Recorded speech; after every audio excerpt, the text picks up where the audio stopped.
Давайте потихоньку начинать наше с вами занятие. У нас с вами курс достаточно серьезный. Мы с вами изучаем язык программирования Java, язык программирования современный, используемый для серьезной, сложной, современной прикладной разработки. Многие программисты, которые начинают работу в такой области, начинают с кодирования. То есть они сами код не придумывают, они пишут код в соответствии с тем, что придумал аналитик. Вот именно в таком режиме вы будете тренироваться. У вас все лабораторные работы будут с подробным описанием того, что нужно сделать. То есть там создать такую-то переменную, написать такой-то код. Единственное, описание ваших лабораторных работ будет несколько более подробным, чем то, что обычно пишут аналитики. То есть вы, конечно, должны, уже имея опыт, разбираться в коде чуть на более высоком уровне, чем в наших лабораторных работах. Но вот это вот простое описание, оно очень удобно именно с той точки зрения, что вам не придется отвлекаться на синтаксические конструкции, а думать именно о структуре кода, о логике кода. Это очень важно. Соответственно, выполняйте лабораторные работы, пожалуйста. Это чрезвычайно важно для получения зачета.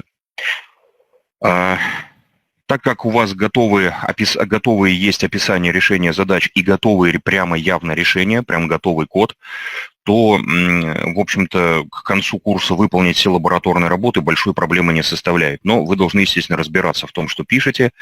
То есть, если я увижу, что решение один в один просто повторяет решение, которое у меня находится в папке решения, то, естественно, я могу задать вам некоторые вопросы на тему того, а вот что значит вот эта вот строчка у вас? Вот вы ее написали, а о чем она? Если вы на такие вопросы ответить не можете, то я автоматически считаю, что вы решение просто взяли, не разбирались в нем, так не годится, задача будет считаться нерешенной.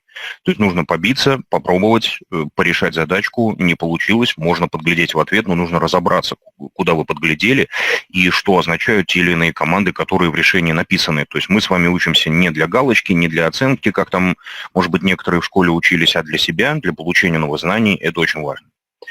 Также для изучения Java нужно обязательно читать дополнительную литературу и решать свои задачи. В рамках нашего интенсивного курса вы вряд ли будете успевать все это делать, но потом это читать надо обязательно. Наш с вами курс предназначен для того, чтобы дать вам основные базовые знания, которые вы впоследствии сможете применять уже для более серьезной разработки. Поэтому в обязательном порядке нужно читать литературу, и начну я сегодня, естественно, со списка книжек, которые нужно почитать всем, кто хочет на Java серьезно разрабатывать, потому что мы с вами разберем основные инструменты, основные технологии, понятно, в целом о языке. Наша с вами цель – это изучить синтаксис Java прежде всего, не решение задач. Дальше нужно тренироваться, программировать. Если вы хотите устраиваться на работу в дальнейшем, то нужно нарабатывать также портфолио, обязательно решать задачи, писать какой-то код для себя. Люди, которые учились до вас у меня на курсах, решали самые разные задачи на Java. Был даже слушатель, который писал на Java свой собственный скриптовый язык, то есть на Java реализовывал свой собственный язык программирования.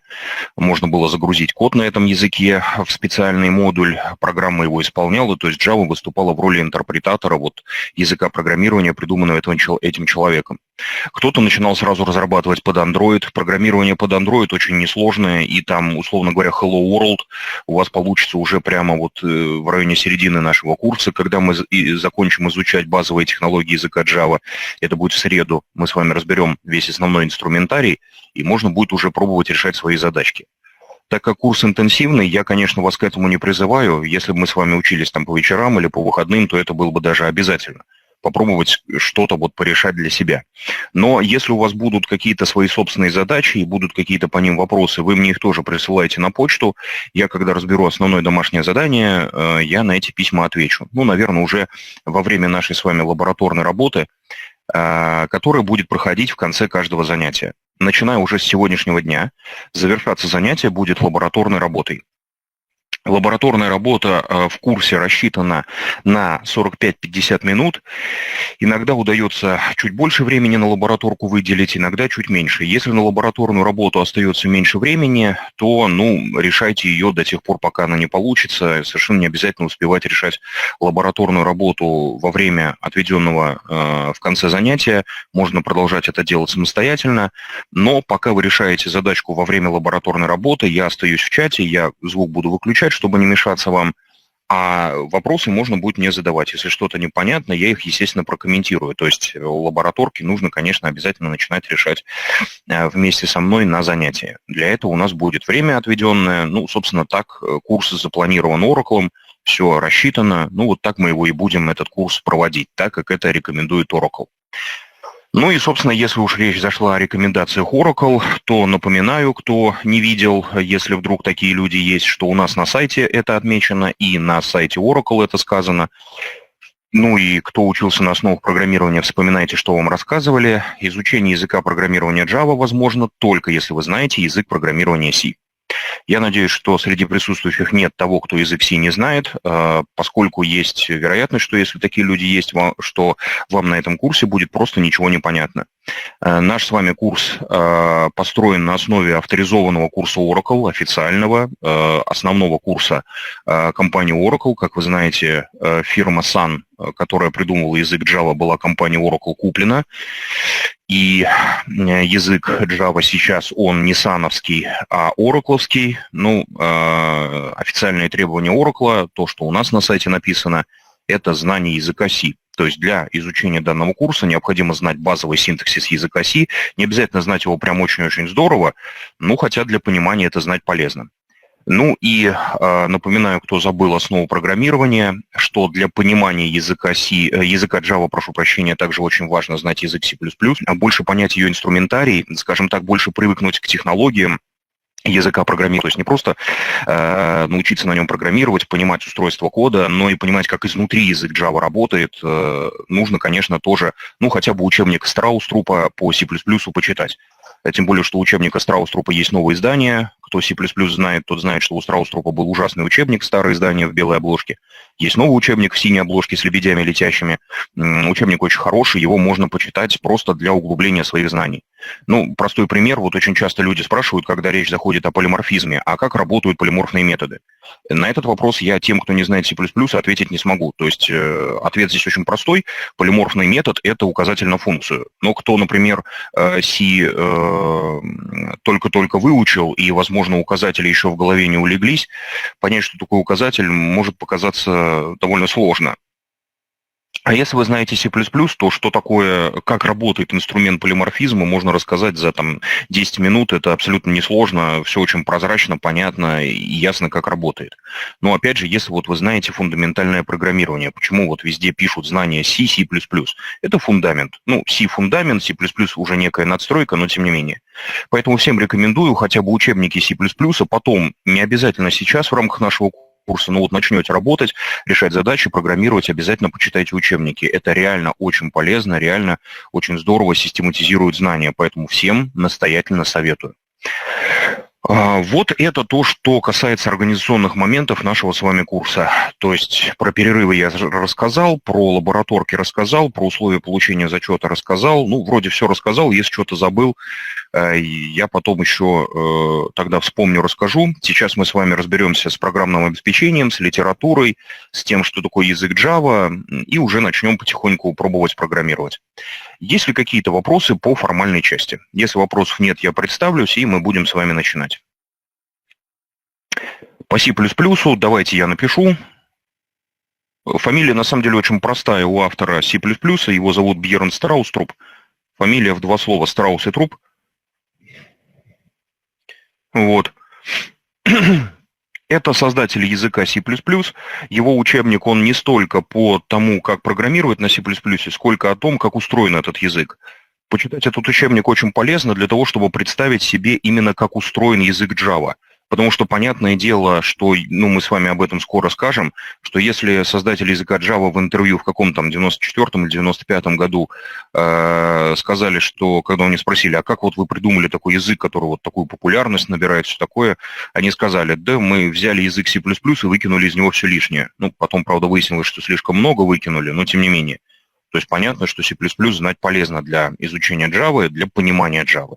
Нам с вами C++ никак не пригодится в курсе, то есть я буду опираться на то, что вы знаете именно язык C, но это полезно.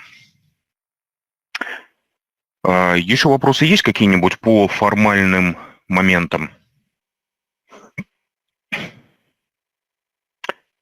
Так, вопросов нет, да? Ну, тогда давайте я кратко представлюсь, и мы начнем.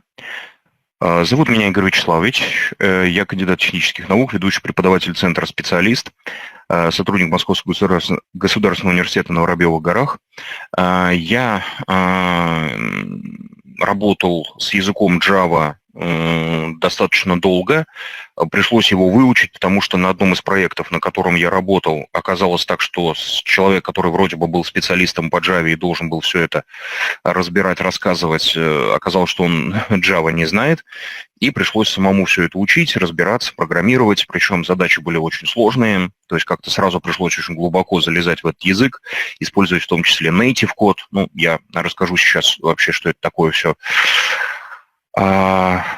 Сфера моих интересов – это методы, алгоритмы создания, разработки машинной графики. Я, правда, сейчас не занимаюсь программированием, занимаюсь только аналитикой, то есть я не пишу код, я его придумываю.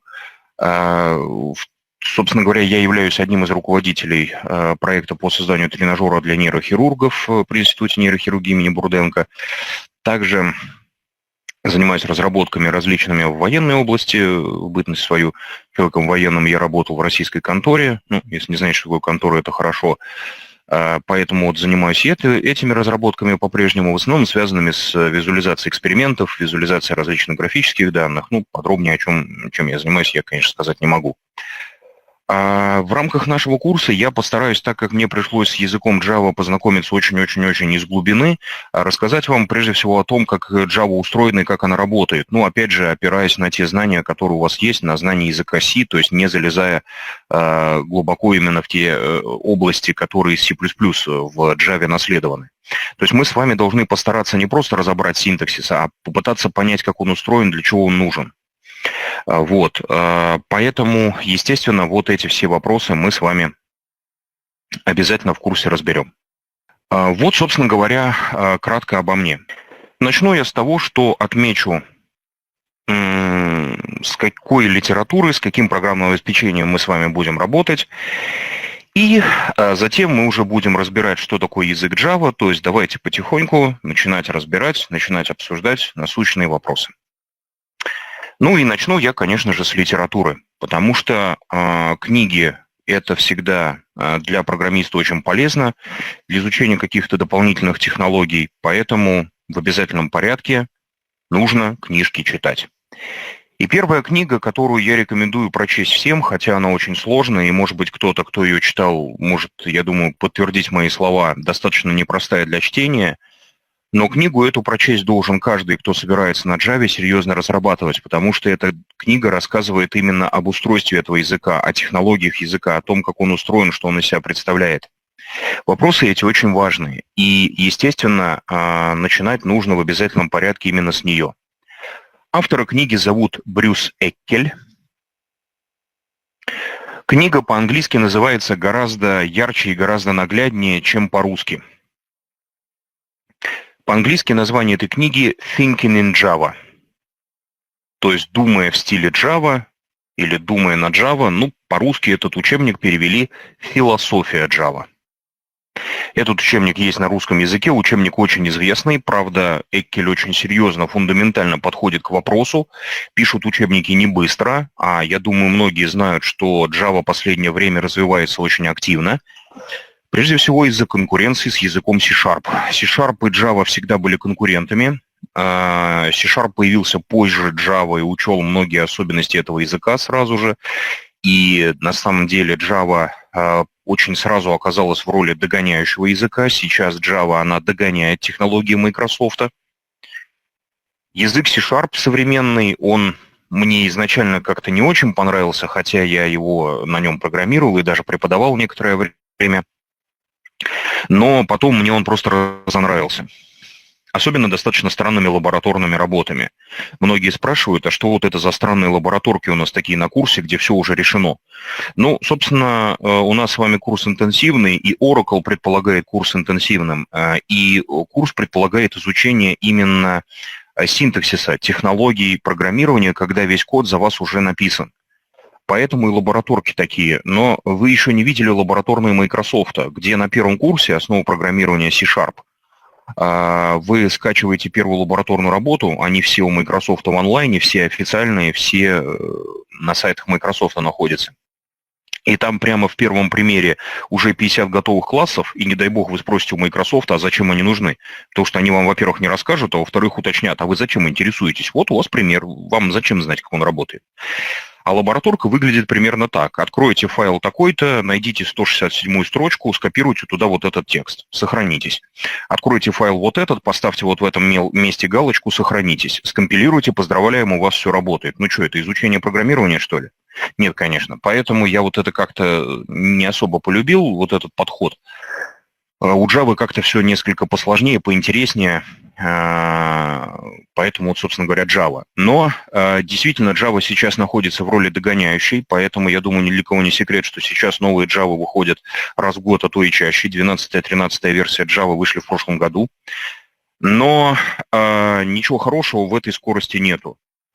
Скажем так, промышленным стандартом, то есть той Java, на которой до сих пор все пишут, если вы почитаете вакансии, то в них, как правило, нет уточнения, что нужна там прям 13-я Java, ну, кроме очень редких случаев. Все пишут на 8-й Java. Собственно, мы с вами в курсе будем разбирать как раз-таки 8-ю Java. Я, естественно, расскажу и что было добавлено и в 9-й, и в 10-й, и в 11-й, и в 12-й. На самом деле новые Java – это не более чем ненужные усложнения и, к сожалению, зачастую приводящие к тому, что язык перестает работать. Беда современных версий Java в том, что технологии очень сильно запутались. В последних версиях Java, например, была убрана встроенная поддержка JavaFX. JavaFX – это современная библиотека на Java. На JavaFX очень много программируют, на JavaFX пишут под Android. Но фирма Oracle увидела, что вот Microsoft придумали как бы общее единое ядро языка C#, и различные библиотеки для того, чтобы можно было сделать язык C# удобным для программирования под Linux, под Windows, под другие операционные системы. Компания Microsoft выходит в другие операционные системы, не только под Windows позволяет разрабатывать сейчас. И Oracle решили сделать то же самое, сделать вроде базу, и к этой базе что-то добавить. А в результате получилось то, что они с этим не шибко справились, надо сказать. К сожалению, беда Oracle в том, что они, так как оказались в роли догоняющих, они слишком быстро все это порезали, выкинули из Java вот эти все расширения, и в результате это привело к тому, что сейчас на современной Java невозможно развернуть нормальное программирование на JavaFX. Причем это потрясающе выглядит на форумах. Вы заходите на форум, спрашиваете, вот я пользователь такой-то системы, в таком-то IDE работаю, вот на такой-то Java программирую, как мне JavaFX активировать? Вам обязательно пришлют инструкцию там на 2-3 странички формата А4, где будет написано, куда зайти, чего включить, что написать, какие файлы поменять. А потом, после того, как вам скинут эту инструкцию, будет надпись: только вы, пожалуйста, когда попробуете и у вас получится, напишите, что вы сделали, потому что мы попробовали, у нас не получилось. Ну, в общем, идиотизм, конечно, но тем не менее. Соответственно, книги Эккеля, они немножко запаздывают. На русском языке сейчас, по-моему, есть книжка Эккеля только для 9-й Java. Я, к сожалению, не помню, мне в одной группе говорили, для какой версии находили эту книжку. Ну, просто ищите в книжных магазинах, покупайте наиболее свежую. Не пугайтесь того, что это будет не современная Java. Эккель просто уже сейчас банально не успевает писать книжки за выходом Java. Но книжка очень хорошая, читать ее нужно в обязательном порядке. Совершенно не обязательно, чтобы эта книга была привязана именно к той Java, которая у вас стоит дома. Если у вас уже стоит 11, 12, 13 Java, то это на самом деле не очень здорово. То, с чего мы с вами начнем программировать в курсе, будет, естественно, работать и на современных Java, потому что мы начнем, естественно, с базового синтаксиса, вспомним объявление переменных, вспомним цикл условий, что такое if, что такое for, ну, то есть вспомним просто синтаксис языка C, посмотрим, как он выглядит на языке Java, разберем некоторые общие правила программирования на Java. То есть это все будет прекрасно работать в любой версии Java, какая бы у вас дома ни стояла. Но для второго курса, для уже более серьезной разработки, нужна будет именно 8-я. Беда в том, что еще и современная Java начала конфликтовать при установке старых версий. Когда у вас была 8-я Java, вы могли поставить на компьютер и 7-ю, и 6-ю, и 5-ю, они не конфликтовали, разрабатывать можно было под любую. Дело в том, что Java, они меняются при изменении номера, и если ваш заказчик, например, работает на 6-й Java, а вы ему написали на 8-й, у него код просто не будет работать. И раньше было очень просто. Вы ставили себе ту версию Java, под которой работал ваш заказчик, и программировали на этой версии, вопросов не было. Начиная с 9-й версии все порушилось, уже 9-я версия начала конфликтовать при установке старой версии, то есть если вы ставили 9-я версия Java вообще была ужасна. Она была кривая, просуществовала месяца 3, насколько я помню, и сразу вышла 10-я. Ее пытались починить, не смогли. Когда она вышла, через неделю появился патч для 9-й Java, где список изменений был на 5 листов А4. Там это поправлено, это потеряно, вернули. То есть, чудовищно. И если у вас стояла 9-я Java, а вы ставили 8-ю, 8-я не работала. То есть вот начались конфликты, и то же самое продолжается сейчас. Поэтому для второго курса настоятельно рекомендую поставить 8-ю Java, причем именно в чистом виде. 8-ю, потом любую ставьте, в таком режиме это будет работать. Главное, не 9-ю. Почему это важно? Потому что, например, на втором курсе вам будут рассказывать про разработку под веб, то есть создание всевозможных сервлетов, программирование с использованием сетей, поддержка всего этого программирования остановилась на 8-й Java. То есть платформы, которые используются для разработки сервлетов, они под современную Java просто не адаптированы. Смысла нет. Люди, которые этим программированием занимаются, они просто не видят смысла переноса всего этого на новую платформу. Поэтому вот такая вот история. Так что книжку Эккеля читайте любую, желательно поновее издание. Можно найти ее в интернете, можно купить обычную книжку. Очень хорошая книга, рекомендую. Но не гонитесь за версией, это не обязательно. Так, 14-я стоит. А вы откуда ее взяли? Что, уже 14-я вышла, что ли? Я, честно говоря, даже не слышал пока, что 14-я GDK вышла. Когда она вышла, если не секрет? Я просто с 14-й не работал вообще. В 13-й уже есть проблемы у людей. На этом курсе все будет хорошо. То есть сейчас не надо ничего удалять. Просто напишите мне, пожалуйста, когда 14-я вышла. Я просто на самом деле не в курсе. Про Седжвика я чуть позже скажу. Так.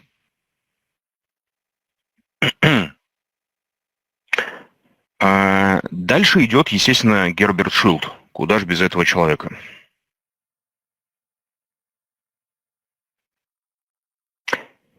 Герберт Шилд – это очень известный программист, как мы с вами знаем, пишущий книги о C, C++, Java и C-Sharp, то есть обо всех основных флагманских языках, так или иначе построенных на логике языка C. Его замечательный полный справочник Шилда по Java также всем рекомендую. Это уже в чистом виде учебник. Если книга Эккеля рассказывает об устройстве Java, и этот учебник обязательно надо прочесть, чтобы понять, на чем вы вообще программируете, то Шилд – это классический учебник. Кто с книгами Шилда уже сталкивался и по ним учился, тот знает, что книги Шилда непростые. Он даже в базовых учебниках для новичков держится максимум первую треть книги, потом все равно сваливается в сложные примеры. Но тем книги Шилда интересны. Их интересно разбирать, программируя. То есть все примеры, которые разбирает Шилд, надо не читать в учебнике, а писать в виде кода на Java, программировать, смотреть, как у вас работает, как пишет. 17 марта. Понятно, я, видимо, просто не интересовался, я уже перестал успевать за выходом новых Java, потому что, когда я выяснил, что 13-я версия вышла, а прошло только полгода с выхода 12-й, я просто забросил, я все равно не работаю в современных Java, в тех задачах, которые я решаю, используется 8-я, то есть тот стандарт, который используется, в общем-то, по всему миру.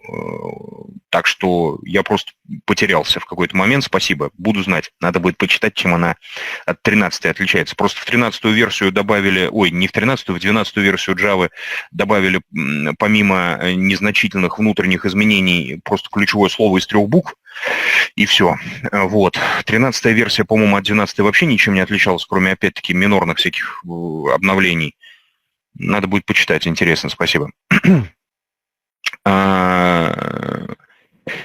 Нужно обязательно примеры из книги Шилда набирать в своем редакторе, смотреть, как у вас это работает. Причем не копипастить, то есть не нужно искать Шилд именно в электронном виде, чтобы просто копипастить оттуда примеры. Набивайте их. пока вы программируете, пока вы учитесь, нужно набивать руку. Естественно, нужно пользоваться автоподстановкой, автозаменой, автозавершением кода. Нельзя программировать на современных языках, где приходится создавать много вспомогательного кода, только программируя руками, но и копипастом пользоваться, как мы с вами знаем, нельзя, да? Мы ни в коем случае не используем копипаст, потому что копипаст – это кратчайший путь к ошибке. Пока вы учитесь, пока вы тренируетесь, все надо писать руками. Естественно, пользуюсь подсказками, пользуюсь автозавершением кода, но максимально код продумывать. То есть не надо копипастить. Так что учебники Шилта хорошие, они сложные, но хорошие.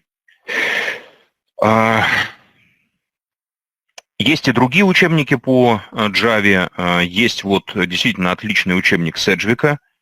Я, правда, не помню, как пишется его фамилия, через Е или через Э. По-моему, все-таки действительно через Е. У Седжвика есть очень хорошая книжка «Алгоритмы на Java». Она рассказывает о том, как задачки на Java решать. То есть это, опять-таки, учебник не по Java, а по решению задач. Учебник очень хороший. Он, правда, очень жестко привязан именно к Java. То есть я этот учебник, например, не в курсах основ программирования, не в курсе алгоритмов, которые придумал, не рассказываю, потому что этот учебник, он именно строго про Java. То есть знания, которые вы получите в этом учебнике, они в других языках программирования могут и не пригодиться. Очень хороший учебник издательства O'Reilly, серии Head First. Название, к сожалению, не помню, поэтому сейчас просто покажу картинку. Вообще, не забывайте, пожалуйста, про замечательные книжки издательства O'Reilly. Очень хорошие. Книги действительно замечательные. И у этого издательства есть серия Head First, где есть вот такой вот учебник. Так, надо уточнить. Выглядит он... Так, это на английском языке, а где на русском? Вот. Выглядит он вот таким вот образом. Да, через Е, спасибо. Выглядит учебник вот так. Это очень известный учебник по Java, такой совсем-совсем для новичков. Ну, кто знает эту книжную серию, это серия Head First издательства O'Reilly. Это такие комиксы о программировании. Там много картинок, веселым, забавным языком все это написано, очень интересно читать. Учебник всем советую. Вот, учебник очень хороший. Но единственное, да, кто знает эту серию, тот опять-таки может это подтвердить. Эти книжки, они в основном содержат всякие базовые сведения. То есть ничего сложного в них нету, никаких сложных технологий в них не разбирается, но учебник при этом очень хороший для базового ознакомления с Java, и как вот некая дополнительная литература к нашему курсу тоже очень хорошо подходит, здорово помогает в изучении. Я, естественно, с этим учебником сталкивался на английском языке прежде всего. Я в основном литературу по программированию на английском читаю, чтобы и к терминологии правильной подходить. Плюс иногда бывает путаница в переводах, но современные книжки издательства O'Reilly переводятся на русский язык очень хорошо. В основном в издательстве Питер это делается. Переводы хорошие, ошибок в них нет, поэтому читайте. Учебники очень-очень положительные. Вот такой вот набор литературы, ну, что называется, книжек много, есть из чего выбрать, читайте. Дальше программное обеспечение. Я буду в курсе пользоваться средой программирования NetBeans. Почему NetBeans? Дело в том, что NetBeans это, конечно, громоздкая, не очень нравящаяся людям среда программирования, но она очень лояльна к новичкам. В ней очень простые подсказки, она очень просто и с кучей всяких готовых настроек создает проекты. Мне она очень нравится. Единственное замечание – это то, что NetBeans нужно ставить, если вы хотите работать с новыми версиями JDK, Apache NetBeans. Дело в том, что сам по себе NetBeans сейчас не существует. Его забросили и его перекупила вот компания Apache, которая в том числе там, например, веб-сервер Tomcat делает, да, кто в курсе. NetBeans теперь их, и они его развивают. Сейчас уже есть версии там 11.2, 11.3. У меня установлен версия NetBeans 11.2, в которой я и буду все показывать. Если вам NetBeans не нравится по какой-то причине, но он действительно он довольно медленный, не всем в нем нравится работать, он долго загружается, иногда бывает тупит, можно использовать другие IDE, это Eclipse.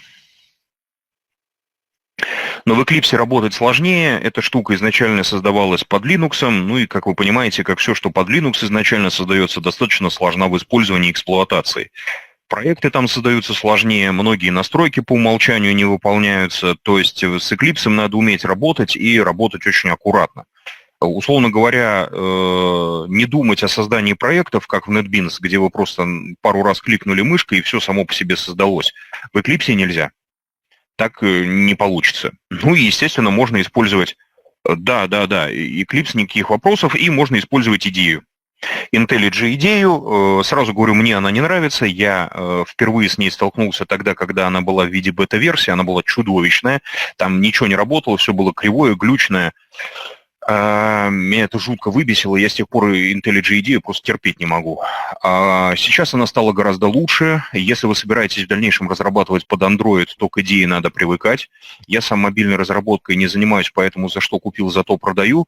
Мои коллеги, которые подобным программированием занимаются, утверждают, что, несмотря на то, что есть Android Studio, разрабатывать какие-то серьезные программы, не игрушки, а именно там, я не знаю, какие-нибудь банк-клиенты, еще что-то, под Android комфортнее и удобнее на IntelliJ идеи. Хотя Android Studio на основе идеи построена. То есть, ну, не знаю. В любом случае привыкать к идее надо, но у идеи есть существенный нюанс. Идея платная. В бесплатной версии идеи отключена поддержка половины функций, которые вам пригодится. Например, на втором курсе Java вы будете изучать веб-программирование, как я уже сказал. Бесплатная IntelliJ идея такое программирование не поддерживает. То есть создавать веб-проекты вы не сможете. Они не будут запускаться, исполняться, компилироваться, и не будет поддержки кода. Ну и так далее. То есть идея, она платная. У нее есть разные версии, можно попытаться получить платную версию бесплатно, написав им письмо, сказав, что вы ученик, но они дают это не на очень большой срок. Правда, у меня в одной группе учился слушатель, который сказал, я вот написал письмо, не знаю, что он там написал, может быть, какое-то слезное письмо, ну, там, чтобы разжалобить европейцев, американцев, понятно, что надо писать, да, ему дали эту версию на 20 лет. Не знаю, как он так получился, может, ошибка какая-то, но у него вот лицензия была, я даже не поверил, он показал, вот, смотрите, 20 лет, я такой, ничего себе. То есть, действительно, с идеей работать можно, но она требует тонкой настройки, надстройки под себя, и она платная, поэтому мне она не нравится. Так, NetBeans 8.2 подойдет, но только под 8 Java. То есть, если у вас стоит 8 Java, работать можно в NetBeans 8.2. Он самый оптимальный, самый хороший, там все работает, там никаких вопросов нет, никаких проблем с настройками нет, там все работает как часы.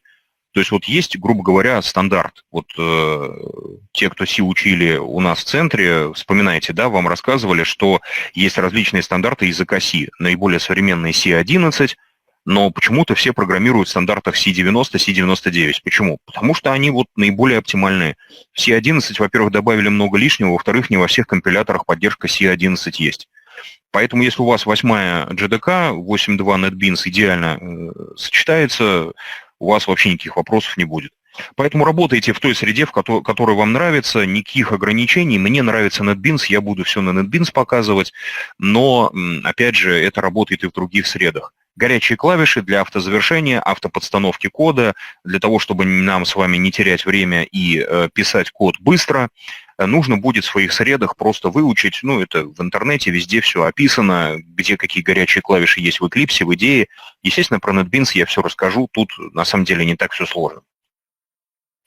Работать можно, естественно, в любой операционной системе. Java кроссплатформенная разработка, поэтому абсолютно наплевать, в Windows вы работаете, на Mac, в Linux, абсолютно не имеет значения.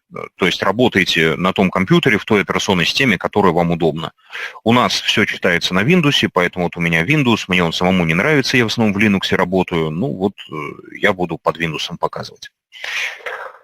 Для того, чтобы поставить себе Java, нужно знать всякие специальные аббревиатуры, о которых мы сейчас с вами и поговорим. То есть, собственно, давайте уже непосредственно разбирать, что такое Java. Ну, соответственно, у кого дома еще не стоит необходимое программное обеспечение, его нужно будет поставить, в обязательном порядке установить. У нас с вами первый перерыв сегодня будет тогда, когда я закончу рассказывать про Java, про технологии, про всякие аббревиатуры. И вот в перерыве, который у нас будет первый сегодня 15-минутный, надо будет развернуть все то, что нужно для программирования, кто этого еще не сделал. Так, ну, собственно, давайте разбирать, что такое Java.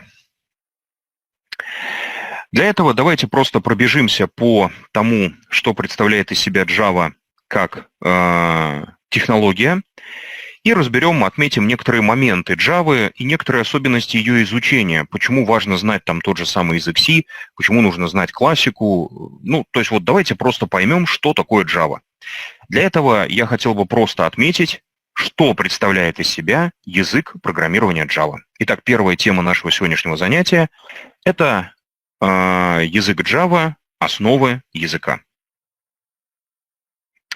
Сергей, если ничего не установлено, то у вас будет перерыв, все надо будет установить. Итак, для того, чтобы отметить, что такое Java, и отметить особенности изучения Java, давайте просто перечислим особенности этого языка.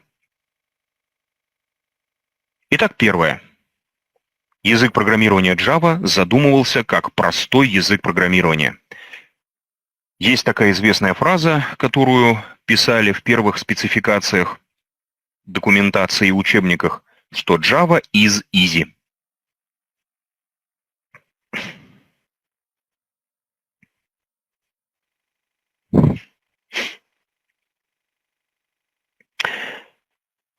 Вспомните эту фразу тогда, когда мы будем разбирать работу с файлами, там код будет очень даже непростой, но простота здесь имеется в виду не то, что код должен быть простой, а что сама по себе технология должна быть простой. Спецификация языка программирования Java занимает всего 60 страниц, ну, в зависимости от стандарта, плюс-минус. То есть язык очень простой. Как я уже говорил, в одном из интервью создатель Java сказал, что вот мы придумали Java, взяв язык C++ и выкинув из него все лишнее. Язык программирования Java таким образом обладает очень небольшим набором лингвистических конструкций, лексем, то есть элементов программы базовых, и полностью заимствует синтаксис языков C, C++. Ну, прежде всего, конечно, языка C, потому что, понятное дело, C++ тоже на синтаксисе C построен, ну, а значит, база у них – это язык C. То есть изучать Java, зная язык C, очень и очень несложно. Далее, язык программирования Java избавлен от указателей. Это тоже добавляет простоты. Но, правда, тут есть тонкий момент. Если вы подойдете к любому специалисту по Java и спросите у него, что нужно знать, чтобы понимать, как Java устроена и работает в памяти, вам скажут, нужно знать, что такое указатели. Почему, если в Java их нет? Потому что указатель, как мы с вами знаем, это панацея, это универсальный способ решения любых проблем с памятью. Помните, да, вам говорили, что если вам задают сложный вопрос по программированию, и вы программируете на C, и этот вопрос связан с управлением данными, памятью и так далее, надо на любые такие вопросы отвечать. Это указатель. Ну и это там в 90%, в 99% случаев будет правильный ответ. То есть на самом деле действительно для понимания работы с памятью нужно знать, что такое указатели. Если вы C только-только выучили и к указателям не привыкли, это не беда, но отсылки к указателям у нас с вами обязательно в курсе будут, потому что без них никуда. Динамическое управление памятью, естественно, построено в Java, как и в любом другом языке программирования, на основе указателей, а не ссылок, ну, обо всем об этом попозже. То, что в Java нет указателей, означает, что в Java нет возможности вручную управлять памятью. Ну, потому что если вам нужно управлять памятью, вам нужен прямой доступ к памяти, к адресам. У вас его нет. Поэтому в Java вы лишь размещаете объекты в памяти. Освобождением памяти занимается первая для нас с вами аббревиатура JC. Кто знает, что это такое? Указателей в Java нет, их ничем не заменяют. Они есть просто внутри Java. Их ничем не заменяют. Указатель нельзя ничем заменить. Ими просто пользоваться нельзя. Да, garbage collector, совершенно верно. Система сборки мусора. Да, это вот первая аббревиатура у нас с вами. JC, garbage collector или garbage collection, система сборки мусора. Ну а дальше правильно подходите к литературе. То, что мы сейчас с вами перечисляем, это не просто описание языка Java, это еще и важные замечания, касающиеся изучения Java. И вот вам первый нюанс. В любом учебнике по Java, в любой документации по Java будет написано, что благодаря использованию системы сборки мусора в Java гарантируется освобождение любой выделенной памяти.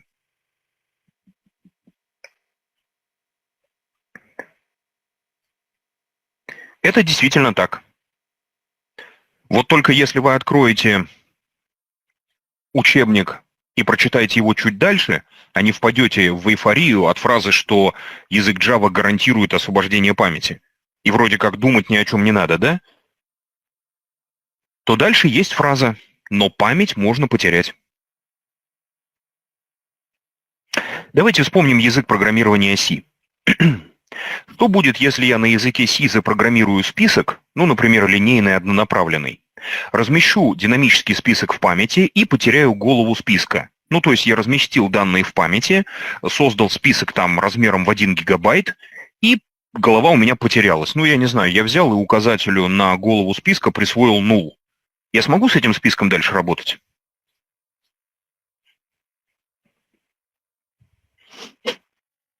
Ну, естественно, нет, да. А как я бы смог это сделать, если у меня потерялась ссылка на первый элемент? Вот, да. Присутствие garbage коллектора означает, что команды free или команды delete, кто знает C++, в Java нет. Вот только все понимают, что отсутствие ручного управления памятью означает, что если у вас что-то пошло не так, вы это никак и не исправите. Это всем понятно? То есть, чем сложнее технология, тем выше вероятность, что она может сломаться без вашего участия. Если вы какие-то данные в памяти потеряете, то никакой garbage коллектор их не освободит. Ну а как, если он сам не имеет к ним доступа? То есть, автоматика — это здорово, но как меня учили, как учил меня мой первый преподаватель по программированию, царство его небесное, хороший был человек, замечательный программист,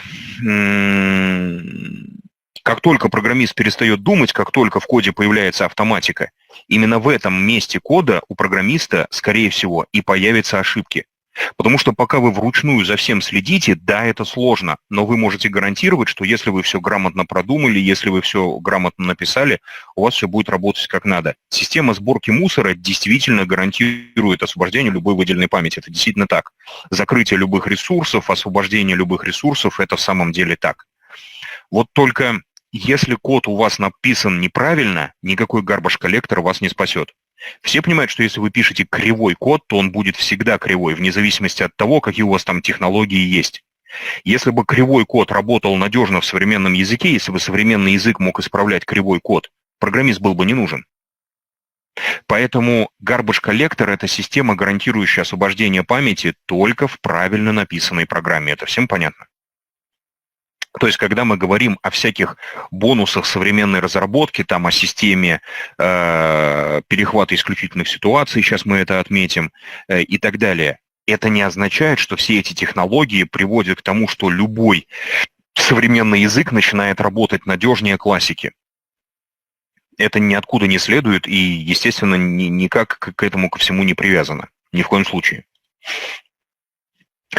Ну и еще вдогонку в этом пункте нужно сказать, что в языке Java нет хедер-файлов, то есть файлов заголовочных, и команд препроцессора, то есть дефайнов, инклюдов в Java нет. То, что в Java нет дефайнов, это не очень здорово. Мы с вами знаем, да, что define — это замечательный способ объявить именованную константу, чтобы избавиться от хардкода, от значений. Понятно, что Java — это язык программирования, в котором тоже код может быть очень сложный, и большое количество одинаковых констант числовых в нем писать не стоит, потому что, как и в C, если вы 200 раз воспользовались числом 100, причем понятно, что оно может быть и 100, и 99, и 101, в зависимости от того, что вы делаете, а потом решили переписать программу со 100 на 1000, ну, команда «заменить все» в текстовом редакторе вам не поможет. Нужны именованные константы. Как быть? Ну, объявлять обычные константы. Мы об этом с вами поговорим уже даже сегодня. То есть, когда вы пишете на Java, вот define вы использовать не можете. Нет в Java и заголовочных файлов, header файлов. Тут появляется вопрос. А если в Java нет header файлов, то что такое программа на Java? Ну, как собрать программу на Java из разных файлов? Понятно, что от идеи, что вся программа пишется в одном файле, давным-давно программисты ушли. Это неудобно. Если у вас 20 человек работают над одной программой, они не могут физически работать в одном файле. Поэтому как собрать программу на Java из кусочков? Ответ очень простой, правда, вы его ни в одном учебнике не встретите. Почему, я не знаю. На самом деле, это какой-то секрет Полишинеля. Его нигде особо не отмечают, но при этом все его знают, как это все устроено. Но новичкам почему-то об этом в учебниках не говорят, хотя мне кажется, что это бы сильно улучшило понимание. Итак, что такое на Java программа? Программа на Java состоит из папок, которые называются термином package, посылка или упаковка.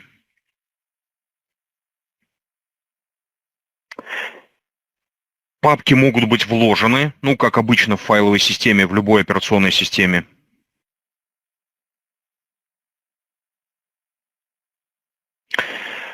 То есть пэкэдж может находиться внутри пэкэджа. Если у вас программа сложная, вы какую-то хитрую библиотеку продумываете, то пэкэджи вкладываются друг в друга. Ну, самый яркий пример из того, что мне близко, из того, чем я занимаюсь, из компьютерной графики. Вы, например, создали пэкэдж для работы с геометрическими фигурами. Ну и понятное дело, что у вас может быть отдельно пэкэдж для плоских фигур, отдельно пэкэдж для объемных фигур, отдельный пэкэдж со всевозможными утилитами, вычисление объемов, площадей поверхностей, определение пересечения фигур там и прочее. Понятно, что это все удобно разбить на отдельные пэкэджи, на отдельные папки для удобства программирования, потому что, например, какой-то программист знает, как с трехмерной графикой работать и пишет соответствующую часть библиотеки. Какой-то программист знает, как там находить пересечение фигур и пишет эту часть библиотеки.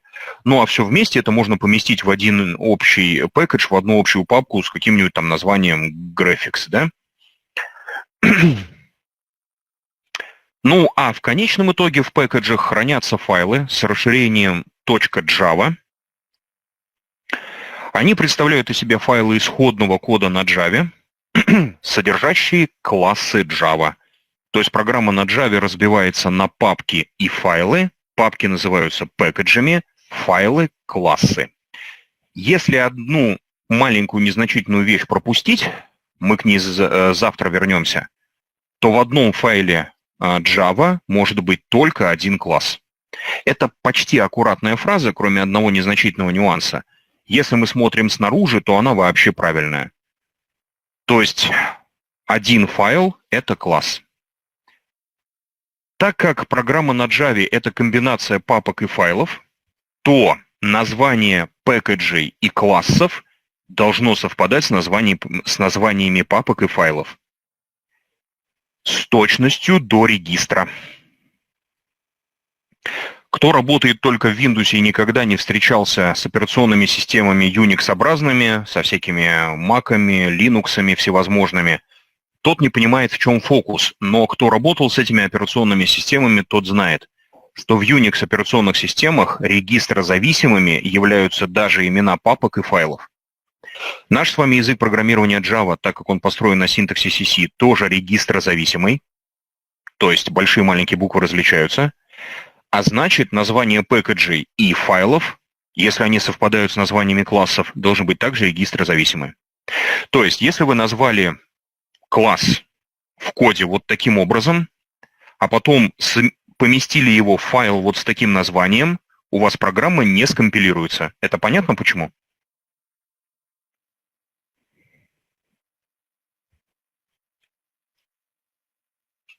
Нет вопросов, да?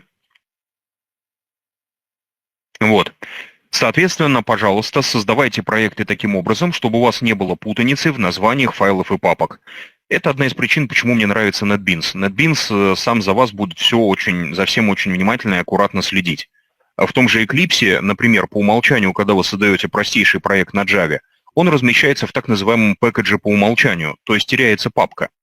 Программа на Java может представлять из себя просто отдельно находящийся файл, но так программировать не рекомендуется, потому что любое использование такого файла может привести к путанице. Почему? В Java невозможна путаница в названиях классов. Если все объявлено правильно и корректно. Это тоже увеличивает простоту языка, усиливает простоту языка, как вы понимаете. Почему в Java не могут совпасть имена файлов?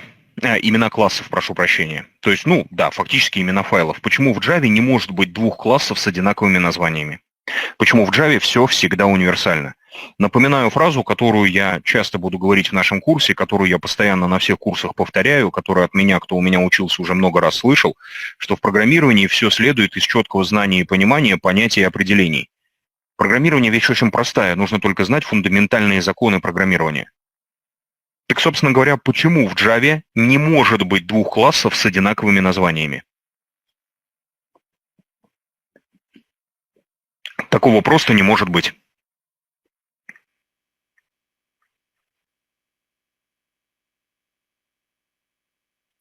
Вот есть вопрос по поводу того, как управлять автоматическим удалением, как управлять garbage-коллектором. Никак. Вы ничего про него не знаете. Правда, если хотите, можете почитать про устройство garbage-коллектора. Это не очень большая, не очень сложная документация на английском языке, в которой всего 800 страниц. Ее можно из интернета скачать. Итак, почему в Java не может быть двух классов с одинаковыми названиями?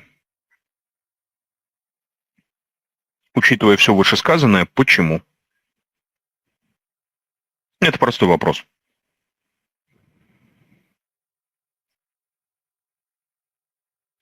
Почему в Java не может так получиться, что классы задвоятся? Почему не может быть задвоения имен классов?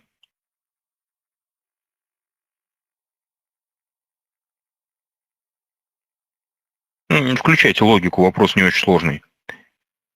Не будет никакой путаницы никогда. Все всегда будет корректно. Почему в языке Java не может быть двух классов с одинаковыми названиями?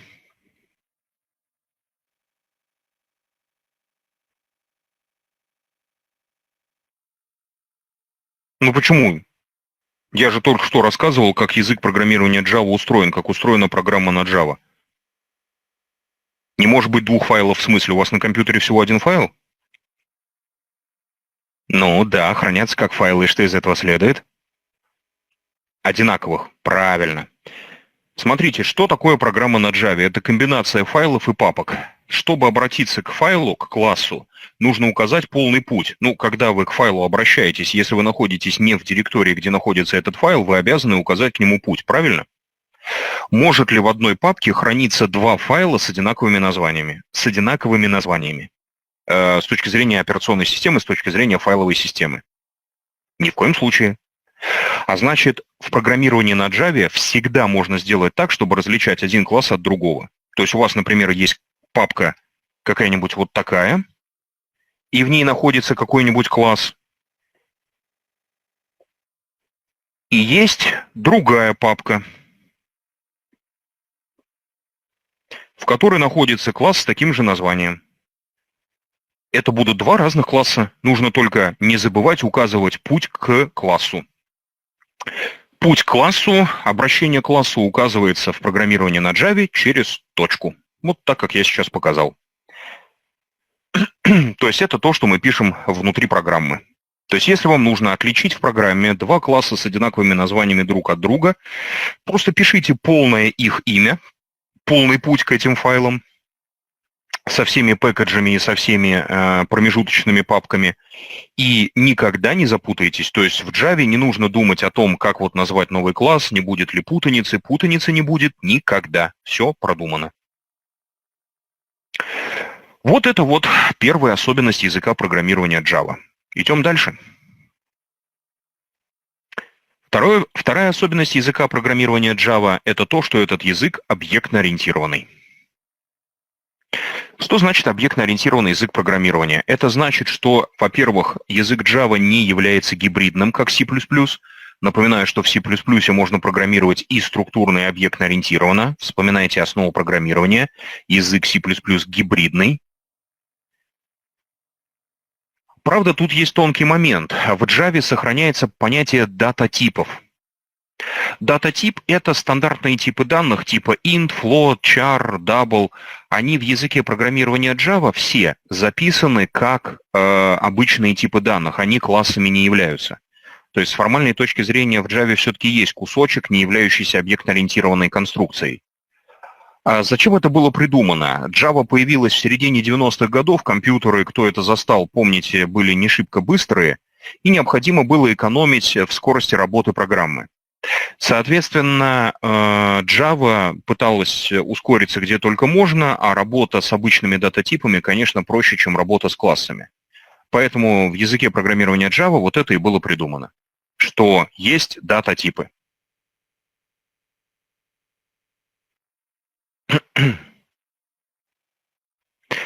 Но при этом, естественно, от дататипов пытаются избавиться, причем очень давно в Java. Ну, потому что это все-таки ломает структуру того, что язык Java объектно-ориентированный, плюс у их конкурента, у C-Sharp, дата-типов нет, там все классы. Убрать дата-типы сейчас можно, никакой проблемы это не составляет. Да, это немножко замедлит работу кода, но, как мы с вами знаем, что значит, что современная программа медленно работает.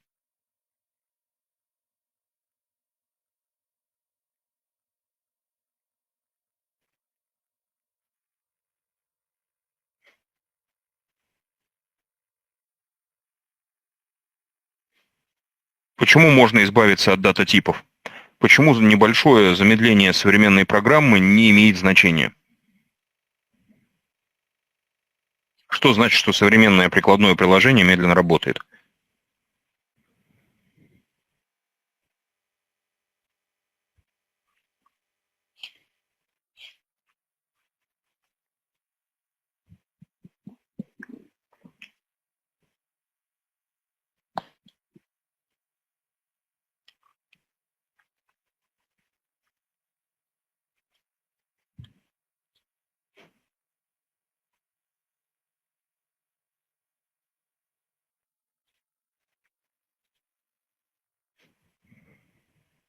Что значит, что современное приложение медленно работает?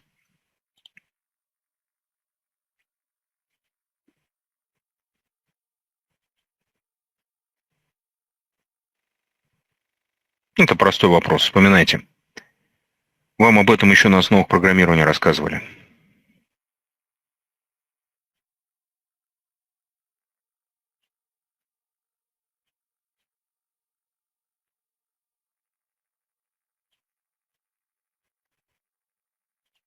Неужели никто не помнит? Надо устраивать, видимо, зачет, да? По базовым понятиям и определениям. Что значит, что медленно работает современная программа? Что у нас здесь происходит в этой области?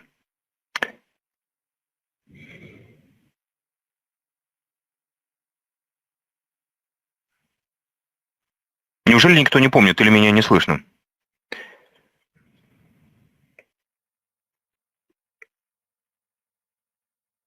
А что тогда ответов нет на мой вопрос? Я все жду, а ответа нет. Долгая загрузка в память. Нет. Нет. Основу программирования вспоминайте. Что значит, что медленно работает современная программа?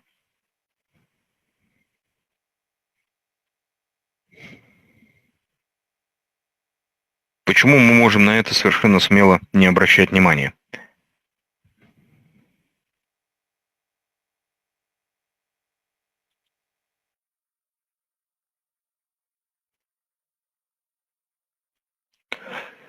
Да, плохо, конечно. Ну, вспоминайте. Я тогда на этот вопрос отвечать не буду. Вы на него должны знать ответ. Вот. Таким образом, то, что в современном программировании можно избавиться от дата-типов, это, в общем, ситуация совершенно нормальная. В C# их уже нету, в Java от них пытаются избавиться, обещали в 12-й версии их убрать, но вот уже 14-я вышла, а дата-типы все равно есть. Мне кажется, что они настолько глубоко сидят в ядре Java, что выковырять их оттуда никоим образом нельзя. А ядро у нас с вами достаточно серьезное, достаточно сложное. Дело в том, что сама по себе Java, как язык программирования, она написана на C, C++, и в Java есть понятие еще одной аббревиатуры JNI, что расшифровывается как Java Native Interface. Native Interface, ключевое слово native, которое можно использовать в коде на Java, позволяет в программе на Java использовать код из библиотек C, C++. То есть язык программирования Java написан на C и C++, и в код на Java можно встраивать прямо в явном виде программы, написанные на C и C++, при помощи вот этого вот инструмента JNI, Java Native Interface. То есть можно программировать на Java в явном виде, встраивая логику из этих языков. А значит, если вам на Java нужно ускорить расчеты современные, работу современной программы, нет ничего проще, как взять Native Interface и просто-напросто встроить сложную математику в Java в виде библиотеки на C, C++. То есть вы пишете на C быструю математику, на Java рисуете красивый интерфейс, и дальше из интерфейса вызываете команды библиотеки языка программирования C, таким образом, чтобы ускорить работу программы и с точки зрения математики, и сделать разработку программы простой с точки зрения оконного интерфейса. То есть, если вам нужна скорость работы, на Java нет никаких вопросов в том, чтобы использовать Native Interface. Пожалуйста, все будет прекрасно работать. Таким образом, Java – это объектно-ориентированный язык программирования с возможностью использования и встраивания кода, написанного на C, C++, и позволяющий решать современные прикладные задачи, используя именно вот эту вот объектно-ориентированную составляющую.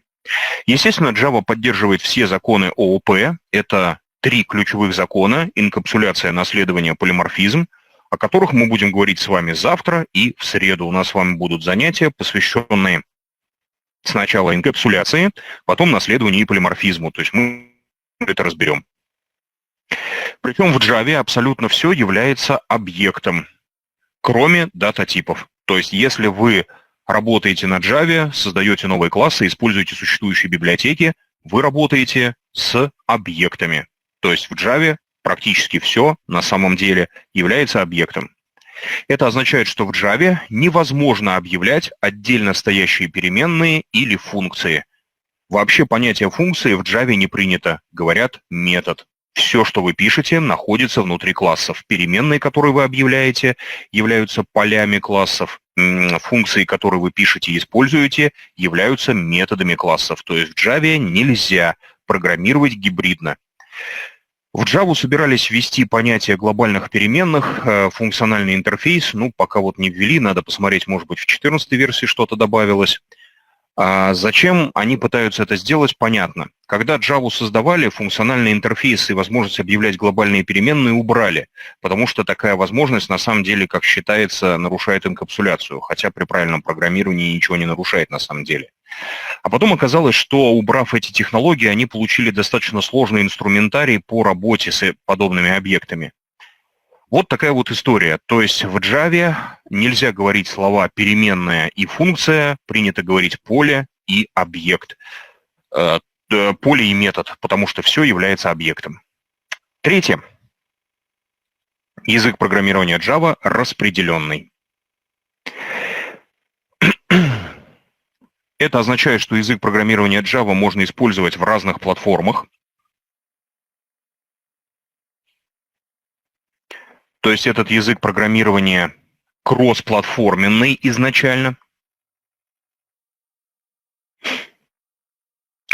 А также по умолчанию поддерживает программирование под сети, пик развития чего пришелся на середину 90-х.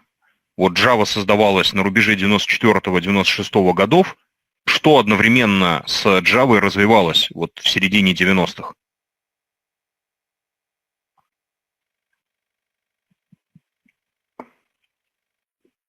Интернет, совершенно верно. И когда Java программировали, поддержку интернета и сетевой разработки добавили прямо в сам язык. То есть язык программирования Java без каких-либо дополнительных библиотек умеет работать с любыми видами сетей и с интернетом. А также в Java есть возможность использовать так называемые удаленные объекты.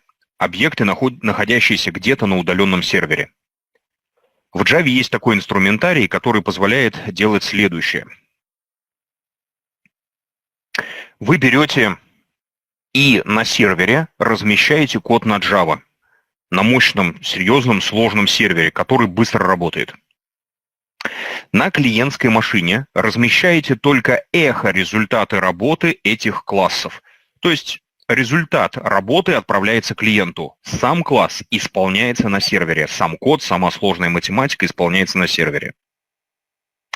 В результате такого подхода, в результате клиент-серверного взаимодействия, чему прежде всего посвящен второй курс Java, клиент-серверному программированию, вы получаете очень удобный инструментарий по снижению нагрузки на клиентские машины. В результате получается, что сложную математику можно выполнять хоть бы даже на современном смартфоне, а даже не на современном, а на каком-нибудь простеньком смартфоне, да, а вся сложная математика будет крутиться на сервере. Это чрезвычайно удобно, это вот одна из возможностей Java. То есть так называемые remote objects, удаленные объекты, находящиеся на сервере. И это все встроено в Java. То есть ничего специального программировать не нужно, все это Java поддерживает по умолчанию. Четвертое. Язык программирования Java интерпретируемый. И тут у нас с вами появляется еще одна аббревиатура. Если язык программирования Java интерпретируемый, то что делает в Java понятие Java Compiler? Если язык программирования Java интерпретируемый, то что в Java делает понятие компилятора? Все просто. Дело в том, что код на Java компилируется, только компилируется не в машинный код, а в байт-код. Байт-код – это то же самое, что машинный код, только исполняется он особым видом машины. Байт-код исполняется при помощи аббревиатуры, которую вы должны знать уже, если вы Java хоть чуть-чуть читали, JVM. Что такое JVM? Еще одна важная аббревиатура.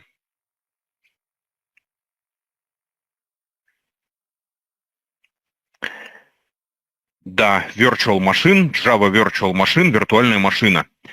Это и будет та машина, которая будет исполнять наш код, то есть язык программирования Java, компилируемый, интерпретируемый.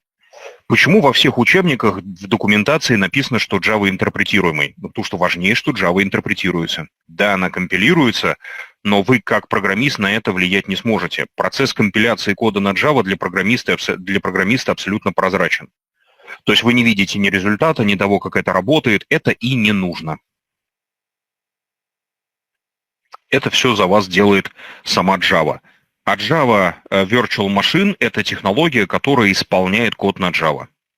В современных реалиях принято называть и язык программирования Java, и виртуальную машину Java. Чтобы у нас с вами в курсе не было путаницы, я буду называть технологию Java машиной, так как это было принято, когда все это появилось в 90-е годы, а язык программирования Java, так как это тоже было принято. Пожалуйста, не путайте, Java машина и Java вещи разные. Java – это язык программирования, Java машина – это то, что этот код исполняет. Ну вот таким образом, с формальной точки зрения, язык Java, он компилируемый, интерпретируемый, но интерпретация, конечно, важнее, поэтому мы говорим, что у нас код интерпретируется. Вот таким вот образом.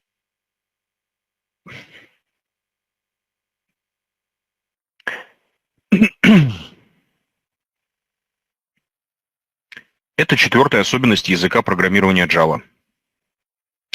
Пятая. И вот тут начинаются уже хитрости. Язык программирования Java надежный. Кто-то может сказать, секундочку, но на Java пишут вирусы. Как это сочетается с тем, что Java надежный язык программирования? Ну, если вы напишете на Java вирус, он будет очень надежным. Дело в том, что здесь, как я уже говорил, подразумевается то, как вы пишете.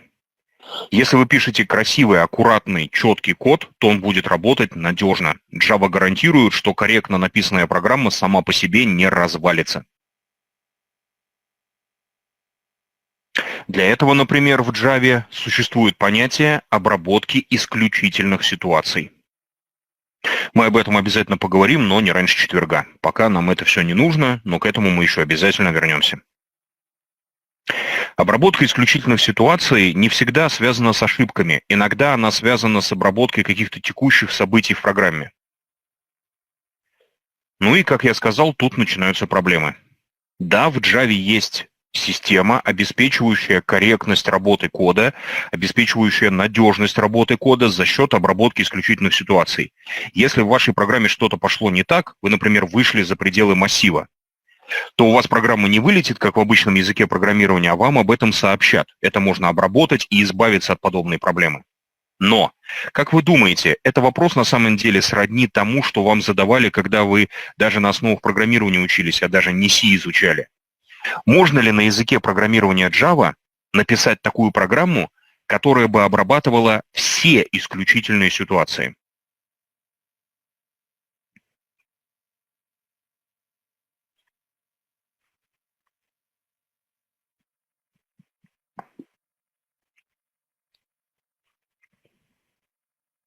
Почему нет? Это верный вопрос, это верный ответ.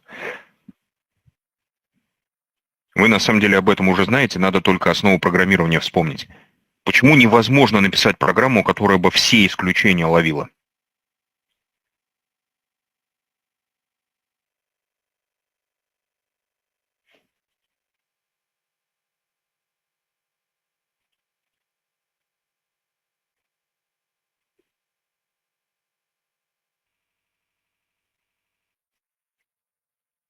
Итак, почему нельзя написать программу, которая бы ловила все исключения?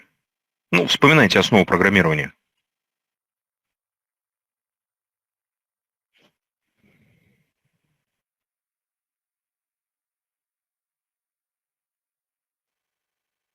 Даже если мы знаем, сколько их будет, даже если предположить, что мы знаем обо всех исключительных ситуациях, обо всех потенциальных проблемах, которые могут возникнуть во время работы программы, все равно это сделать не получится.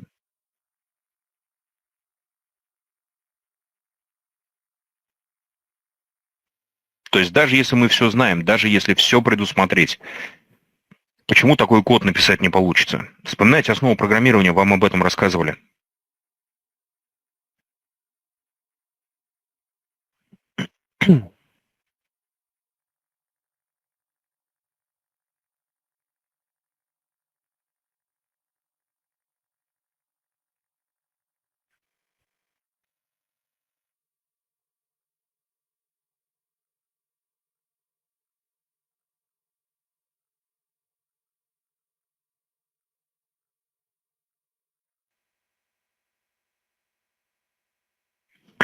Плохо.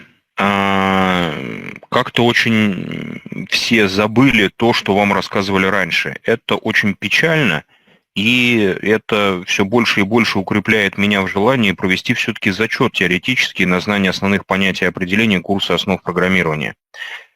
Невозможно научить программу ловить все исключения, потому что исключение может привести исключение, а такая обработка уже приведет к рекурсивному алгоритму.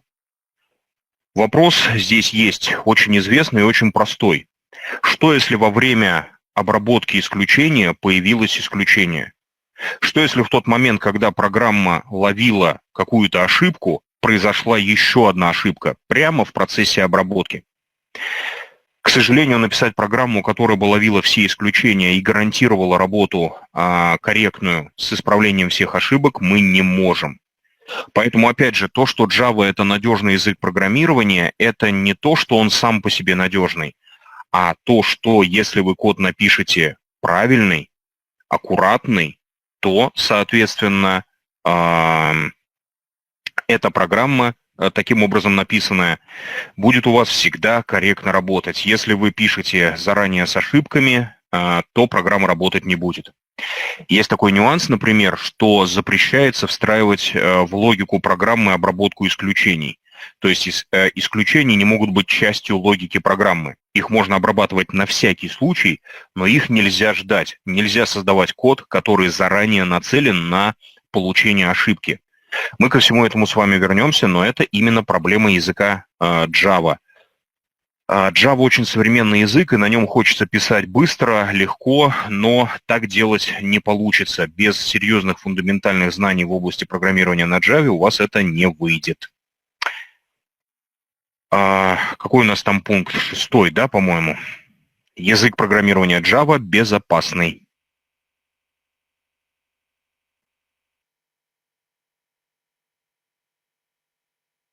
Это означает, что код, написанный на Java, будет корректно и аккуратно работать всегда при любых попытках обращения к памяти. Безопасность кода обеспечивается на разных уровнях, как на этапе написания программы, так и на этапе компиляции и, конечно же, на этапе исполнения. Java-машина сама будет следить за тем, чтобы ваша программа работала без сбоев, работала корректно. Это одна из ее задач.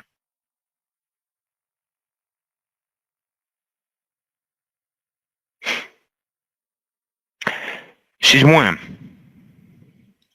Язык программирования Java является, как говорят, нейтральным и переносимым. Это как раз-таки то, о чем мы с вами уже сказали. Язык программирования Java кроссплатформенный. Код, написанный на Java, будет работать в любой операционной системе. В Java полностью реализован принцип, который на самом деле с Java и пошел. Write once, run everywhere. Написав единожды, запускайте везде. Благодаря тому, что Java присутствует на самых разных платформах, мы можем смело запускать наш код и также заниматься разработкой. Разработка на Java ведется при помощи еще одной аббревиатуры JDK, что расшифровывается как Java Development Kit. JDK содержит в себе как виртуальную машину, так и средства разработки. Для того, чтобы программировать на Java, вам необходимо установить на свой компьютер JDK. Я буду работать с 8-й версией JDK. Ну, на самом деле это вот так пишется. Первая версия Java была 1.0, потом вышла 1.1, которая была модификацией первой версии, потом вышла версия 1.2, которую почему-то назвали второй Java. И с тех пор эта традиция закрепилась. То есть 12, 11, 14, 8 Java – это на самом деле Java 1.8, 1.12, там 1.13. У каждой версии JDK есть подверсия, но для нашего с вами курса совершенно не принципиально, с каким именно JDK вы работаете. Внимание! Начиная с 9-й версии JDK стало платным. Скачать его просто так с сайта Java больше нельзя, с сайта Oracle больше нельзя. Кроме 8-й версии JDK, Java стала платной. Если вы просто так скачиваете JDK с сайта Oracle, проигнорировав их предупреждения об изменившихся правилах лицензии, можете очень много интересного в какой-то момент о себе узнать. Если оракловцы, если вы будете писать код ненужный никому и маленький и незначительный, с которым будете работать только вы, работаете, проблем, скорее всего, у вас не будет. А вот как только вы попытаетесь свою программу выложить в интернет, то оракловцы моментально увидят, с чем вы работаете, потому что в отличие от кода на C++, который полностью скомпилирован, в коде на Java видно, с чем и с какой версией вы работаете. Вас попросят уплатить деньги за лицензию, ну а также за то, что вы нелицензионно пользовались Java. Если вы не хотите проблем, то сейчас рекомендуется использовать так называемый OpenJDK. Это бесплатная открытая версия библиотек Java, Последняя версия OpenJDK как раз-таки 8, то есть официальный промышленный стандарт. OpenJDK без проблем ставится на любой компьютер, в любую операционную систему и без проблем работает. Никакие дополнительные здесь не нужны действия, никакие лицензионные соглашения. OpenJDK открыт. У него есть ряд ограничений, но совершенно незначительных, не влияющих ни на написанный код, ни на ваши возможности. Из OpenJDK убрана только часть современных платных библиотек. Все остальное в OpenJDK работает как часы, как в обычной Java. Кто не хочет связываться с Oracle, не хочет связываться со всеми этими лицензиями, можно скачать из интернета OpenJDK и поставить его на свой компьютер. Можно поставить JDK 8. Для него лицензия сохранилась. 8-ю версию JDK можно использовать, как и раньше, бесплатно. Почему компания Oracle сделала Java платной, я не знаю. Учитывая, что у Microsoft, у которого все всегда было платным, появляются бесплатные технологии. Современный C-Sharp бесплатный, современная Visual Studio имеет бесплатную версию Visual Studio Code.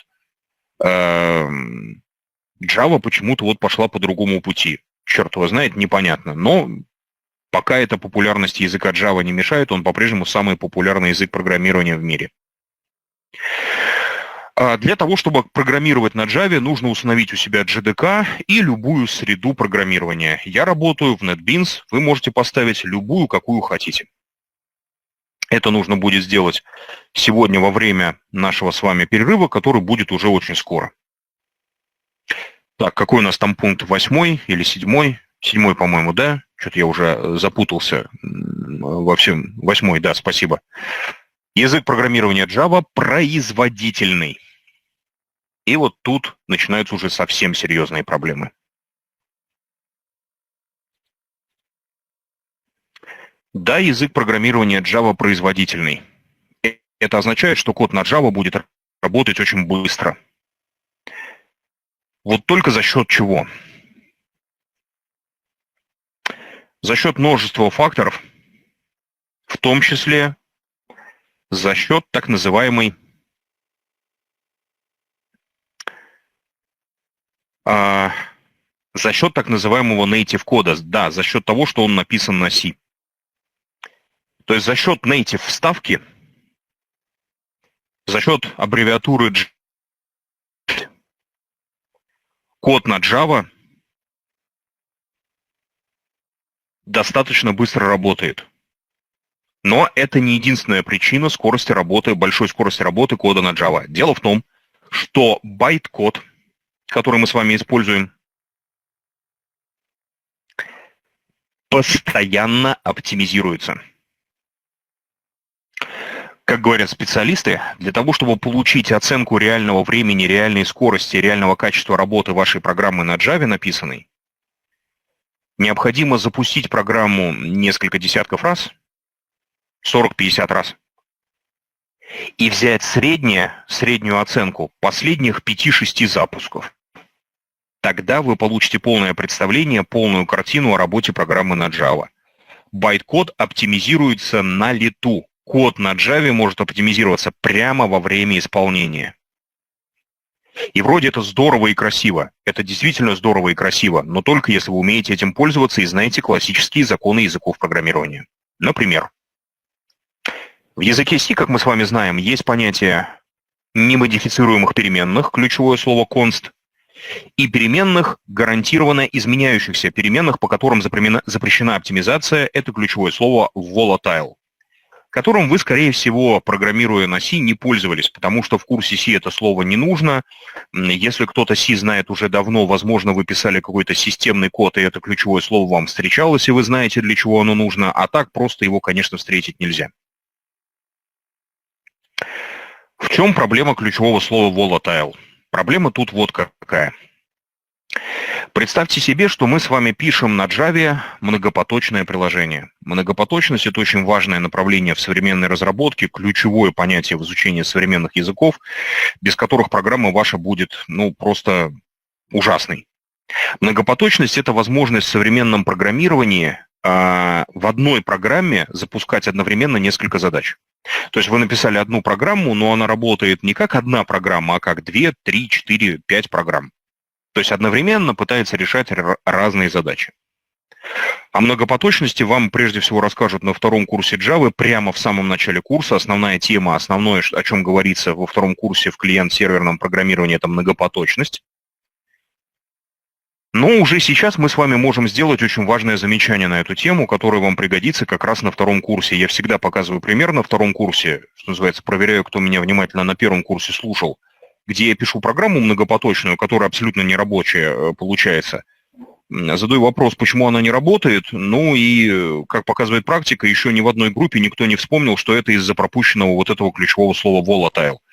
Потому что то, чем вы не пользуетесь, оно в голове очень плохо откладывается. Даже если вы это слово помните, многие говорят, ну да, точно, оно не всплывает в голове, поэтому старайтесь запоминать все то, о чем идет речь, старайтесь это вот как-то у себя по полочкам в голове разложить. В чем фокус ключевого слова volatile? Представьте себе, что вы написали кроссплатформенную, многопоточную, прошу прощения, программу на Java такого вида. У вас есть переменная, которая чему-то равна. Дальше на протяжении нескольких строчек кода вашей программы эта переменная не меняется. И дальше вы пишете вот такую проверку.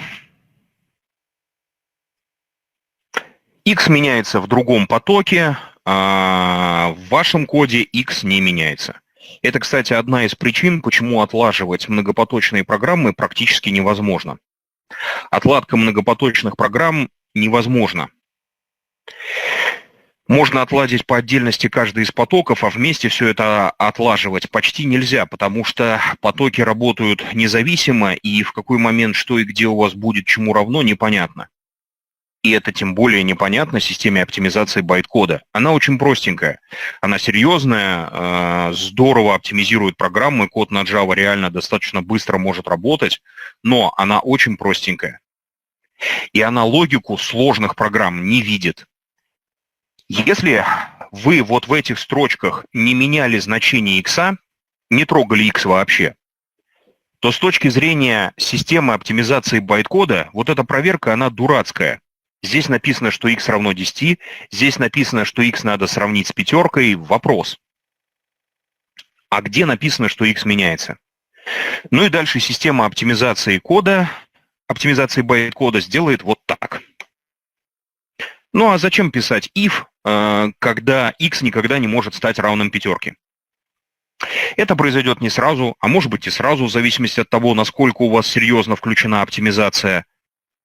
Ну и понятное дело, что после такой оптимизации программа вряд ли будет работать корректно, правда? Убрать эту оптимизацию можно только одним способом, сказав Java, что оптимизировать нельзя, что переменная реально будет меняться. Для этого нужно будет написать ключевое слово volatile. Без него нельзя. Вот вспомните эту вещь тогда, когда будете изучать вторую Java. Там будет ситуация, когда программа не будет работать, а не будет работать просто потому, что ключевое слово volatile пропущено. Но это как в знаменитом стихотворении про то, что город, да, взяли, потому что в кузнице не было гвоздя. Вот это то же самое. То есть оптимизация кода – это здорово. Программа на Java действительно может работать очень быстро. Вот только эта оптимизация, она иногда приводит к серьезным, существенным ошибкам. Ну и как мы с вами знаем, в программировании на языках C-подобных ни в коем случае нельзя писать вот так. Нельзя объявлять счетчик внутреннего цикла при объявлении этого цикла. Почему? Почему запрещено объявлять счетчик внутреннего цикла в самом цикле, в самом внутреннем цикле? Здесь уже вспоминаем язык C, вам об этом тоже рассказывали. Мы с вами в C всегда стараемся переменные объявлять в начале функции «почему». Ну и пускай исчезнет. Мы же с вами пытаемся память сэкономить. Очень хорошо, что исчезнет. Вопрос-то не про исчезнет, а почему так писать нельзя?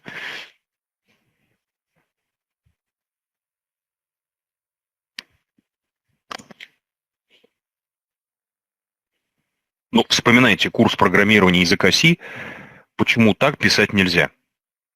Почему нельзя объявлять счетчик внутреннего цикла в самом внутреннем цикле?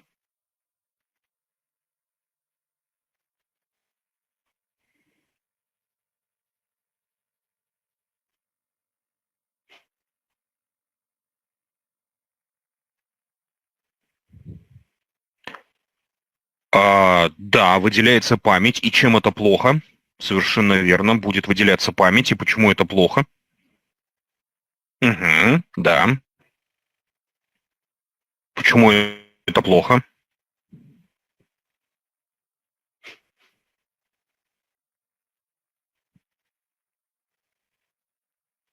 Нет. Наоборот, мы пытаемся так сделать для того, чтобы память сэкономить якобы. И на самом деле ее экономим. Вопрос не в экономии памяти, а вопрос в том, что она выделяется под счетчик G как?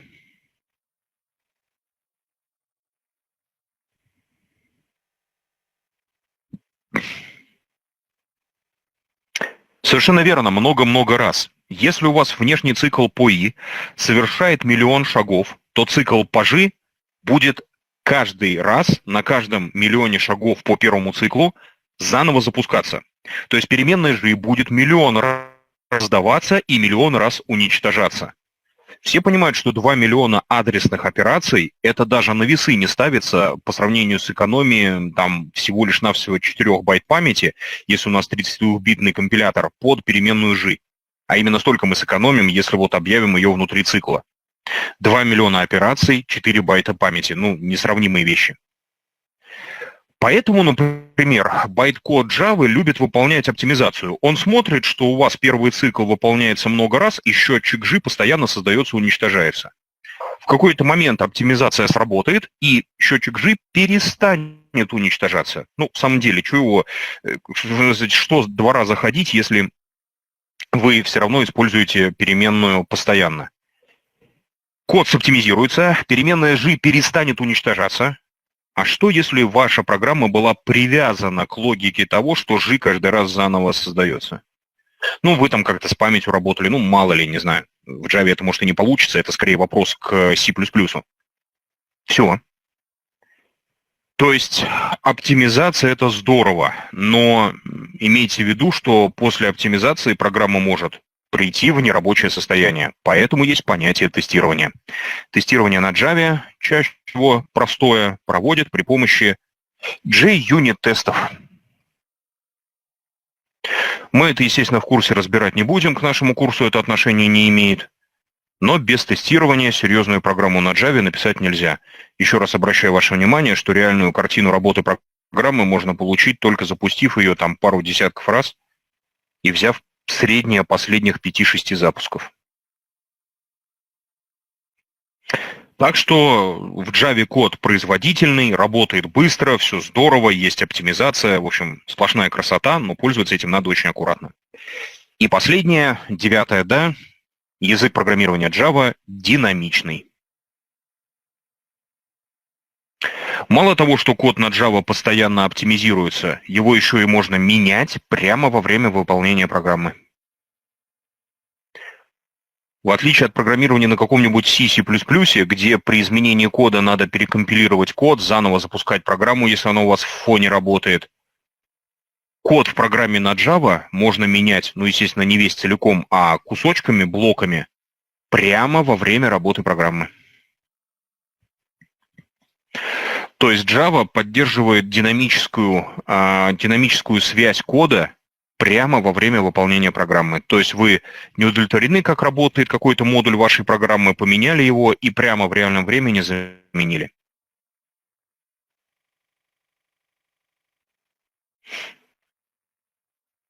Вот так.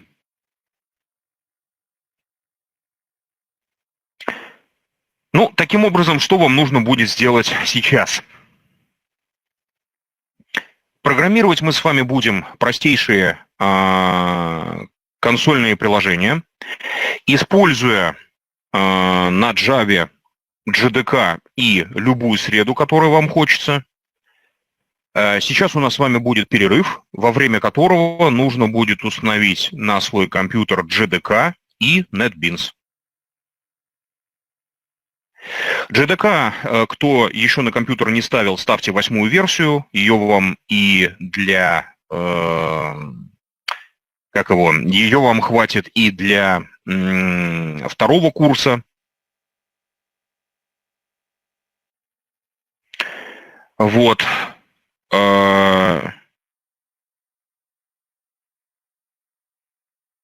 Ее вам хватит и для второго курса. Если звук пропадает, можно попробовать перезагрузиться. Бывает иногда такое, что звук теряется. И если у меня теряется, то это именно с моей стороны проблема. Если у вас, то имеет смысл просто переподключиться. Нагрузка на сервера большая. Можно просто выйти, зайти, и, как правило, звук дальше уже работает нормально. Просто при подключении что-то не так было задано. Если у вас уже стоит дома JDK, то ничего удалять не нужно. Для данного курса вы сможете работать в любой версии JDK, абсолютно плевать, какая она, 14, 11, только 9, если у кого-то 9, ее надо сносить точно, она кривая и косая. Работаем в любой среде, привыкайте к той, которая вам кажется, вам будет дальше удобнее. Наш с вами курс, он базовый, основной, мы основные моменты разбираем. Нужно привыкнуть к среде. Второй курс гораздо более серьезный, там гораздо более сложные примеры. Нужно уметь быстро писать, разбираться в своей среде, то есть нужно в ней ориентироваться. Вот, поэтому сейчас нужно все это установить, развернуть у себя JDK, он очень быстро ставится, и поставить среду. Среда ставится подольше, все-таки более громоздкая система JDK, оно там пара минут, плюс среда минут 5-10, в зависимости от того, какой у вас компьютер будет ставиться. Поэтому сейчас у нас с вами перерыв, все установите, все разверните, после перерыва мы уже непосредственно начнем разбирать примеры кода, то есть начнем программировать на Java. Начнем мы с вами с того, что посмотрим на некоторые базовые законы программирования на Java, добавим к ним некоторые полезные еще кусочки теории, но в основном дальше будем сегодня уже разбирать примеры кода. Потому что понятное дело, что в программировании лучше один раз увидеть, чем 10 раз услышать. То есть мы с вами будем именно дальше работать с кодом. Для этого открываем любую среду, в которой собираемся работать. Те, кто работают в NetBeans, соответственно, вместе со мной все делают. Все остальные в своих средах работают, потихоньку разбираются. Примеры у нас пока будут очень несложные. Горячие клавиши какие-то, которые вам понадобятся, можно будет в обеденный перерыв посмотреть, почитать, вспомнить. Сегодня мы не будем писать большое количество кода. Если где-то что-то не будете успевать, то вы мне обязательно об этом говорите, чтобы я там подождал. Я буду спрашивать там, все ли понятно. Если есть какие-то вопросы по коду, тоже задавайте. Если что-то не успели записать, тоже пишите, чтобы, возможно, я там успел за то время, пока вы дописываете, кому-то на какие-то вопросы ответить, что-то дописать. Итак, в зависимости от того, какую среду вы используете, вы создаете проект разными способами. Можно создать... Так, секундочку. NetBeans. Смотрите, NetBeans ставится реально довольно долго. Вы какую версию ставите? Просто если современную, его можно было скачать в виде, который не требует установки. Просто распаковали папочку и все. Ага, не успела скачаться. JDK, смотрите, вы какое JDK ищете? Если вам нужно скачать JDK, то JDK ищется элементарно, заходите в Google, пишите JDK 8, Enter, и по первой ссылке переходите, все. Либо OpenJDK. Там вариантов нет, OpenJDK он один. Так, если не успела скачаться, то давайте мы еще подождем. У нас есть с вами лабораторка и обеденный перерыв. Можно просто их сдвинуть, и все. Останется меньше времени на лабораторку, дома, самостоятельно поработаете. Сегодня, тем более, лабораторная работа простая. JDK ставить нужно в первую очередь. Соответственно, либо OpenJDK пишите в любом поисковике, ставить, все как всегда, при установке любой программы. 11.3 версия не требует JDK 14. Что-нибудь слышали о таком слове, как маркетинг? Они просто продвигают последнюю версию, которая есть в интернете. Условно говоря, вышла 14-я версия, давайте мы ее и наляпаем. Если вы скачиваете любую программу, вы же знаете, да, что совершенно не обязательно ставить последнюю версию программного обеспечения. То есть качайте то, что вам удобно. То, с чем вы работаете. Если вы скачиваете 11.3 NetBeans, то наплевать, что он советует. Советует он 14, а я поставлю 8, какая мне разница.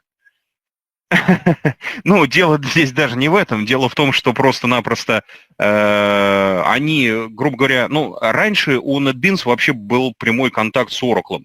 Вот я на втором курсе всегда, когда про программирование под интернет рассказываю, я показываю пример, который стандартный для NetBeans, который был придуман вместе в сотрудничестве с Oracle, который вот прям они вместе, Oracle'овцы, NetBeans, под новую библиотеку прям большой серьезный пример создавали. Так как поддержка NetBeans со стороны Oracle сейчас прекращена, то вот этот проект, он сейчас с очень большими трудностями запускается, но заодно интересно посмотреть, какие конфигурации, какие настройки нужно выполнять. Вот у меня в прошлой группе, которая недавно закончилась на прошлой неделе по второй Java, мы там в течение занятия настраивали, конфигурировали этот веб-проект.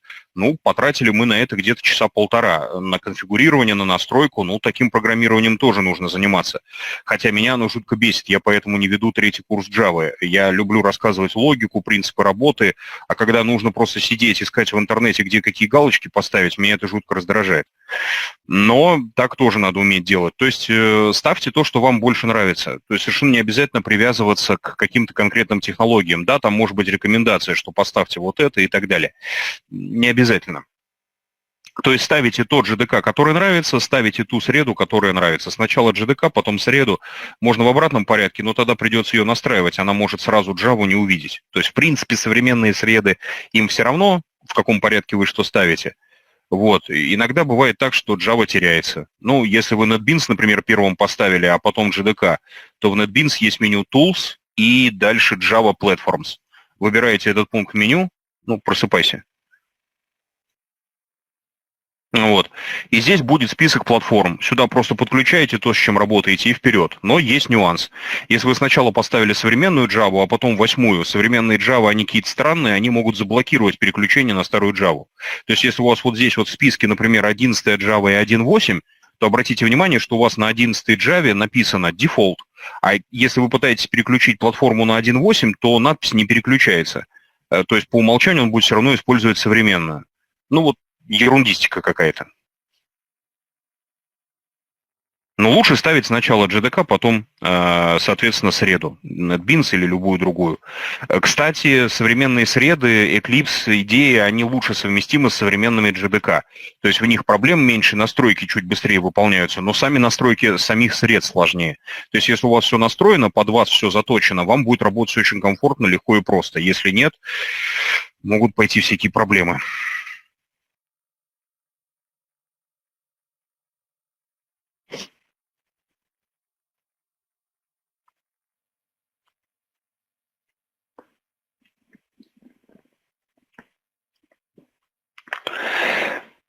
Так, у тех, у кого еще не все поставилось, теперь все хорошо, все нашлось, все поставилось или нет еще?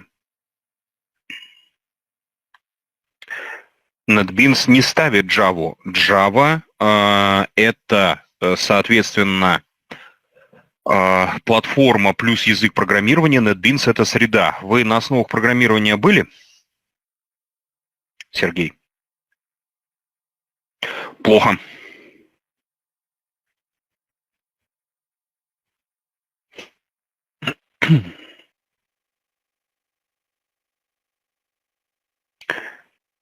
NetBeans также, основу программирования также нужно пройти, либо иметь эквивалентную подготовку для изучения нашего с вами курса.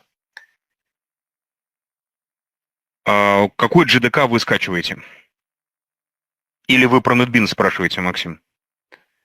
Если вы скачали современный NetBeans по первой ссылке с их официального сайта, его ставить не нужно. Нужно его просто распаковать и запустить из распакованной папочки NetBeans, из папки bin, соответствующий NetBeans в зависимости от того, какая у вас операционная система. Если 32-битная обычный NetBeans, если 64-битная NetBeans 64. То есть, если вы скачали архив с NetBeans, его устанавливать не нужно. Самое удобное, в общем, самый удобный вариант установки NetBeans. Его ставить не надо. Просто распаковали, из папки bin запускаете нужную вам версию NetBeans.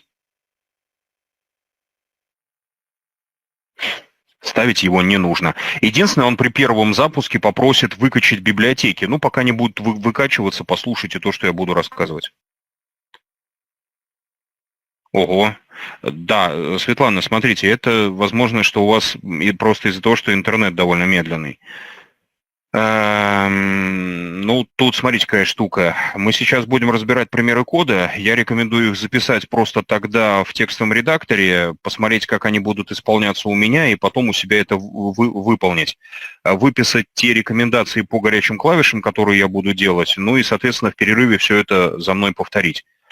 Ну, собственно говоря, перед курсом нужно все программное обеспечение поставить, но другое дело, что вы там, возможно, не знали, что ставить, поэтому, конечно, всякое бывает. Ну, вот нужно все это дело выкачивать.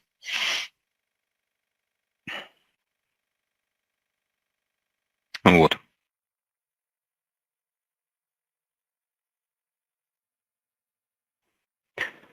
Так, ну что ж, давайте я, собственно, продолжу рассказ про создание проектов. Будем потихоньку все это обсуждать и разбирать. Чуть не забыл, кстати, хорошо, что вот я сказал про редактор. Всем рекомендую также установить у себя дома Notepad++. Это замечательный редактор, который умеет раскрашивать синтаксис на самых разных языках программирования и много синтаксиса понимает. Вот, например, вот это только алфавитный список языков программирования, которые NetBeans знает и понимает. Вот наша Java здесь есть. То, что я буду выписывать в Notepad++, это будут комментарии к моему рассказу. Это не надо, естественно, программировать, это лучше записывать в тетрадку. Рекомендую Notepad++ установить дома. Очень удобный редактор. Кому-то еще нравятся, например, там другие редакторы, Brackets, но мне нравится Notepad++ тем, что он маленький, компактный, бесплатный, не требует никаких регистраций, замечательно, прекрасно работает. Редактор очень удобный, всем советую. Естественно, компилировать из него нельзя, но быстренько прочитать код очень удобно. Итак, что такое создание новой программы на Java? Создание новой программы – это прежде всего создание нового проекта. Когда мы с вами пишем на современном языке, тем более, когда мы с вами пишем в современной операционной системе, то работа с проектом – это всегда создание ключевых служебных файлов, описывающих, где что у вас хранится, как все это должно компилироваться, куда должен помещаться результат. При программировании в Windows, на Mac это особенно критично, потому что эти операционные системы довольно сложные, и если вы в них вот подобные вещи не сделаете, то это может достаточно серьезно затруднить процесс написания кода. Поэтому я бы всем рекомендовал, кто работает в операционной системе Linux, также привыкать к работе с проектами в Linux. Зачастую достаточно просто создать файл, и все будет работать, потому что мы на Java изучаем кроссплатформенное программирование. Оно может привести такое программирование к тому, что вам придется писать код, в том числе и под Windows, мало ли. Нужно, естественно, работать с проектом, чтобы везде все компилировалось, чтобы вы везде могли работать со своим проектом, легко его переносить и так далее. В современных версиях NetBeans создание нового проекта требует использования так называемых платформ или лончеров систем запуска. Более подробно о них рассказывается на 3-м курсе Java, Enterprise Java Beans. Это корпоративная разработка, это Enterprise Java. Есть у Java 2 разных издания, это Standard Edition и Enterprise Edition. Enterprise Edition используется для разработки в корпоративном секторе, и там очень важны вот эти лончеры и платформы. Самая известная платформа – это Maven, которую изучают на 3-м курсе. Мы с вами используем платформу Ant. Эта платформа базовая, в ней находятся все стандартные проекты на Java. Если у вас более старая версия NetBeans, то там у вас этих лончеров по умолчанию нету, там эти проекты спрятаны, они в отдельной графе находятся. У вас приложения на Java стандартные так и обозначены просто как Java, Java Application. Вот то, что у меня здесь выбрано. Java Ant, Java Application. У кого NetBeans попроще, там это будет прям сразу в стандартном выборе Java. Если у кого-то вдруг в этом списке Java нету, то это значит, что у вас Java некорректно установлена. Или, например, NetBeans несовместим. Если у вас новая версия JDK, старше 8, 9, 10 и дальше, и 8.2 NetBeans, то там работать этот JDK не будет, и вы не сможете создавать проекты. А даже если и сможете, они не будут компилироваться. У тех, у кого современная JDK, нужно просто иметь вот современный NetBeans. У меня JDK 8, но NetBeans я использую современный просто для того, чтобы показывать вам какие-то современные настройки.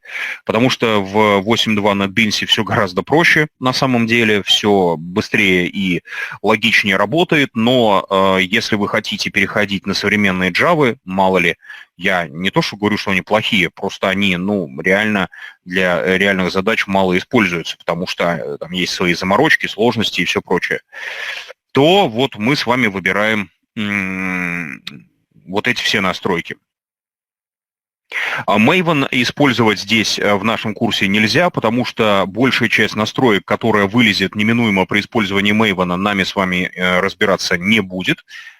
И есть шанс, что у вас в какой-то момент просто перестанут компилироваться, либо сразу перестанут, такое тоже бывает, все те примеры, которые я буду использовать. Поэтому мы используем launcher Ant, launcher Maven требует настройки, использовать его нельзя.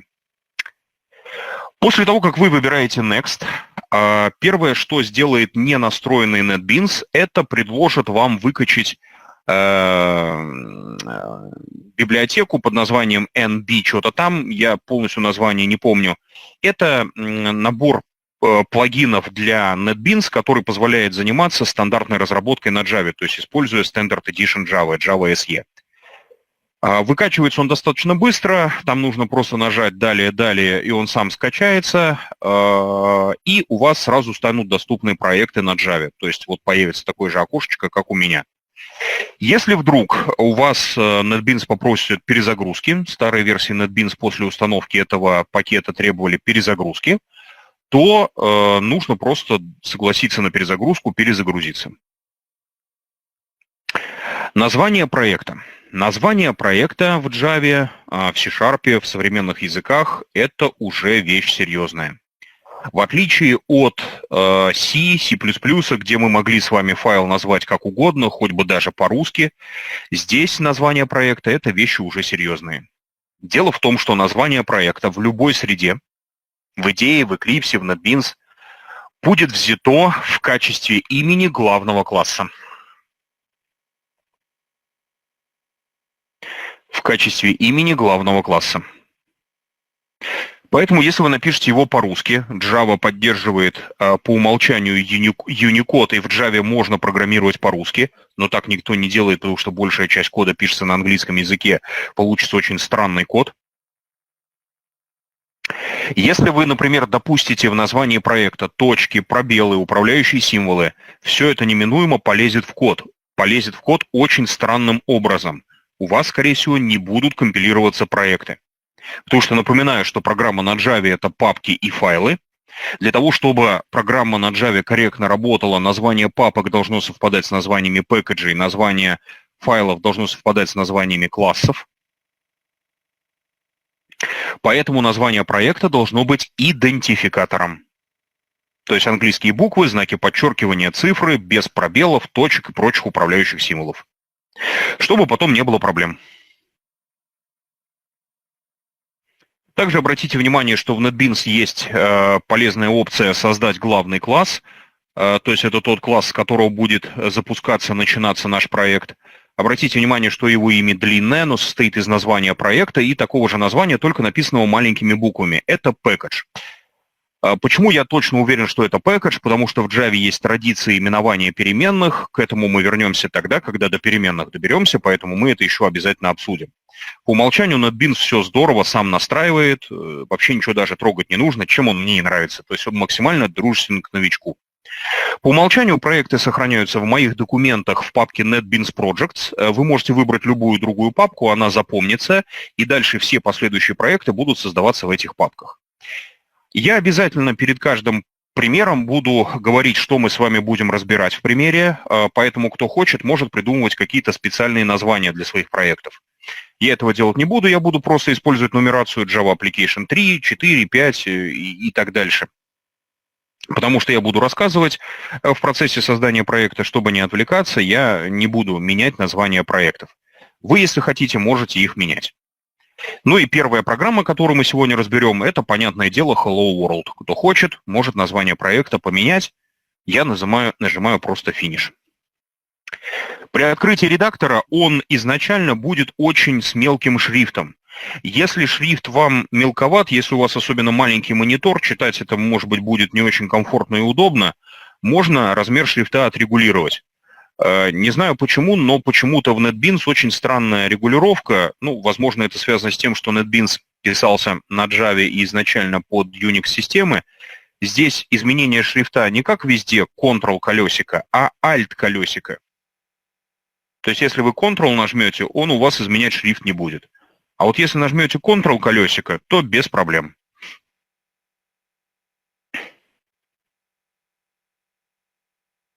Ну и, собственно говоря, дальше у нас с вами появится код на Java, который мы с вами будем сейчас сначала разбирать, а потом дописывать.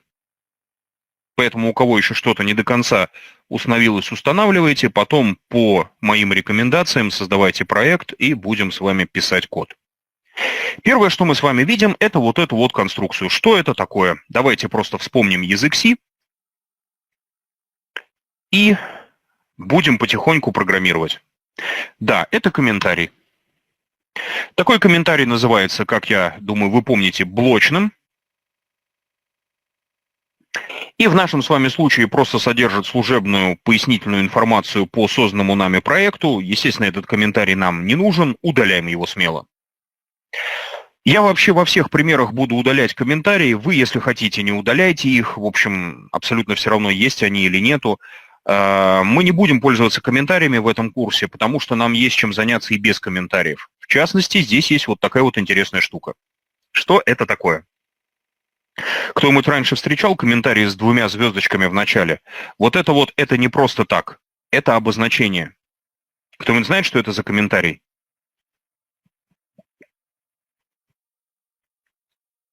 Может быть, встречали ранее? Кстати, среди присутствующих есть кто-нибудь, кто уже знает хотя бы чуть-чуть язык C#? Нет, это не важный комментарий.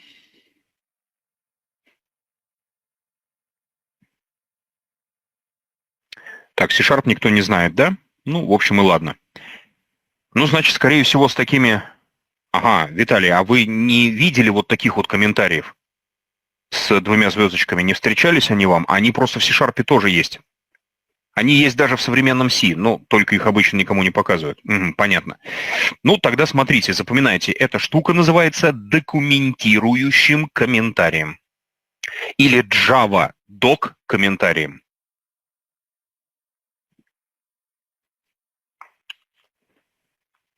Да, совершенно верно, Денис, документирующий комментарий, да.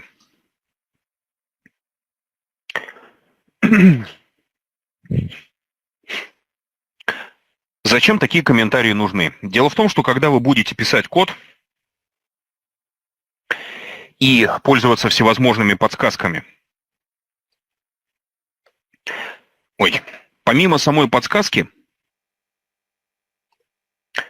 у вас еще будет наверху появляться описание того, чем вы собираетесь пользоваться. Вот, например, такое. Видите, да? Вот это вот описание, которое наверху у меня появилось, оно не просто так появляется. Это описание берется вот из этих комментариев. У нас их в коде 2 штуки, 2 комментирующих комментария. Первый говорит о том, кто автор программы, второй говорит, что такое аргументы мейна.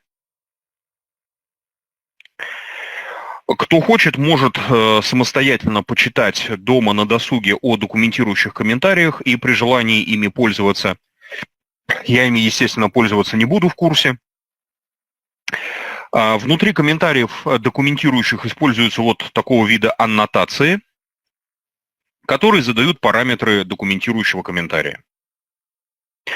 В общем-то, штука полезная, когда вы пишете серьезную большую библиотеку.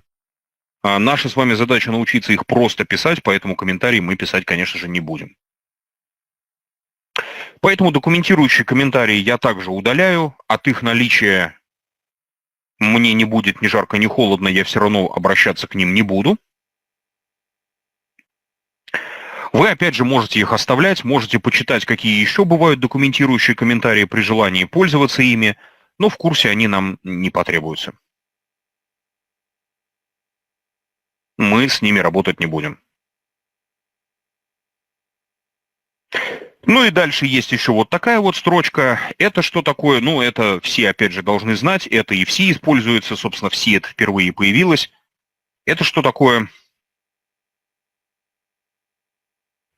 Строчный комментарий, совершенно верно. Ну, то есть все как всегда, все как везде. Опять же, этот комментарий чисто здесь как заглушка стоит в NetBeans. Здесь вот, собственно, написано, что нам дальше делать. Писать код, ну и так понятно, что код нам надо писать. Поэтому тоже такой комментарий я удаляю. Вот, от комментариев мы с вами избавились. Комментарии я писать в программе не буду. Кто хочет, пишите. Но не забывайте, что редактор Java юникодовский. И если вы скопипастите проект с комментариями на русском языке в редактор, который не понимает юникода, вместо русских символов увидите абракадабру. То есть юникод здесь используется по умолчанию. Ну вот, от комментариев избавились. Опять возвращаемся кверху. Дальше у нас с вами идет вот такая вот строчка. Package и название пэкэджа. Что это такое? Мы с вами уже это разбирали до перерыва. Что это такое? Нет, это не библиотека. Что такое package? Совершенно верно, это папка проекта. Это папка, где находится наш с вами проект. Давайте туда сходим. Вот как наша с вами папка выглядит. Что из себя представляет папка проекта? Внутри нее находятся две директории. То же самое есть и у вас. Только не надо меня спрашивать, где у меня находится проект. Вы должны знать, куда вы его только что сохранили, да? Папка NB Project, это, как несложно догадаться, NetBeans Project, это служебная информация NetBeans. Если вы работаете в Eclipse или в IDE, у вас, возможно, другая будет структура директорий, может быть, какие-то другие папки и файлы появятся. Ну вот в NetBeans есть папка NB Project, там находится проект. Настройки параметра проекта. Два файла build и manifest, они служебные, опять же. Нас интересует папка src, source, исходный код. Внутри папки src будет папка Java Application 3 в моем случае. Ну, у вас, возможно, с другим названием, если вы проект переименовали. То есть это и есть наш с вами package. Ну, а, соответственно, что находится внутри этой папки? Файл с расширением Java, в котором находится вот этот вот код, с которым мы с вами сейчас работаем. То есть package – это название папки, в которой мы работаем, а вот это дублирует название файла, в котором будет находиться наш с вами класс.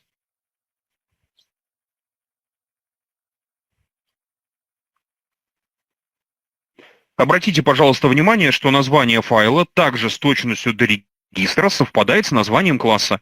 В Windows на это всем плевать, в Linux, если вы что-то где-то напортачите, программа просто не будет компилироваться. Так как мы пишем кроссплатформенный код, мы должны соблюдать кроссплатформенность, а значит должны писать единообразно. Поэтому обязательно все с точностью до регистра совпадает. Вот такой вот класс. Мы сегодня постараемся минимально говорить про объектно-ориентированную часть Java. Правда, это довольно сложно на языке, который является чисто объектно-ориентированным. Ну, мы с вами попробуем.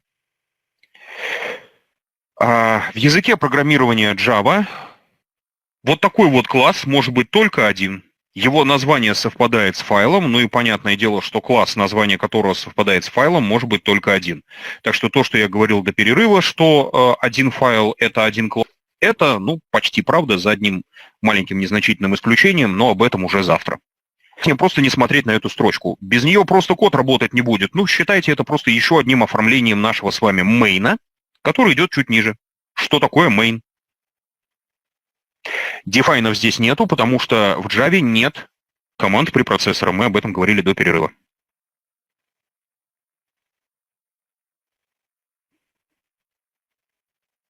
Вот, все остальное требует здесь уже отдельного разбора.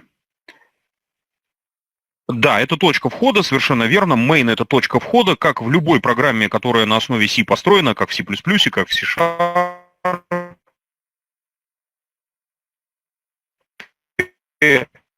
Также и в Java, как и в C, main — это то, с чего начинает работу наша программа. Вот только здесь есть за счет вот этой строчки. Сколько мейнов может быть в программе?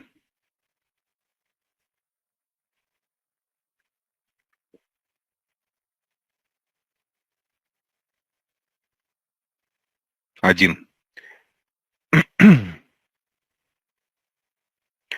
Так, звук. Давайте-ка я еще раз у себя проверю. У меня, по идее, все хорошо. Сейчас я еще раз посмотрю настройки звука. Секундочку. Так. Возможно, что-то на сервере. Давайте мы с вами так сделаем. Я просто в обеденный перерыв перезагружу трансляцию. Надо будет в обед переподключиться к вебинару. Так, сейчас я проверю.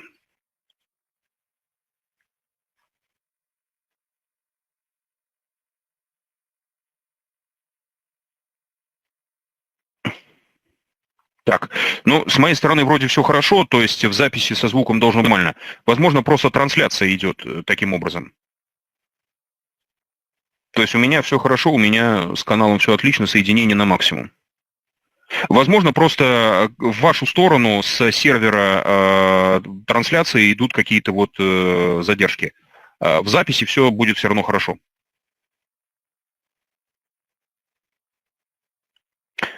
Так, ну, я у себя настройки проверил. Может быть, сейчас будет получше. Итак, сколько мейнов может быть в программе? Вот вы ответили 1. Это ответ правильный для языка C. В Java мейнов может быть сколько угодно. В Java есть понятие главного класса. Ну, если хотите, главного файла.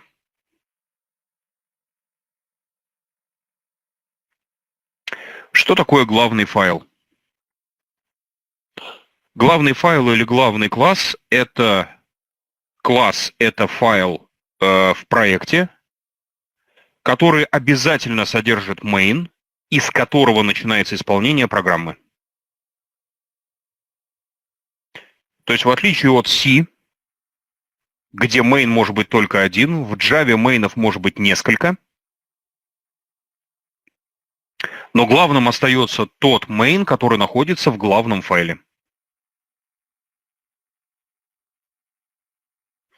Главным остается тот main, который находится в главном файле.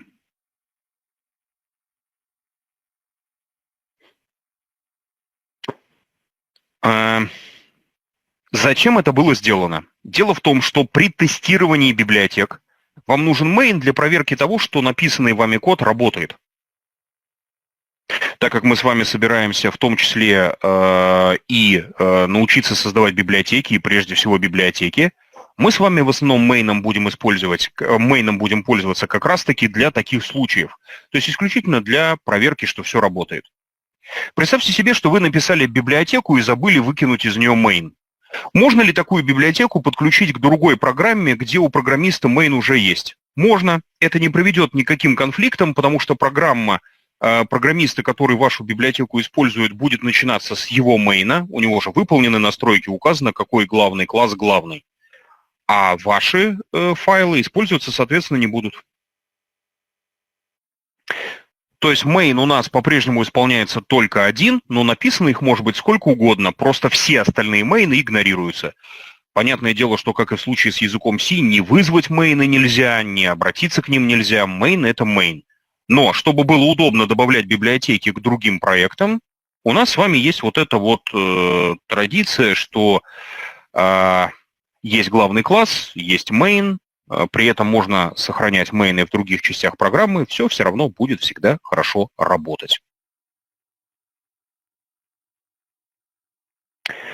Ну и что еще хотелось бы сказать по поводу мейна, по поводу написанного нами кода.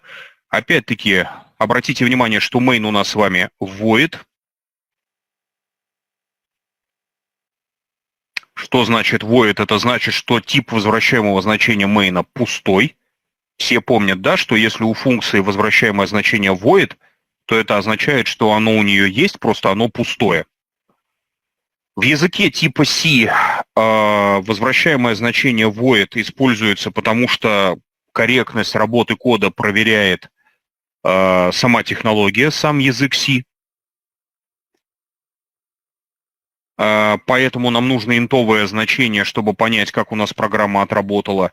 Если мы берем современное программирование, то типа Java, C#, то здесь void пишется, потому что здесь язык тоже сам за всем следит, но уже на более высоком уровне и, естественно, обо всех ошибках, обо всех сбоях сам по себе, конечно же, знает. На ключевые слова public и static пока обращать внимание не надо. Это объектно-ориентированная часть кода. О ней мы будем говорить уже только завтра. Ну и дальше у нас с вами есть аргументы main, где стоят аргументы типа string. Обратите, пожалуйста, внимание, что в Java, кому его не хватало в C, наконец-то появился тип данных string, строка. Несмотря на то, что в Java он есть, существует множество ограничений на работу со стрингом. Например, только в 8-й версии Java, вот в той, которая стала универсальным стандартом, появилась возможность использовать string в операторе switch. Помните, да, оператор switch — это оператор выбора, где вы пишете кейс и чему равно значение. Так вот, строки в операторе switch стало возможным использовать вот буквально недавно. Ну, потому что строка — это на самом деле довольно сложный тип данных, и просто так работать с ним не получится. Что за аргументы мы передаем в main? Что за аргументы являются параметрами main? Что передается в main? В Java все то же самое, что и в C. Естественно, главный класс вы указываете вручную. Помните, когда мы создавали проект, в NetBeans, когда мы создаем проект, там есть соответствующая настройка. Мы указываем, какой класс главный. Что такое аргументы main? Откуда они берутся? В Java все то же самое, что и в C. За что отвечают аргументы main? Вспоминайте.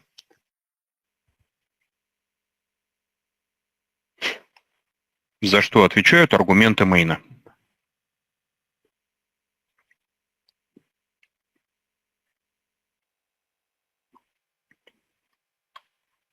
Ну, помните, в языке C было два аргумента main, argv и argc. Arguments counter, arguments value. За что эти аргументы отвечали? Здесь то же самое. Интересно, почему здесь аргумент один, хотя в C их было два.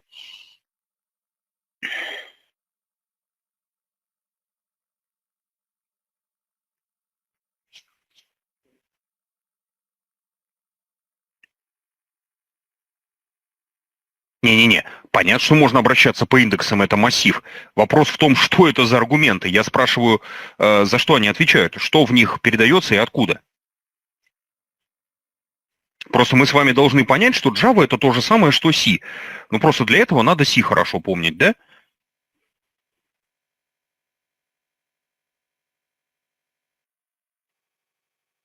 Итак, за что отвечают аргументы main?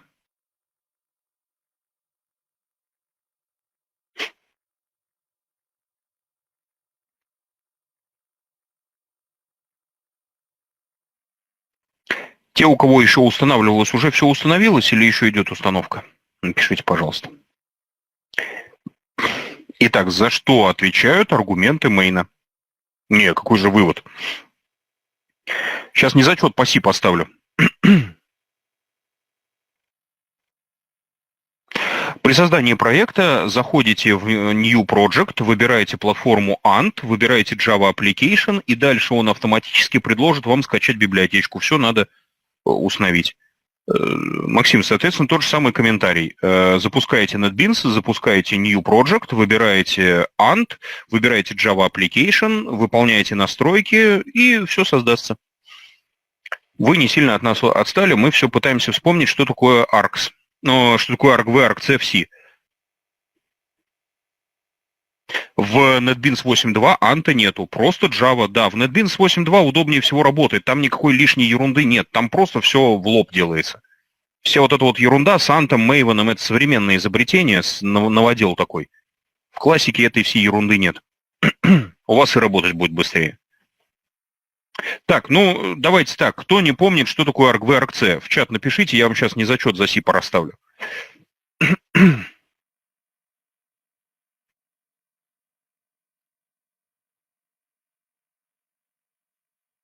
Если никто не напишет, всем проставлю.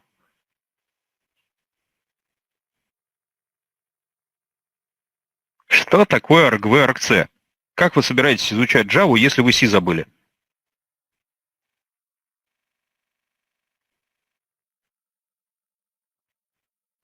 Это недопустимо. Иначе мы с вами сейчас полкурса будем C вспоминать вместо того, чтобы Java учить. А наша с вами цель еще и разобраться в том, как Java устроена.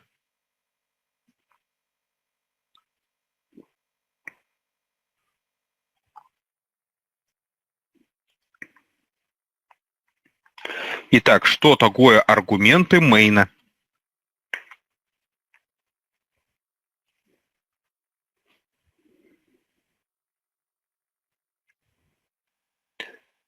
Правильно, путь к программе, да, это все верно. А почему путь программы заполняется? Откуда программа? Совершенно верно. Вот сразу видно, человек у меня учился,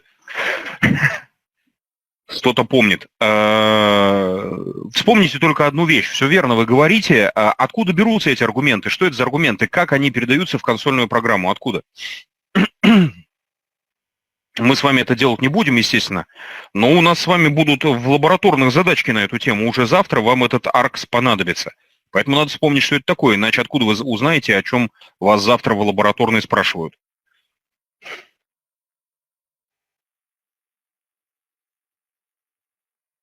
Итак, что такое аргументы мейна?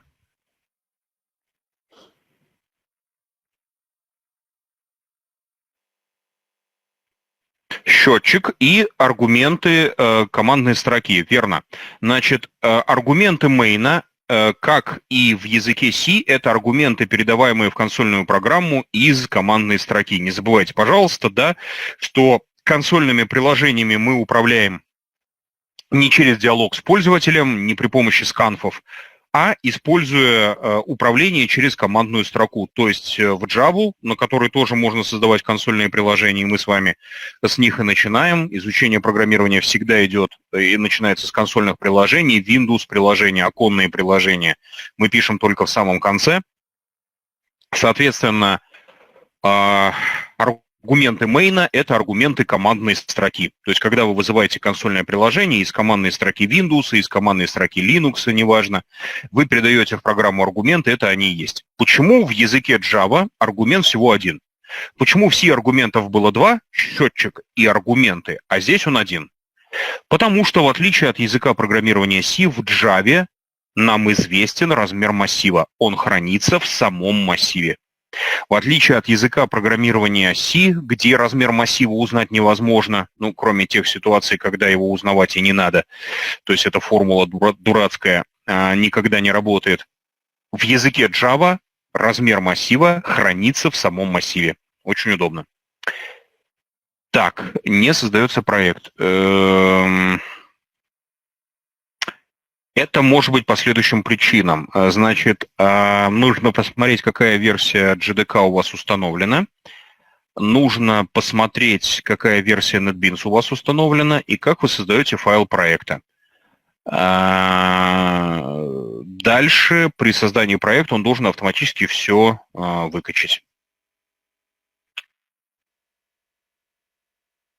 Значит, если вы изначально ставили NetBeans, потом JDK, то вам нужно через меню Tools, инструменты.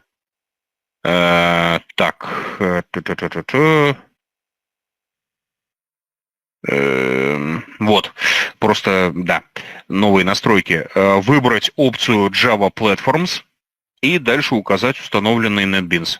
Если вы все ставили по умолчанию, NetBeans в папку по умолчанию, просто распаковали JDK в папку по умолчанию, просто распаковали NetBeans, то все должно работать.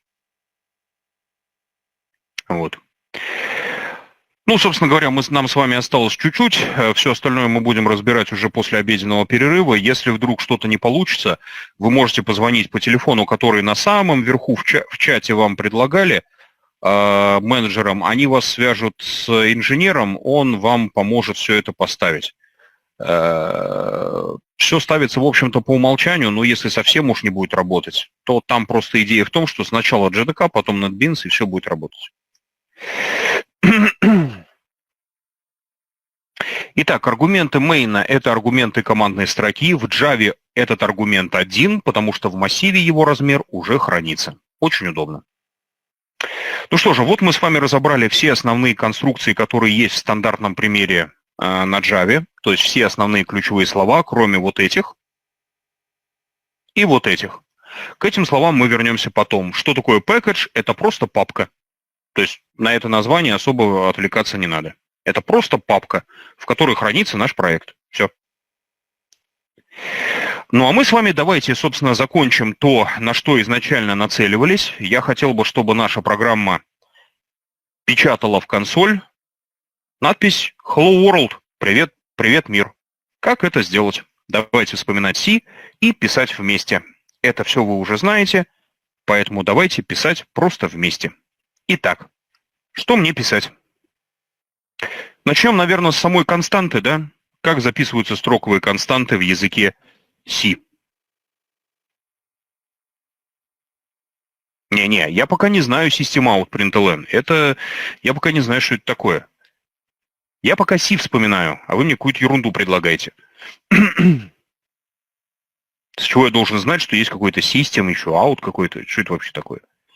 Итак, как мы с вами выводим на экран сообщение Hello World в языке C? Вспоминаем язык C.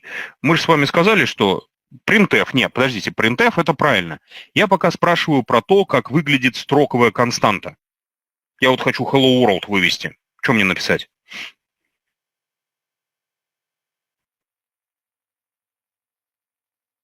Вспоминаем C поступательно, да? Итак, как выглядит на C строковая константа?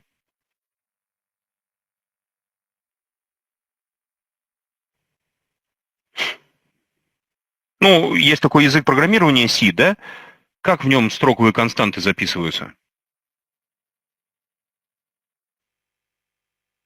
Может, кто-то что-то помнит из языка C? Там какие-то кавычки были, что-то типа того. Нет? Не вспоминается?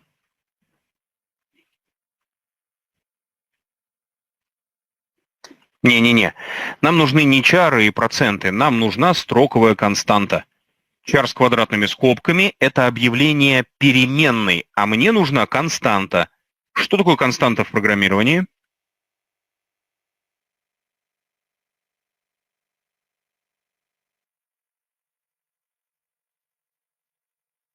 Видите, как плохо забывать то, что вам раньше рассказывали? Нет. Define это правильно, но это именованная константа, а я просто о константе спрашиваю. Ну, хорошо, какого цвета учебник?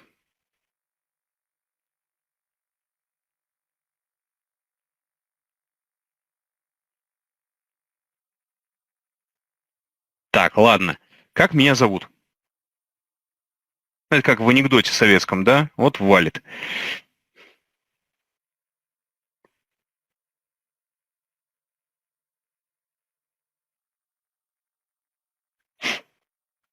Как в языке C записываются строковые константы?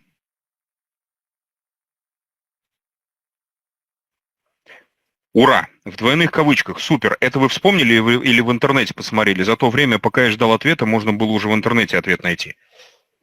Ну, хорошо, что вспомнили. Уже здорово. Или нашли. В смысле, про это. Что такое констант? Я говорю, сейчас я никому-то не зачет по си поставлю. Что такое константа? Сейчас мы с вами еще и си заодно вспомним.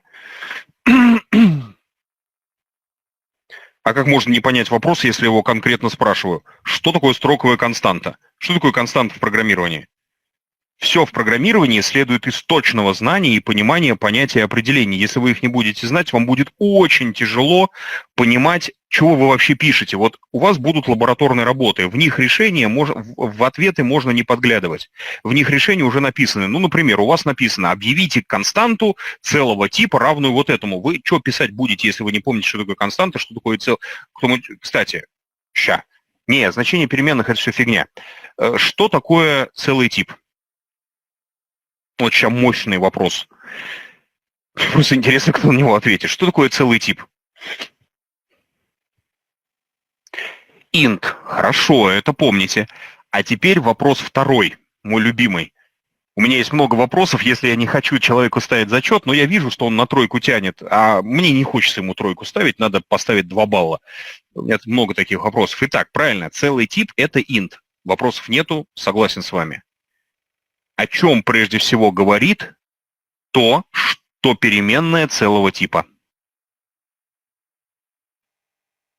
Дерево проектов сейчас открою, пожалуйста. Вот оно. Ой, давайте я его только разверну. Да-да-да. Вот как оно у меня выглядит. Соответственно, наш с вами package – это папочка и файл, и JDK. Все. Во, правильно. Способ адресации данных – это не зачет. Самое главное, о чем говорит тип данных, это о том, что данные занимают 4 байта памяти в 32-битной системе. Всем плевать, что у вас в целых числах хранится. Самое главное, о чем тип говорит, это объем данных в памяти. Потому что, чтобы разместить переменную, зачем мы ее объявляем? Если мы не объявим переменную, откуда система будет знать, сколько выделить под нее памяти? Логично? То есть в программировании все следует из понятия определений. Ни в коем случае их не забывайте. Вам будет очень тяжело разбирать сложный материал. Чем сложнее материал, тем выше вероятность, что ответить на вопросы очень легко, если вы знаете базу. Ну, поэтому у нас с вами первое домашнее задание. Только вот мы с вами договорились, да, что домашние задания, они не обязательные, но учитывая, что вы это все плохо помните, это домашнее задание будет обязательное. К завтрашнему дню нужно вспомнить основные конструкции языка C. Константы, переменные, циклы, условия, типы данных, что за что отвечает. Посмотрите свои записи, которые у вас были после курса C. Вспомните это нам очень сильно будет нужно. Иначе вы не будете понимать, что происходит. Научиться нажимать на кнопки – это одно. Я бы хотел, чтобы вы научились понимать, что происходит. И обязательно, кто не у меня учился, эту фразу, может быть, не слышал, обязательно задавайте себе те вопросы, которые я задаю вам. Нельзя научиться программированию, если вы просто научились нажимать на кнопки. Вы видите какую-то непонятную конструкцию, сразу задавайте себе вопрос. А что я вообще написал? А что это такое? А как это будет работать? Обязательно задавайте себе эти вопросы. Ваша цель не просто научиться на кнопки нажимать, а научиться создавать серьезные программы. Поэтому всегда задавайте себе вопрос, а что я вообще пишу? Это очень важно. Float тоже 4 байта, и нам плевать, что это float. Я могу в языке C с float'ом работать как с интом. У меня тоже студенты иногда такое спрашивают, но фокус в том, что, как я уже говорил, я работаю с отстающими, я председатель комиссии по отчислению. Меня очень трудно запутать. Нет, конечно. Внимание.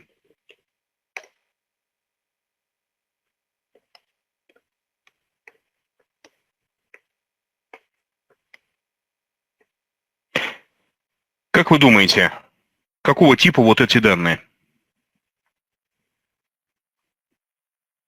Вам это на C должны были показывать, а если не показывали, это плохо. Дайте-ка я быстренько бегаю в журнал, погляжу, что к чему у нас вообще здесь. Что-то как-то все это напрягает немножко. Так.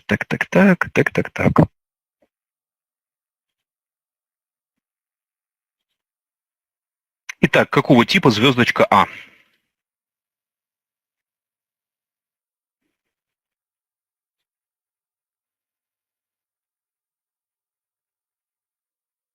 Санан, а вы у нас на курсе по C не учились, да? У вас ранее был опыт?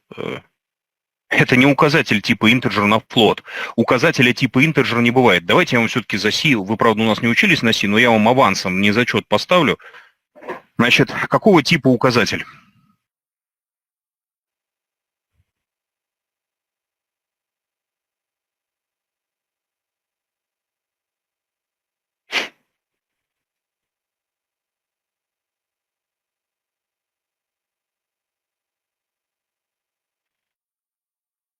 Int написано, все правильно. Вот только int к указателю никакого отношения не имеет. Потому что тип указателя, как ни странно, это указатель. Указатель – это тип данных. В литературе по программированию на языке C пропускают фразу переменная типа указатель, а пишут сразу указатель, потому что писать переменная типа указатель банально длиннее. Авторы учебников, зачастую многие, мало работали со студентами, а пишут то, что себе представляют о программировании. Это бич многих хороших учебников, того же Шилта. Он тоже этим грозит, хотя его учебники одни из самых лучших. Они пропускают то, что считают людям и так известно. Указатель – это не указатель, это переменная типа указатель. Когда вы пишете int звездочку, это правильно читается как указатель на int. Указатель на целочисленные данные, указатель на целое число, указатель на int, но указатель на. Фраза указатель типа int – это сразу не зачет. Почему? Потому что тип указателя – указатель. Он предназначен для работы с определенными данными определенного типа, но он указывает на них. Поэтому если я пишу тот код, который написал, звездочка А, она интовая. Если я хочу, я могу выполнить так называемую реинтерпретацию данных. Вы знаете же, что есть такая запись в круглых скобках, которая называется приведение типа, когда я могу переменную искусственно, временно разместить в памяти как float, при том, что она интовая, то есть создать копию данных нужного мне типа. Можно пойти еще дальше. Можно не просто привести типы данных, а можно изменить тип данных. И то, что у вас переменная занимает 4 байта памяти, это самое главное, о чем говорит тип данных. А то, что она интовая или флотовская, да всем плевать на это. Например, данные типа double 8-байтовые. Можно интерпретировать данные типа double как массив из 2 интов. Я поэтому и рассказываю. Еще раз, я ни в коем случае не в претензии, что вы чего-то не знаете. Я просто показываю, почему важно для понимания современного программирования серьезно знать язык C. Вот есть люди, которые у нас там всякие менеджеры попадаются иногда с фантазией, а давайте мы сделаем так, чтобы люди учили Java, не зная C. Вы это как собираетесь организовать? Как люди поймут, чего вообще там происходит? Вот можно взять и интерпретировать double как массив из 2 интов. Ну, double он 8-байтовый, 2 инта это как раз 8 байт. Я могу могу выполнить реинтерпретацию данных, чтобы у меня вместо double получилось 2 инта. А кто мне может это запретить? Например, char он однобайтовый. Я могу double интерпретировать как 8 подряд идущих символов. Ну, если мне приспичило. Что хочу, то и пишу. Но другое дело, что в Java это делать не получится, в Java указателей нету. Но понимание определений и смысл конструкции знать очень важно. Но это мы так немножко отвлеклись, хотя вещи полезные. Давайте вернемся к нашим баранам, то бишь к нашему коду. Итак, мы с вами написали Hello World в двойных кавычках. Это строковая константа. Напоминаю, кто забыл, что константа в программировании – это то, что нельзя изменить никак программными средствами. То есть константа – это так называемое hard-coded значение. Когда вы в программе пишете 10, 0,5, Hello World, вы объявляете константу. Константа – это то, что задано явно, написано явно как значение. Помните, да, что нельзя путать переменные и значения. Есть переменная x, есть ее значение 10. Что хранится в переменной, мы, может быть, даже и не знаем, если программа его еще не вычислила. Но когда мы в программе написали x присвоить 10 или a присвоить 1 плюс 2, 1, 2, hello world, 10, это все константы. То, что никак нельзя изменить программными средствами. Ну что ж, итак, вернемся к нашим баранам. Hello World мы написали. Дальше был правильный совет, что для вывода на экран нам нужен printf. Пишем. Printf. Что такое printf? Printf – это функция, поэтому берем в круглые скобки и точка с запятой в конце. Так. Это мы с вами просто продублировали тот код, который хорошо знаем и еще со времен программирования на языке C. Но обратите, пожалуйста, внимание, что printf подчеркнут. Вот это небольшой бонус от использования современной среды языка программирования и языка Java. Он будет проверять синтаксис на лету.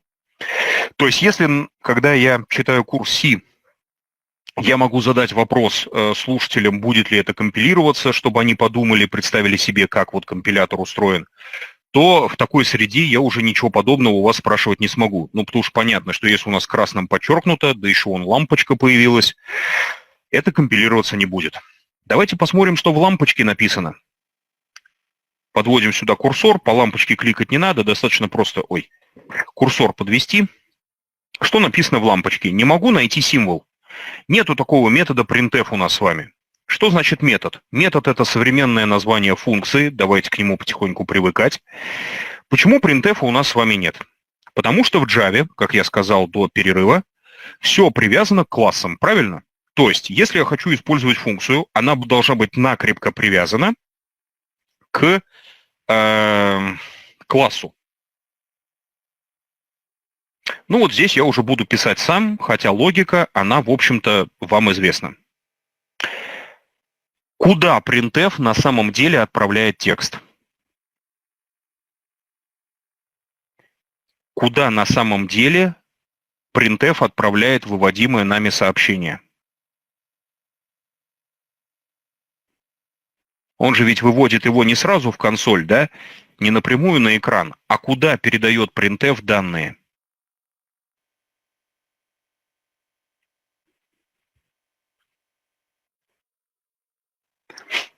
Куда printf передает данные на самом деле?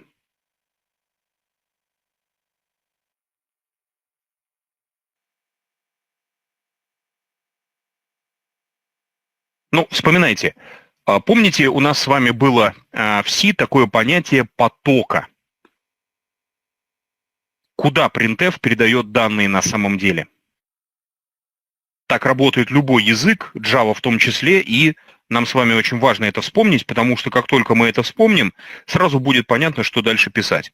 Да, в какой... Нет, буфер это безусловно, но к буферам мы еще обязательно вернемся чуть позже по ходу курса. Без буфера здесь нельзя, поскольку данные заполняются в буфере в поток.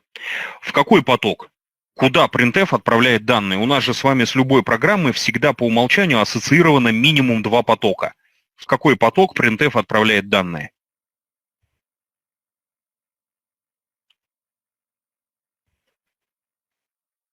Совершенно верно, в поток вывода. Ну и давайте это запишем. Все системные конструкции в Java находятся в классе. Видите, не хотел бы пользоваться сегодня терминологией объектно-ориентированного программирования, но никуда не денешься, который называется System. Чтобы не писать целиком название классов, достаточно написать, как правило, первые несколько букв и дальше в NetBeans нажать Ctrl-пробел. Ctrl-пробел приводит к вызову подсказки, которую можно использовать для автозавершения кода. Некоторые редакторы, например, Идея, могут сразу предлагать варианты подстановки. В NetBeans это можно вызвать принудительно. Ctrl-пробел и появится подсказка. Класс, который нам нужен, называется System. Для его выбора совершенно не обязательно тянуться за мышкой. Можно воспользоваться стрелочкой на клавиатуре и подтвердить выбор, нажав Enter. Видите, даже не обязательно писать правильно с точки зрения регистра. Я начал писать слово System с маленькой буквы, а подставилось все равно как надо. Ну а дальше есть универсальное золотое правило программирования на Java. Сомневаешься, нажимай Ctrl-пробел. В любом редакторе есть аналогичные команды, которые выдают подсказки по правильному написанию кода. Если вы что-то забыли, но примерно помните название класса, просто напишите первую пару букв, нажмите подсказку, и вам подскажут, чего писать дальше. Как сказал в свое время один мой знакомый, в его фразе есть доля истины, хотя она такая может показаться довольно странной, но тем не менее, что, программируя на Java, не надо думать, надо видеть конечную цель и просто аккуратно писать. Если вы что-то где-то забыли, есть Ctrl-пробел. И второе правило. Сомневаешься и Ctrl-пробел не помогает, ставь точку. Когда вы поставите точку, появится подсказка, что можно писать дальше, еще и с описанием того, что дальше можно написать. System – это системный класс, описывающий всевозможные системные конструкции Java. Внутри него находятся всевозможные системные параметры, с которыми мы можем работать. С помощью класса System можно узнать, сколько сейчас времени, и посчитать, сколько времени работала ваша программа. Можно аварийно завершить программу, это команда, вернее, не аварийно, а в любом месте завершить программу, это команда exit. А нам с вами что нужно использовать из этой подсказки? Ну, если я собираюсь printf использовать, как называется стандартный поток вывода в языке Да, out, совершенно верно. В языке C стандартный поток вывода это std_out. Еще одна точка. И смотрите, если подсказка вам не нужна, можете нажать Escape. Все подчеркивания исчезли. Код написан правильно. Лампочка, которая у нас осталась слева, это просто информация, что у нас с вами, что можно сделать с этой текущей строчкой. Если я уведу курсор, то вот видите, все лампочки исчезли, все подчеркивания исчезли, код правильный. То есть, смотрите, логика Java-программы, она точно такая же, как в C. Главное, ни в коем случае не запоминайте простейшие основные базовые законы, которым вас учили. Что такое объявление переменных, что такое ввод-вывод, что такое циклы условия. Java абсолютно полностью повторяет синтаксис языка C. Более того, давайте дополнительно в этом убедимся. Но сначала всем ли понятно, что написано в этой программе? Если есть какие-то вопросы, спрашивайте. По синтаксису, по логике.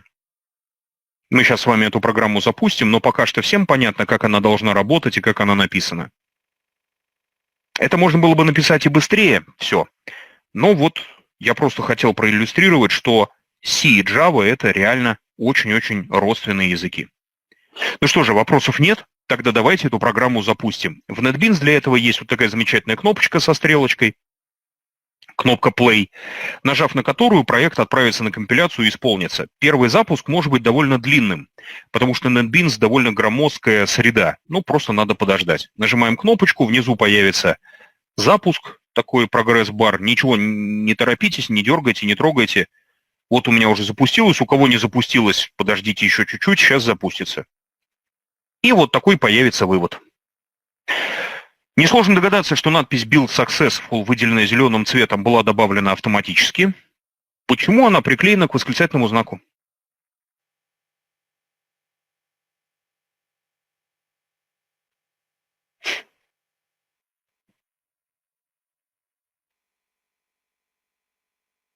Если у кого-то вдруг проект не запускается, проверьте корректность установки JDK и среды, в которой вы работаете. Потому что проект очень несложный, ломаться здесь нечему. Если у вас лампочек и подчеркиваний нет, он должен скомпилироваться и запуститься. Если вдруг не запускается, проверяйте, все ли корректно у вас установлено. Итак, почему надпись Build Successful, служебная информация, приклеилась к восклицательному знаку?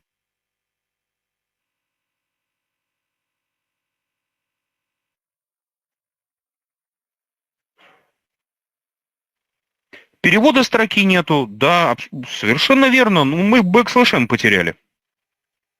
Printf, он же не обязан ничего никуда переводить, правильно? Printf — это просто функция печати. Чтобы перевести курсор на следующую строку, бэкслэш n нужен, проверяем. О, совсем другое дело, красиво.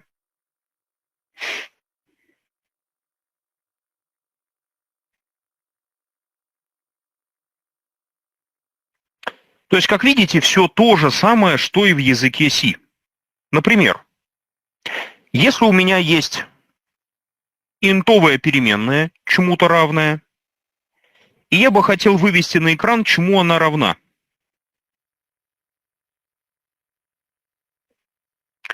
Что мне нужно написать в этом месте, чтобы вывести на экран значение целочисленной переменной а? Ну, я пока не знаю, что такое ln, хотя мы эту команду тоже скоро разберем. Процент d, совершенно верно. Ну, все как всегда. Работает. То есть, напоминаю, домашнее задание для тех, кто особенно забыл. Обязательно вспомните основные конструкции языка C. Нам они пригодятся. Мы что-то сегодня разберем, вспомним, вот что-то уже вспомнили про указатели немножко, чуть-чуть. Наша с вами цель разобрать сегодня условия, циклы, массивы, ну то есть пробежаться по всему синтаксису языка C. Вопросы есть какие-то по написанному коду?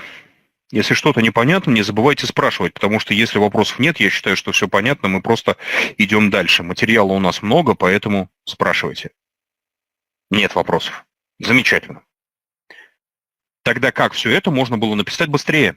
Ну, с переменной мы поработаем после перерыва, а вот как можно было быстрее напечатать Hello World?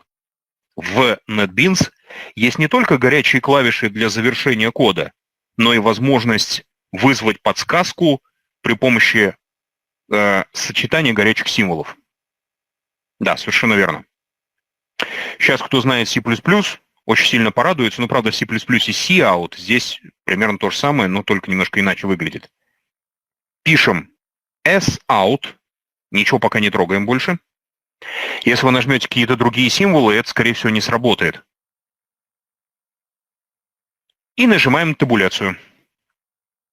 Автоматически появляется подсказка. Что такое system-out, мы с вами уже знаем. А что такое println, должен знать любой человек, который что-то когда-то слышал о Паскале. Что такое println?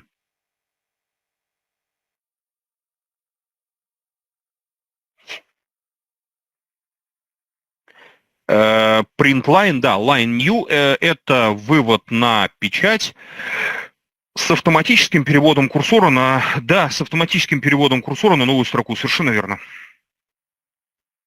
Видите, как полезно знать базовые законы программирования. Еще раз говорю, программирование вещь несложная. Только, пожалуйста, не забывайте определения и понятия, с которыми вы раньше познакомились. Нельзя в программировании ничего забывать. Программирование, оно многое строится по аналогии. Все на самом деле очень просто. Где эти самые подсказки увидеть? Вот откуда я знаю, что sout надо было напечатать? Ну, во-первых, я знаю, а во-вторых, можно было сделать так. Смотрите, беру пустую строку и ничего не написав, нажимаю Ctrl, пробел. Появилась куча подсказок. Ну и вот если внимательно посмотреть, это не то, ай-яй-яй.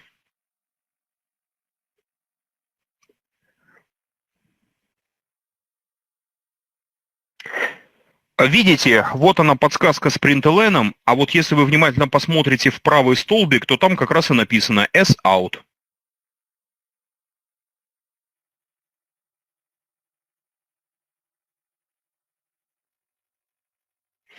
Вот из такой подсказки можно узнать, какие горячие клавиши, горячие сочетания клавиш есть в нашем с вами редакторе. Например, видите чуть выше for. Как это работает? Смотрите, пишу for, нажимаю табуляция, и у меня появляется стандартный цикл. Но к этому мы вернемся уже, естественно, после перерыва. А вот это у нас с вами получился такой примерчик с Hello World. Вопросы?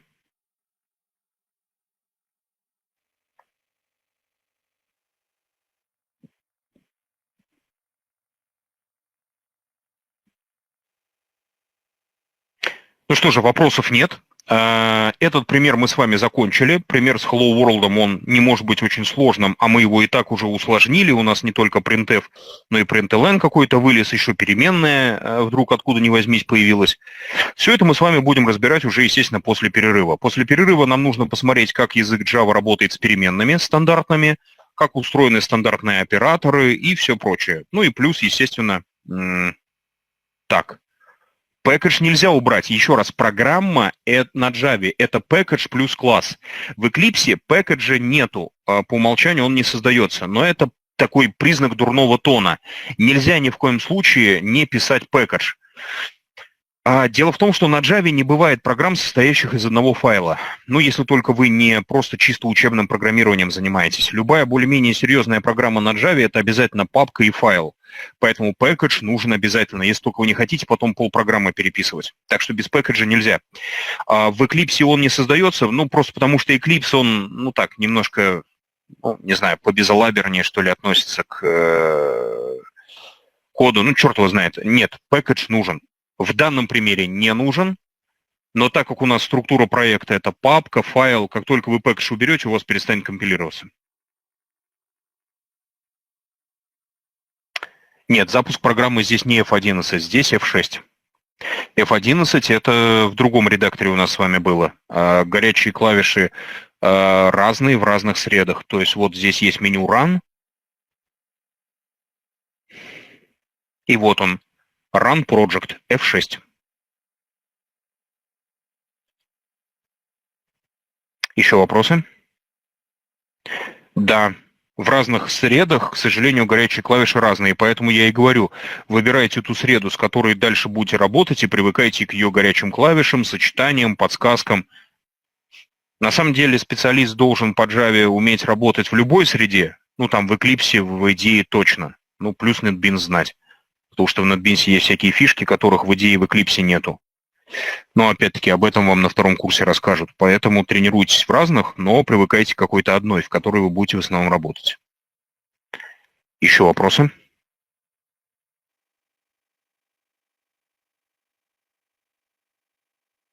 Все, да?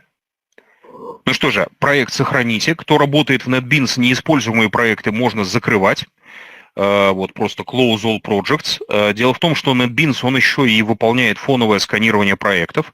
Но для того, чтобы у вас в фоне ничего не потерялось, и чтобы там не было никаких ошибок в ранее созданных приложениях и проектах. Вот. Не забыл сохраниться.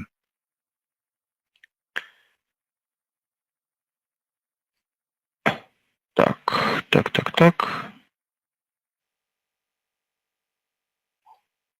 Вот. Обязательно не храните, пожалуйста, большое количество открытых проектов NetBeans, обязательно их закрывайте, когда они перестали быть вам нужны, потому что большое количество открытых проектов будет немножко замедлять NetBeans. Он будет в фоне постоянно следить за ними, и это увеличит нагрузку, будет, особенно если вы на ноутбуке, например, работаете, будет давать серьезную нагрузку, так что так делать не надо. Давайте на этом мы с вами устроим обеденный перерыв.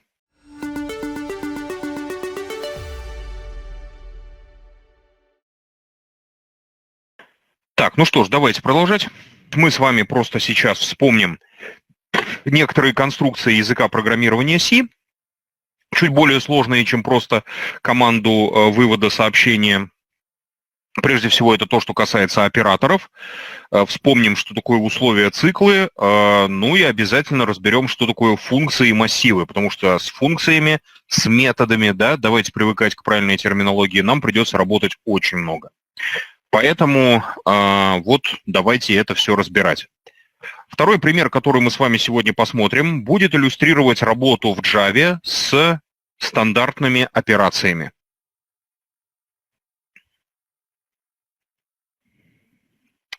Нам с вами нужно разобрать несколько программ сегодня для того, чтобы вы могли выполнить лабораторную работу. Комментарии я буду удалять, как мы с вами договорились. Вы у себя можете их оставлять, можете писать. Это как больше нравится. Ну и первое, о чем хотелось бы сказать, это стандартные операции языка программирования Java. Для того, чтобы посмотреть, какие у нас с вами бывают стандартные операции, давайте объявим переменную, проинициализированную, для того, чтобы у нас с вами были указаны значения. Значение любое. Ну, что-то в этом духе. Напоминаю, что инициализация в программировании кардинально отличается от присваивания. Тем, что присваивание – это копирование данных в памяти, а инициализация – непосредственно запись значения в указанную память.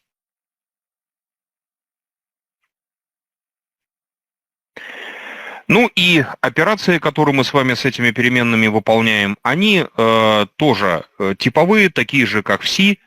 То есть, ну, например, если я хочу работать с увеличением значения переменной, я просто могу смело написать, например, операцию инкремента, которая будет работать точно так же, как в языке программирования C. Для вывода, прошу прощения, да, спасибо. Для вывода на экран значения переменной давайте воспользуемся println. Напоминаю, что удобнее всего его вызвать через sout-табуляция. Ну и дальше println работает со строками, не поддерживает форматирование как printf, то есть если вам нужно форматирование, хочется им использовать только в printf будет работать. Println – это метод с одним единственным аргументом. Соответственно, для того, чтобы вывести на экран, например, надпись «а» равно чему-то, мы здесь пишем вот таким вот образом. И это операция сложения строк. Тут есть очень существенная особенность. Очень серьезная и очень такая, действительно.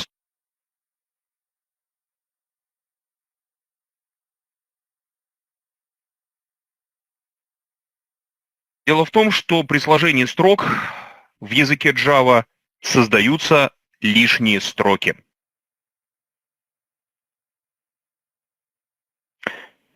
Откуда они берутся?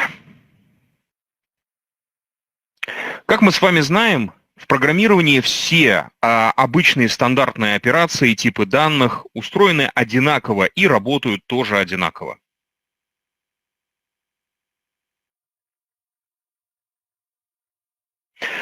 Что имеется в виду? Имеется в виду то, что если мы с вами что-то складываем в языке Java или в языке C, неважно, на любом языке программирования, то в результате у нас с вами появляется значение в оперативной памяти как результат сложения. То есть на языке программирования C можно было написать, например, вот такую вот команду. На Java так писать нельзя, Java не будет компилировать такую строчку, потому что скажет, что код бессмысленный. Ну, в самом деле, тройка будет посчитана, будет размещена в памяти, как мы с вами знаем, но не будет никуда записана, мы не сможем с ней работать, но тройка все равно создается. И что бы вы ни складывали, у вас обязательно появляется результат сложения в оперативной памяти как результат выполнения операции. Ну и это на самом деле проблема. Потому что при сложении строк появляется дополнительная строка. Так, прошу прощения, это немножко не то, это мои слайды для подсказки. Появляется строка, результат сложения надписи А равно и А.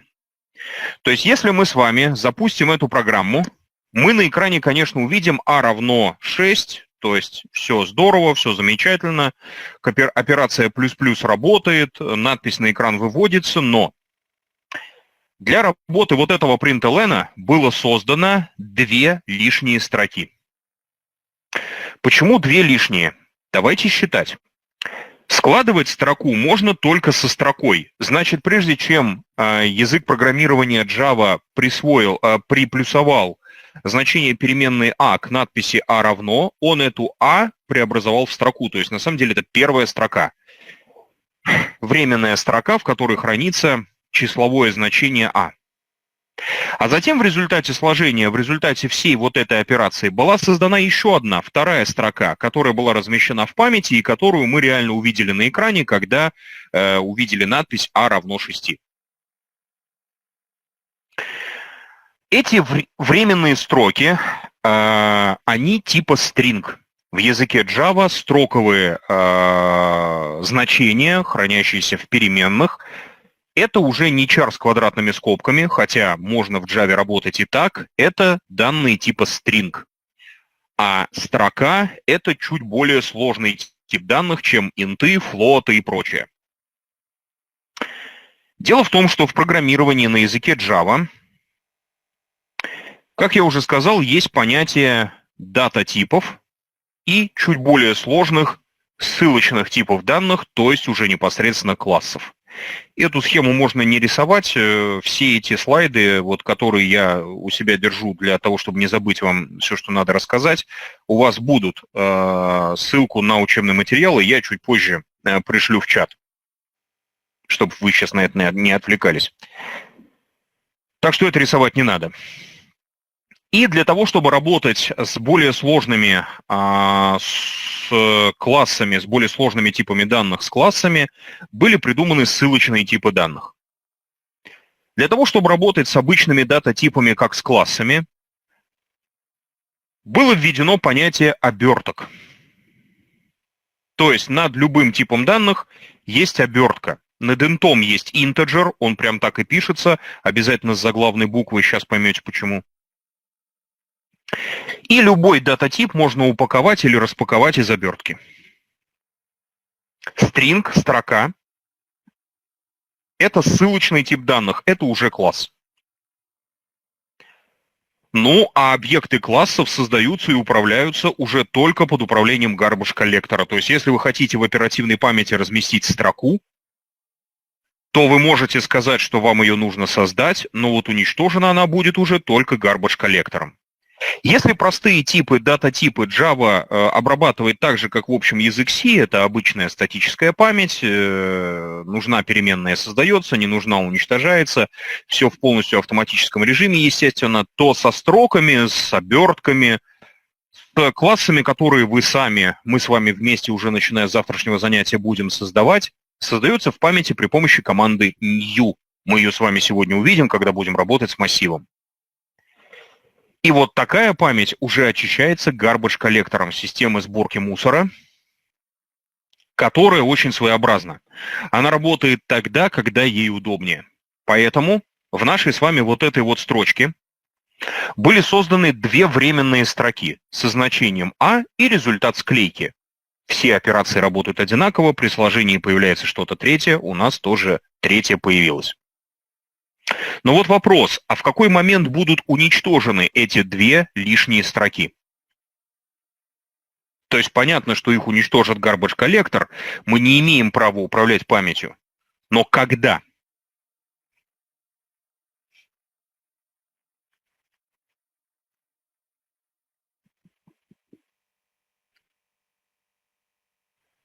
После точки с запятой?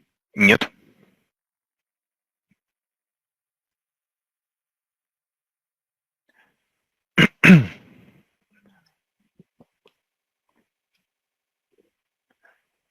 После вывода результата? Нет.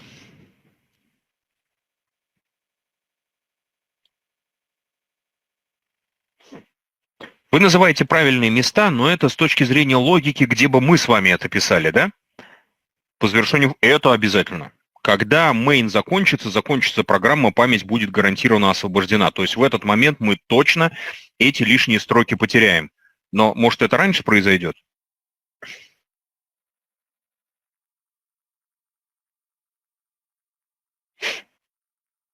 Сразу после вывода это тоже неправильно. Правильного ответа пока нет. Когда garbage коллектор освобождает память? Мы с вами об этом говорили до обеденного перерыва. Когда был вопрос про garbage коллектор, про этот инструмент, я пару слов об этом сказал. Когда срабатывает garbage коллектор?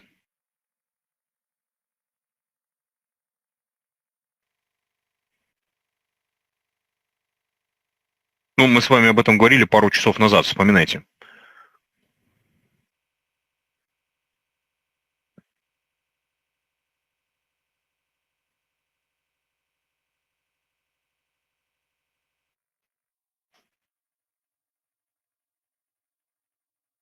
В какой момент garbage коллектор очистит память от двух лишних строк?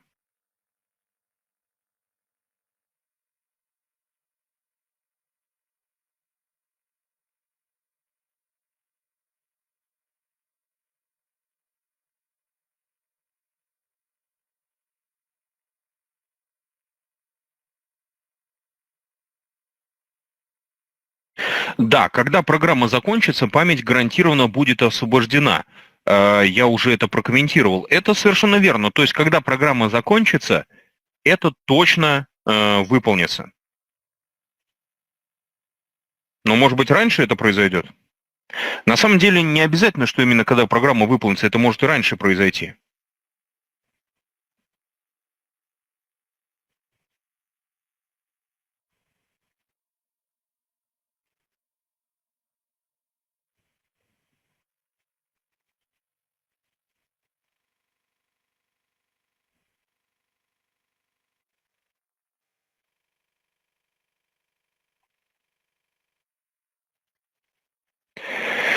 Нет, нет, нет, это все неправильные ответы. Пожалуйста, слушайте меня внимательнее. Память очистится тогда, когда ее захочет очистить garbage коллектор. Мы никак не можем на него влиять и, к сожалению, не знаем, как он устроен и как он работает. На эту тему был вопрос, я это уже комментировал. Мы не знаем, когда будет освобождена память. Нам это неизвестно. Дело в том, что освобождение памяти, garbage collector, если взять вот и свести воедино все законы его работы, освобождает примерно вот в какой момент, когда у нас теряется ссылка на используемый объект. Реально временные строки, которые мы с вами объявили, используются только в println, и формально, как только println закончится, их можно будет очистить. Но сработает ли garbage collector в этот момент, мы с вами, к сожалению, не знаем. И управлять garbage коллектором не можем. Это на самом деле проблема. Вот был комментарий на эту тему, как раз вот я хотел бы сейчас это сказать. Как только вы теряете возможность управлять данными, как только у вас начинает работать автоматика, ну, в общем-то, понятно становится, что вы теряете некие возможности управления своим собственным кодом. Это очень сильно не здорово, поэтому, естественно, современные языки требуют очень аккуратного отношения к памяти. Многие считают, что когда они пишут на Java или C#, про память можно забыть, ну, типа она сама там по себе очистится, освободится. Это не так. Код нужно все равно писать очень-очень аккуратно. Ну, что называется, мало ли что. Поэтому в нашем с вами случае есть небольшая проблема. Если я, например, хочу вывести на экран не такую строчку, не вывести на экран несколько значений, сложив их в плюсиком, а, например, скажем, хочу сложить плюсиком там строк 10. Все понимают, что будет создана куча промежуточных строк для того, чтобы сложить первые две строки, результат с третьей, результат с четвертой и так далее по цепочке. И когда эти строки будут удалены, непонятно. При этом все понимают, что на работу garbage коллектора нужно время. Ну, garbage коллектор — это ведь некий процесс в виртуальной машине. Он тоже занимает ресурсы компьютера, ему тоже нужен доступ к процессору. У меня в свое время был даже пример, правда, не для Java, а для C#, который иллюстрировал проблему управления памятью. Это была программа, которая просто-напросто по алфавиту расставляла слова в строке. Ну, строка была достаточно длинная. Программа работала довольно долго, но если мы с вами смотрели время ее работы и то, где программа находилась во время времени работы, в течение времени своей работы, мы с вами видели очень интересную вещь, что из там, грубо говоря, минуты, пока программа работала, 95% времени она находилась в сборке мусора. Дело в том, что при переставлении слов в строке программа была реализована в лоб.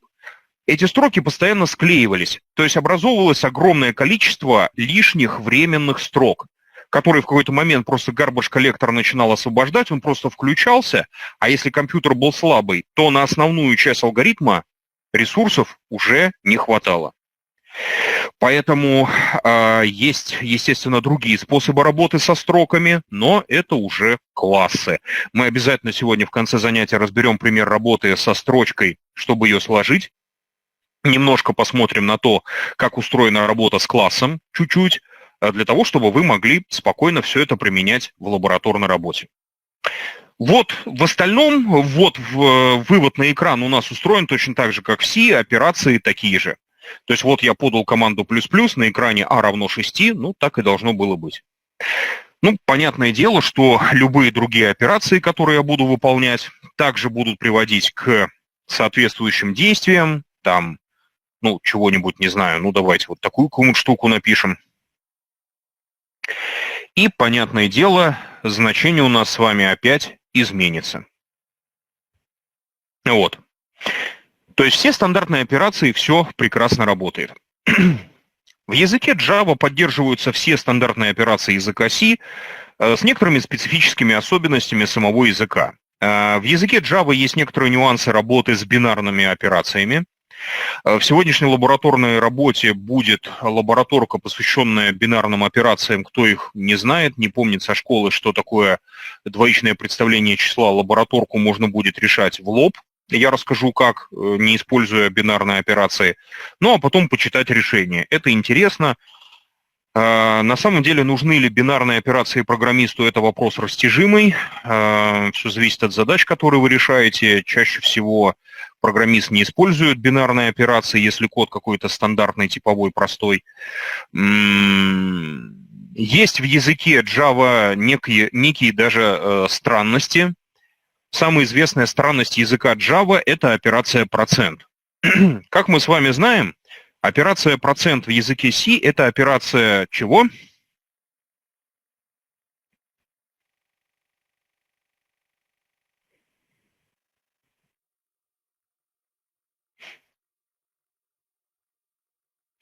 Да, остатка отделения, то есть 5 по проценту 2 равно единице, остаток отделения 5 пополам равно 1. И, как мы с вами хорошо знаем, операция процент применима только к целым числам. Что кажется очень странным уточнением, потому что мы с вами со школы знаем, что остаток отделения можно найти только у целых чисел. Ну, это просто определение такое. Но программисты Java, ну, я не знаю, может, в какой-то момент умные люди куда-то делись, какие-то глупые пришли, или, как у меня знакомые шутят, там, другие индусы пришли на работу, черт его знает. Но в языке Java есть очень серьезная странность. В языке Java можно вычислять остаток отделения для дробных чисел. Как создатели Java дошли до жизни такой, я не знаю, но факт остается фактом. Если я напишу на Java вот такую вот вещь, то как вы думаете, что будет результатом вычисления такой операции? На Java вот эта вот идиотия имеет смысл.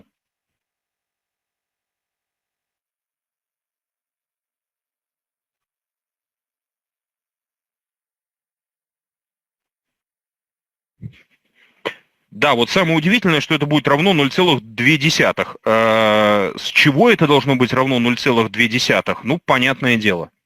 Если мы с вами посмотрим на школьную математику с формальной точки зрения, то у остатка отделения два определения, да? Первое – это то, что делителем числа является то, что делит число без остатка, соответственно, остаток – это то, что остается в определении. А другое определение, что остаток – это то число, которое остается, когда мы несколько раз сложим делитель, пока не получим делимое, ну, с неким остатком, да, то есть остаток – это то, что получается при сложении многократном делителя до делимого. Поэтому вот они взяли формальное определение из математики, ну и дальше, понятное дело, 2,4 плюс 2,4 – это 4,8, в остатке 0,2. Полный бред. Кому это нужно, я не знаю. Я, слава богу, может быть, мне просто повезло, никогда с программами, где вот эта вот глупость использовалась бы, не встречался. Даже в учебниках не видел, чтобы этим кто-то пользовался. Реально есть вот такая вот странность. В остальном операции все работают точно так же. Если я, например, на Java попытаюсь написать вот такую вещь, то, как и в случае с языком C, так писать бессмысленно. Почему? Какого типа единица и двойка, и чему это равно? Все то же самое, как в C. Какого типа 1 и 2, и чему это равно? Почему так писать бессмысленно? Да, это равно нулю. Почему? Потому что какого типа целочисленные константы? Интового, совершенно верно. Если вы хотите все-таки вот таким вот образом писать, то нужно уточнять, что у вас одно из чисел дробное, чтобы операции не шли в интах. То есть все как в обычном C. Но есть нюансы. Давайте напишем еще строчку. Вот такого вида. Я надеюсь, все помнят, что такое точка 5, да? Скажите, почему подчеркнуто? Можете даже курсор на лампочку подвести, я не запрещаю.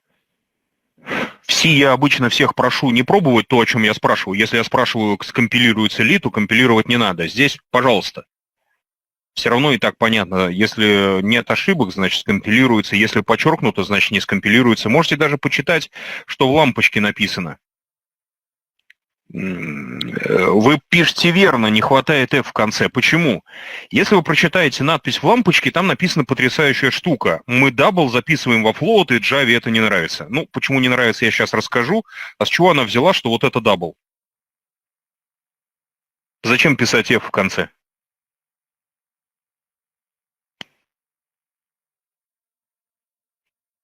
Угу. Да, то есть потеря точности, я как раз сейчас об этом расскажу, но почему она решила, что точка 5 это дабл? С чего? Все как в C. Почему, если поставить в конце F, она будет счастлива и довольна? Ой. Вот. Какого типа точка 5?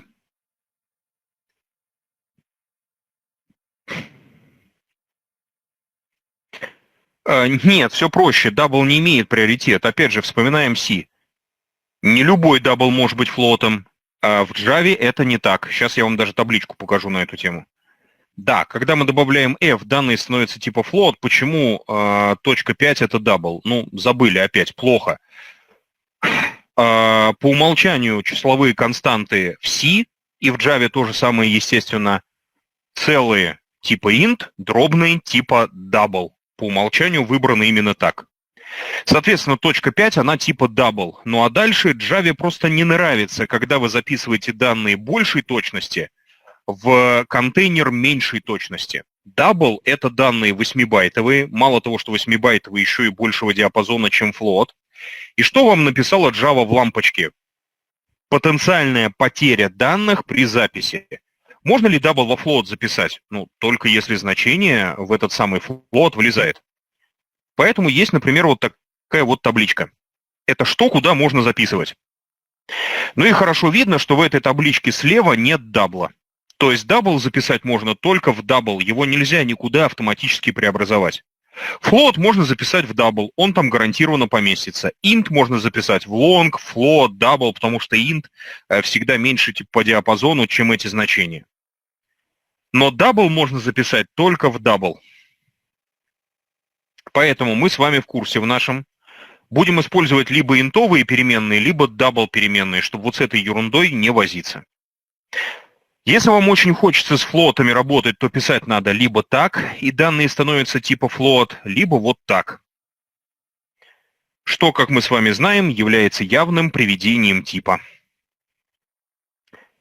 Пожалуйста, то, что я показываю, то, что я комментирую в коде, не удаляйте. То, что я буду у себя удалять, комментируйте, чтобы иметь возможность потом самостоятельно при разборе занятия вернуться к тому, что мы с вами писали. Пожалуйста, ничего не удаляйте из того, что я буду писать.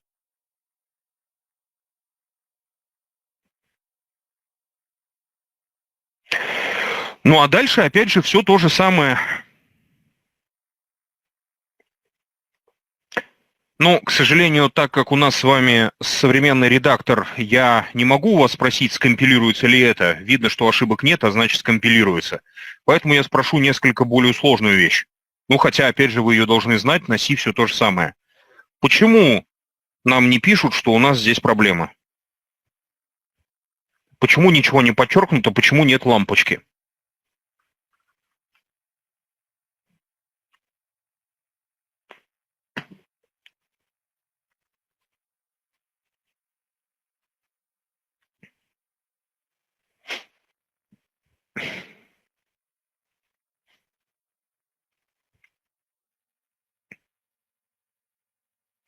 Совершенно верно, как и в языке C, можно делить на 0, в результате получается бесконечность. Но делить на 0 можно только в дробных значениях. И единица и 0 у нас с вами пока что целые. Поэтому если мы эту с вами программу запустим, у нас с вами будет первое знакомство с исключительной ситуацией. Делить на 0 в целых числах нельзя. Но запись 1 делить на 0 не является синтаксической ошибкой, поэтому Java довольна. Вот. Но как только мы напишем с вами вот таким вот образом... Так, а что он?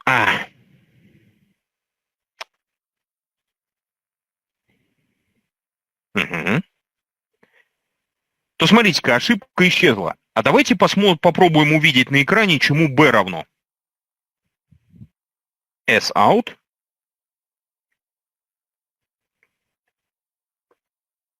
Бесконечность. То есть, как и язык C, Java прекрасно умеет считать в терминах бесконечности. Напоминаю, для чего это было добавлено. Для того, чтобы программа не вылетала в случае каких-то сложных операций с плавающей точкой. Всегда ли нужно делить на 0, чтобы в программировании получить ошибку? Нет. Если вы вышли за пределы машинной точности, то вы все равно получите ошибку. Ну а дальше вспоминаем курс C. Кто помнит или основ программирования, вам и там это рассказывали. Кто помнит среднестатистическую точность современного языка программирования, современного компьютера? Сколько максимум после запятой мы можем получить в операциях с плавающей точкой, не применяя специальных алгоритмов? Положительной и отрицательной бесконечности в Java нету. Она есть в C. Также в Java, к сожалению, нету неопределенности. Если мы с вами умножаем бесконечность на 0, мы получаем неопределенность. Java сразу выдаст none, not a number, то есть все сломалось. Итак,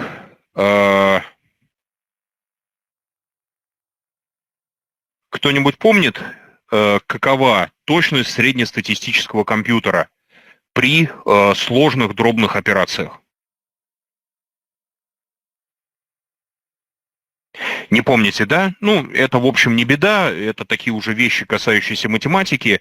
15 знаков после запятой, да, Илья, правильно, 15 знаков – это предел машинной точности. Если вам нужно считать с большей точностью, нужны уже специальные алгоритмы, ну, понятно, на Java так никто не пишет. Если вам нужна настолько серьезная математика, что вы выходите за пределы точности, то, скорее всего, вам нужна не Java, а C.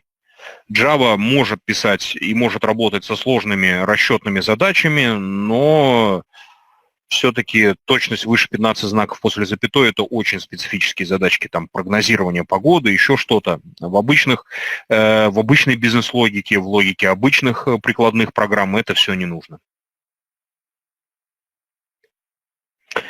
Что еще интересного можно сказать про операции в языке Java? Это то, что, естественно, мы с вами можем все эти операции размещать в условном операторе, который записывается точно так же, как в языке программирования C, ну и, например,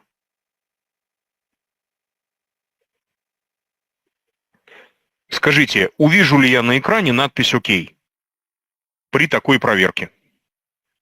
Напоминаю, что несмотря на то, что у нас b равно бесконечности, бесконечность – это полноценное значение в C, в Java, в C-Sharp, в C++, с ним можно работать. Увидим ли мы надпись «Ок»?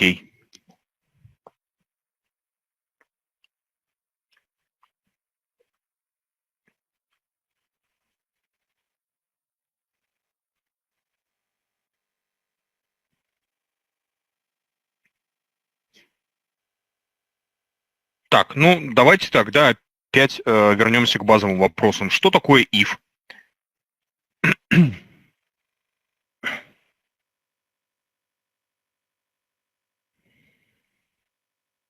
Условный оператор, совершенно верно. Что ставится в круглых скобках условного оператора if? Да, это оператор если. Что ставится? Условие. Верно. Какое условие у меня сейчас записано в круглых скобках?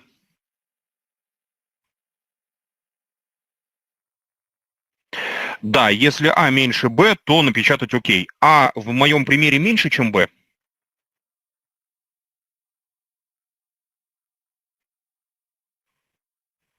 А равно 12, Б равно бесконечности.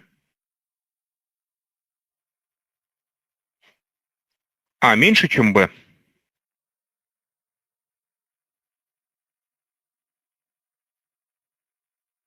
Значит, увидим мы с вами надпись ОК на экране? Конечно. Проверяем. Работает. Ну и понятное дело, что бесконечность будет больше любого значения, ну, я не знаю. Будет бесконечность больше, чем 10 в 20 степени.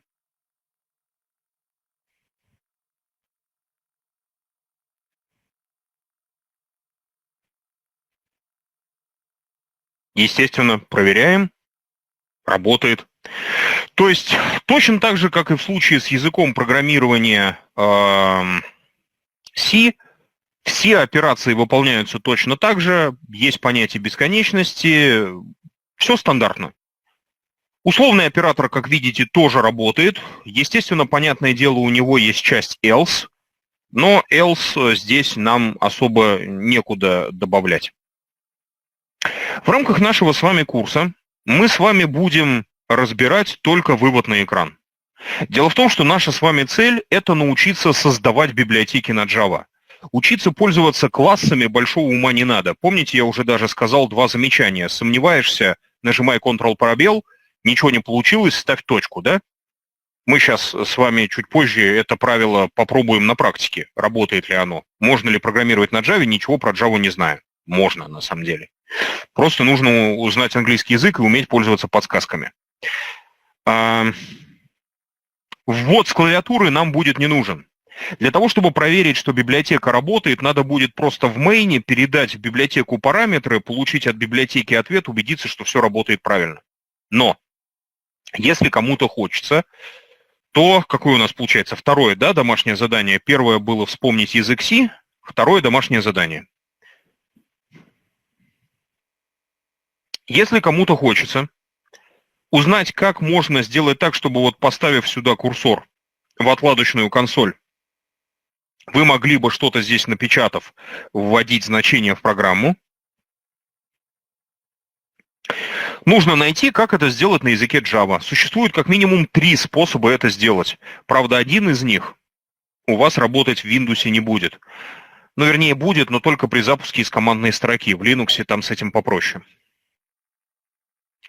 То есть все, кто хочет осуществлять ввод данных в программу на Java, мы не будем этим заниматься в рамках нашего курса, но если кому-то хочется, то второе домашнее задание такое, надо найти хотя бы один из 3 способов, как ввести данные через вот отладочную консоль. Просто так здесь работать не будет.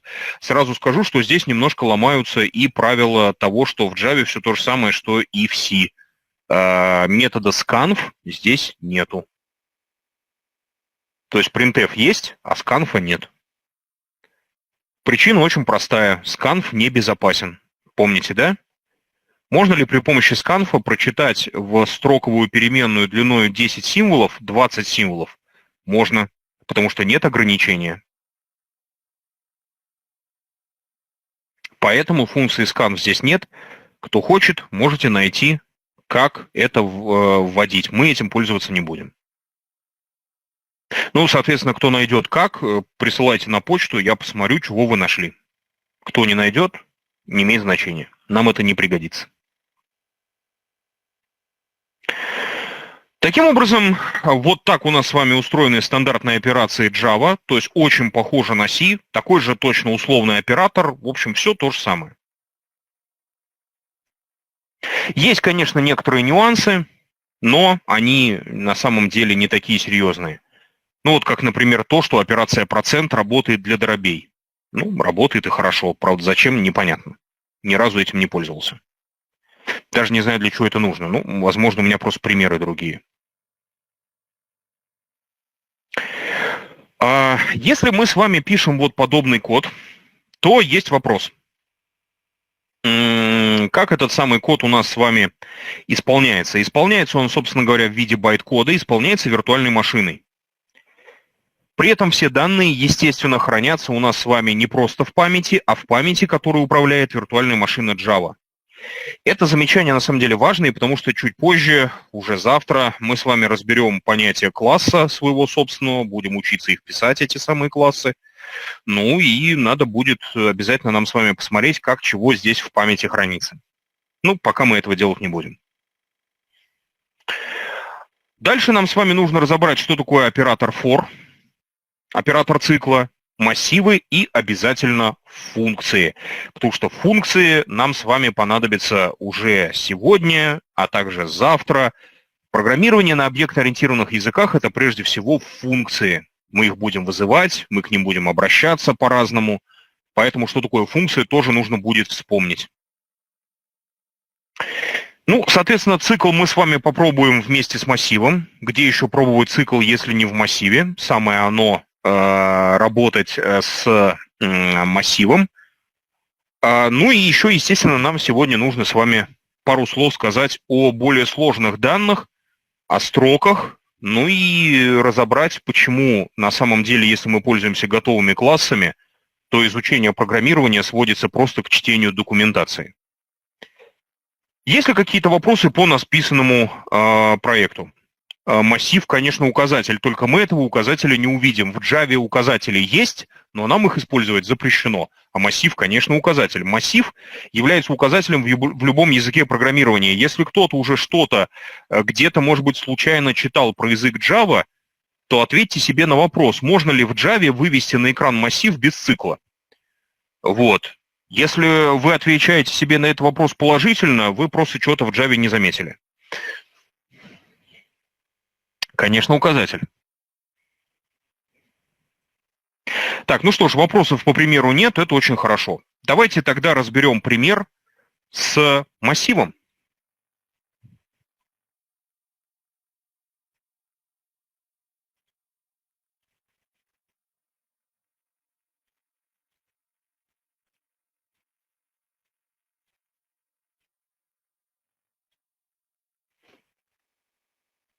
Ну и этот пример заодно будет иллюстрировать то, что на Java, если вы используете готовые классы, нужно просто знать английский язык и уметь пользоваться документацией. Программировать будет очень просто.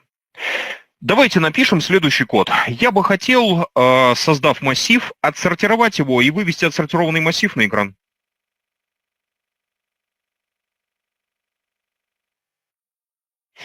Задача понятна?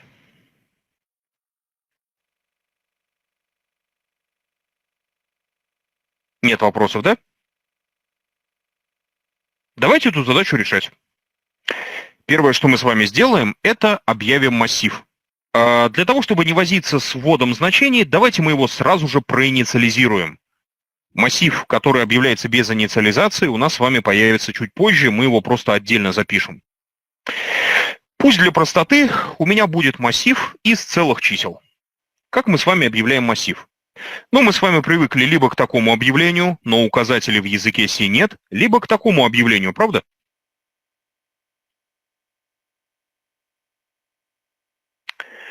Но в языке программирования Java так писать не принято. На Java пишут вот так.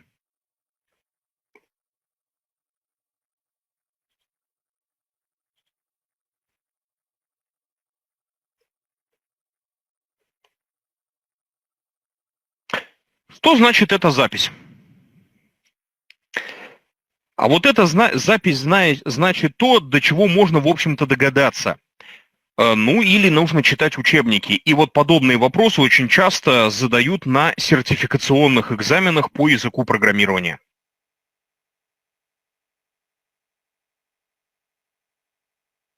Если вы когда-нибудь решите сдать сертификационный экзамен по знанию Java или C#, придется это отдельно все изучать. Потому что спрашивают на этих экзаменах то, что вам в коде, возможно, никогда и не встретится.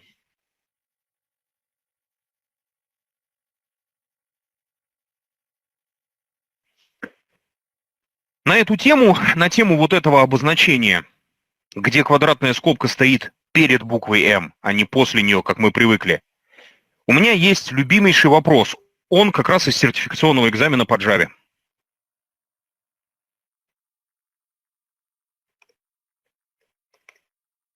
Ой, прошу прощения, одну вещь забыл. Вот здесь вот подставить. О. Скажите, что объявлено в этой строчке? В третьей. Как вы думаете?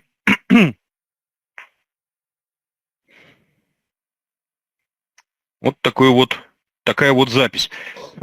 Что значит квадратные скобки, стоящие там и сям?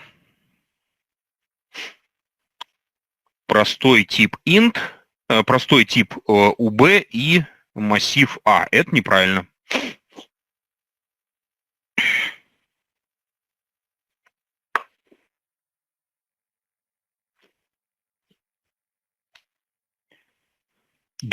Так, сейчас, подождите, что-то чат быстро начал двигаться. Массив и двумерный массив. Сергей, это ответ правильный. Вы только скажите, что является обычным массивом, а что двумерным. Ну, потому что у нас две буквы А и Б. Здесь объявлен двумерный массив и одномерный массив. Совершенно верно. Что является двумерным массивом, а что является одномерным массивом?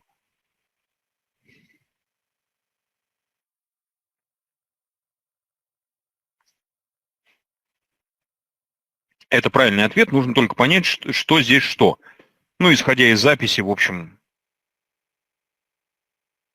здесь объявляется двумерный массив и одномерный. Вопрос только в том, что является чем.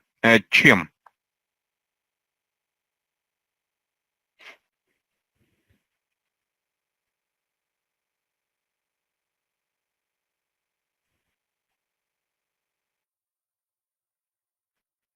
Так, ну ответа нет, тогда я свой... Да, b одномерный, а a двумерный. Совершенно верно. Дело в том, что квадратные скобки, стоящие вот здесь, относятся к типу данных. То есть, если вы на языке C хотели объявить три массива, вам нужно было квадратные скобки ставить у каждого из массивов. Это было неудобно. И поэтому создатели Java придумали вот такой вот синтаксис. Если квадратные скобки стоят у типа данных, то они распространяются на все переменные, которые дальше объявлены. То есть у нас с вами получается двумерный массив А, два комплекта квадратных скобок, и одномерный массив Б, квадратные скобки, вот эти к букве Б относятся. С одной стороны, ну так часто бывает, как вы понимаете, это сделали для упрощения жизни, для наглядности кода, и вопросов нет, это реально помогает. Вот только это привело к появлению вот таких вот вопросов. Где правильнее ставить квадратные скобки? Ну, в Java принято ставить после типа данных. Влияет ли это на что-то? Ну да. Если вы будете писать вот так, то в вас заподозрят вражеского шпиона, что вы на самом деле не программист на Java, а на самом деле прикидываетесь им, а реально пишете на C. На Java так писать просто беспонтово. То есть разницы нет никакой. Это ни на что не влияет, кроме того, что в одной строчке появляется возможность объявить несколько массивов, не записывая несколько квадратных скобок подряд. Но вот такая запись на Java, это просто не true программирование на Java. Так нормальные люди не делают. Вас засмеют в приличном обществе. И тут появляется вопрос о том, как оформлять код на Java. Вопрос, на самом деле, очень сложный. Потому что как на самом деле код на Java оформляют, здравомыслящие люди так не пишут. Я, по крайней мере, никогда не встречал, чтобы на практике использовали те принципы, которые полагаются для оформления Java-кода. Программа становится неудобно читаемой и не всегда понятной, поэтому я в рамках нашего курса не буду пользоваться всякими дурацкими обозначениями и операциями и приемами, которые только путают программистов. И мы с вами будем пытаться понять, как это работает. Итак, понятно, что значит квадратные скобки, стоящие на определенном месте. Есть ли какие-то вопросы? Понятно ли, за что они отвечают? Нет вопросов, да? Отлично. Тогда давайте вернемся к нашей программе. Давайте поставим квадратные скобки там, где это принято. Ну и дальше просто проинициализируем массив. Мы же с вами знаем, что инициализация массива фигурные скобки, в Java это прекрасно работает. Вот давайте массив заполним какими-нибудь числами. Ну а дальше, по условию задачи, нам надо с вами отсортировать массив и вывести массив на экран.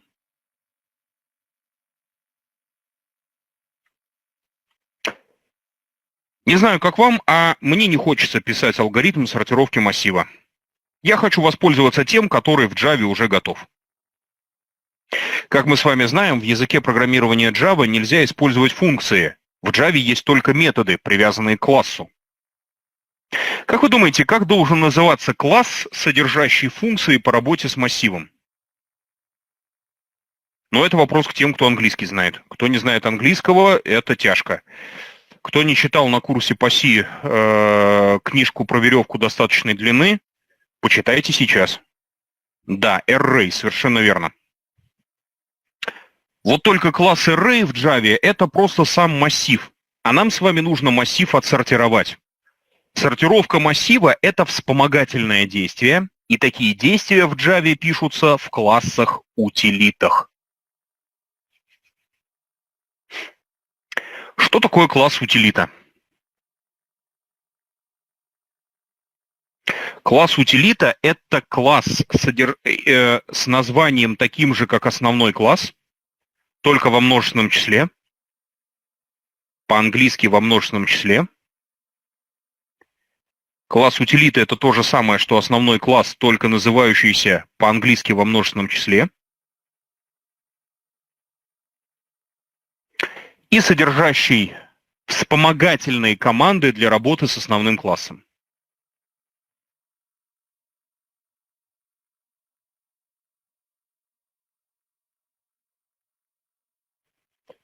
Так как в языке программирования Java существуют правила именования имен, написания имен, правила именования объектов программы, то это работает следующим образом.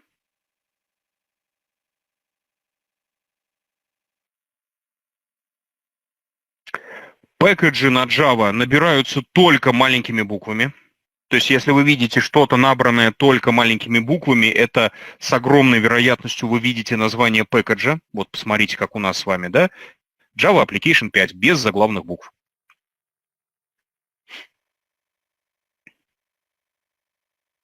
Если вы видите нечто, что начинается с заглавной буквы, то это название класса.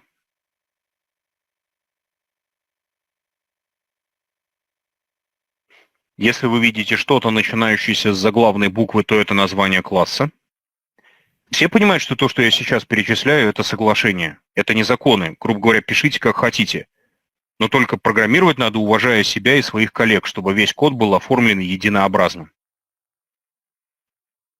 Нужно соблюдать правила игры. Если что-то начинается с заглавной буквы, то это название класса. Если нечто начинается с маленькой буквы, а потом каждое следующее слово пишется с заглавной буквы, это, как правило, название метода или поля. Ну, там, каким-то вот таким вот образом, или там как-нибудь вот так. Если название пишется так, что первая буква с маленькой буквы, а все последующие с большой, то это название объекта или метода.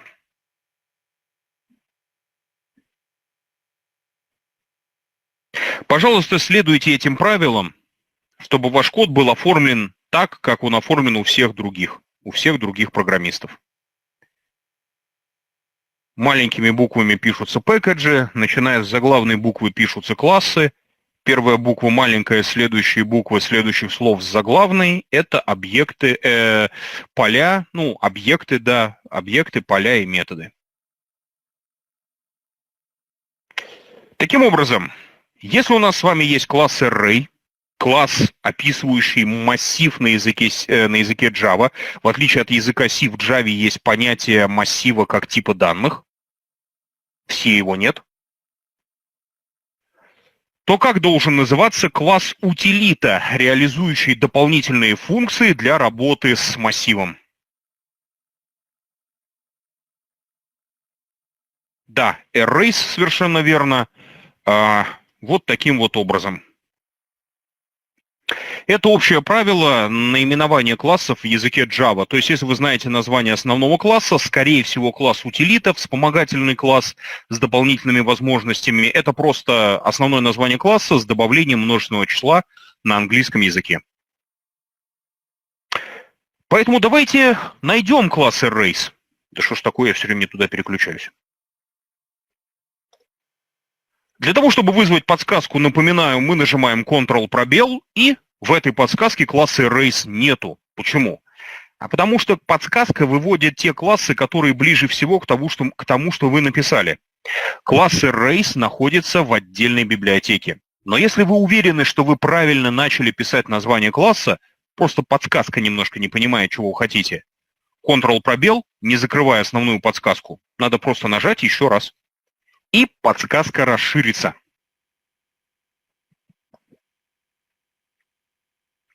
Ну и здесь, если поискать...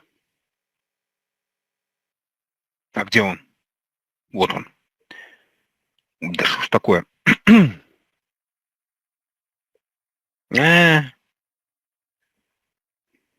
Неудобно. Arrays. Ну, вот он. Вот класс утилита. Находим класс в списке, нажимаем Enter и смотрите, зачем мы пользуемся подсказками. Видите, появился импорт, появилось подключение библиотеки. Если вы не воспользуетесь Ctrl-пробелами и не выберете подсказку, импорт не появится. С Arrays будет работать нельзя. Поэтому в Java мы обязательно пользуемся подсказками. Пока мы в курсе привыкаем ко всем этим конструкциям, учитесь все это писать. Иначе на втором курсе у вас будут большие проблемы. Не будете успевать за преподавателем, не будете успевать писать код. Так что обязательно учитесь пользоваться автозавершением кода. Итак, чтобы вызвать подсказку про Erase, пишем там первые 2-3 буквы в слове, нажимаем Ctrl-пробел дважды, находим в списке массивы Erase, нажимаем Enter и появляется импорт. Классы утилиты, как правило, созданы для того, чтобы ими пользоваться, не создавая их объектов, не создавая переменных. Поэтому просто ставим точку и наслаждаемся. Огромный выбор методов. Нам с вами нужен метод под названием sort. Обратите, пожалуйста, внимание, что методов здесь очень много с одинаковыми названиями. Разве такое может быть? Может быть. Это называется перегрузка метода. Чуть позже мы об этом поговорим, но уже в третьем примере. Или в каком там четвертом, ну, в общем, в следующем. Какой метод sort нам нужно выбрать для нашего массива M? На самом деле можно не выбирать, но если выбрать, автоматика сразу подставит нужный массив. Да, для интов выбираем соответствующую подсказку. Напоминаю, за мышкой можете не тянуться, просто стрелочками и Enter. И смотрите, автоматика сама подставила букву M. Удобно. Но, когда автоматика срабатывает, всегда смотрите, то ли она подставила. Всегда анализируйте, что происходит. Метод sort автоматически отсортирует нам массив, нам с вами ничего писать не придется. Ну а дальше нам нужно вывести на экран массив. Давайте это попробуем сделать без цикла.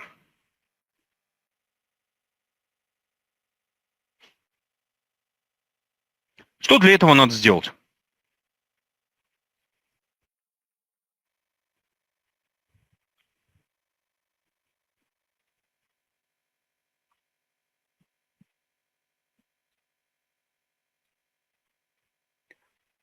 Что нужно сделать, чтобы попробовать вывести массив на экран без цикла?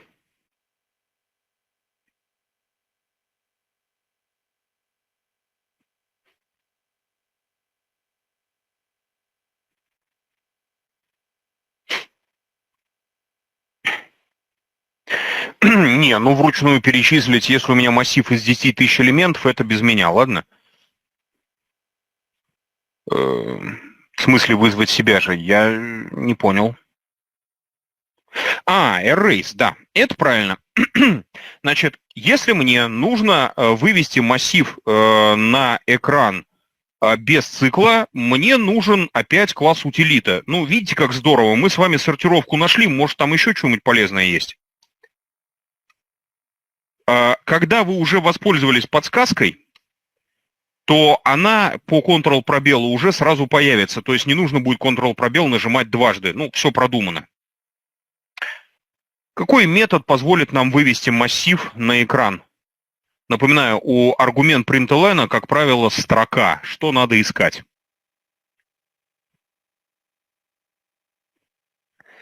Еще раз подчеркиваю, научиться программировать на Java, просто используя готовые классы, это просто уметь в нужные места ставить точки. Вообще ни о чем думать не надо. Верно, toString.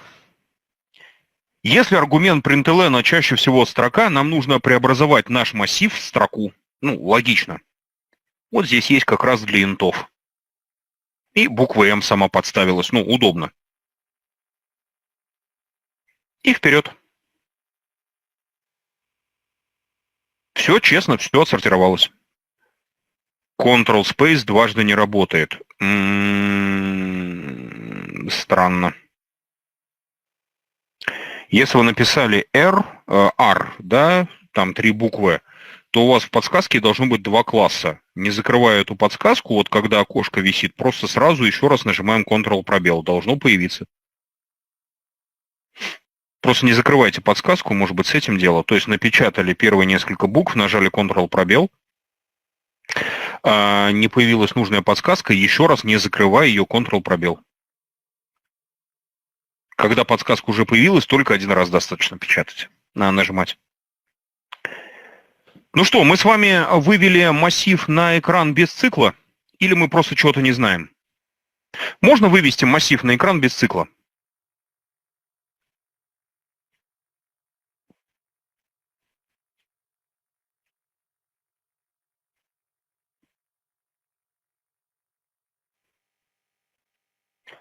Да, нельзя.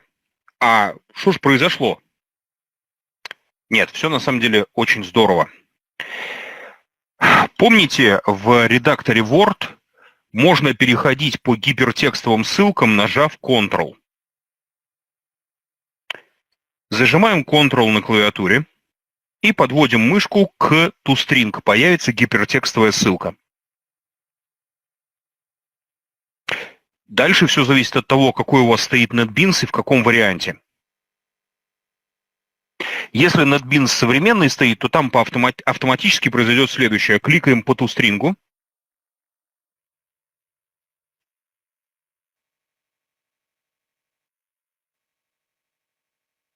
И вуаля. Это библиотека Arrays. В Java, естественно, все находится в открытом коде, кроме внутренних механизмов Java. Туда вас никто не пустит. Вдруг вы, конкуренты, решили идею украсть. Там все на native коде, и там ничего прочитать нельзя. Но toString — это не бином Ньютона, как говорил Коровьев в «Мастере и Маргарите». Вот все написано. Вопросы по коду есть? Что такое String Builder, мы сейчас с вами разберем. Это как раз тот класс, который я хотел бы использовать, чтобы склеить строку без складывания строк, без лишних строчек. Какие есть вопросы по коду?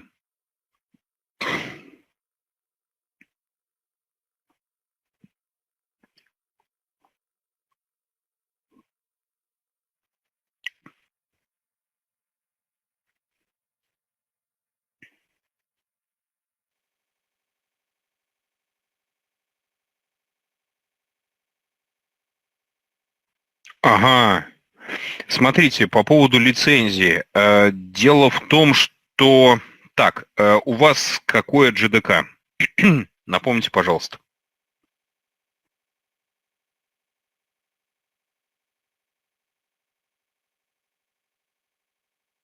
IntelliJ. А идея платная или бесплатная? И JDK какой версии?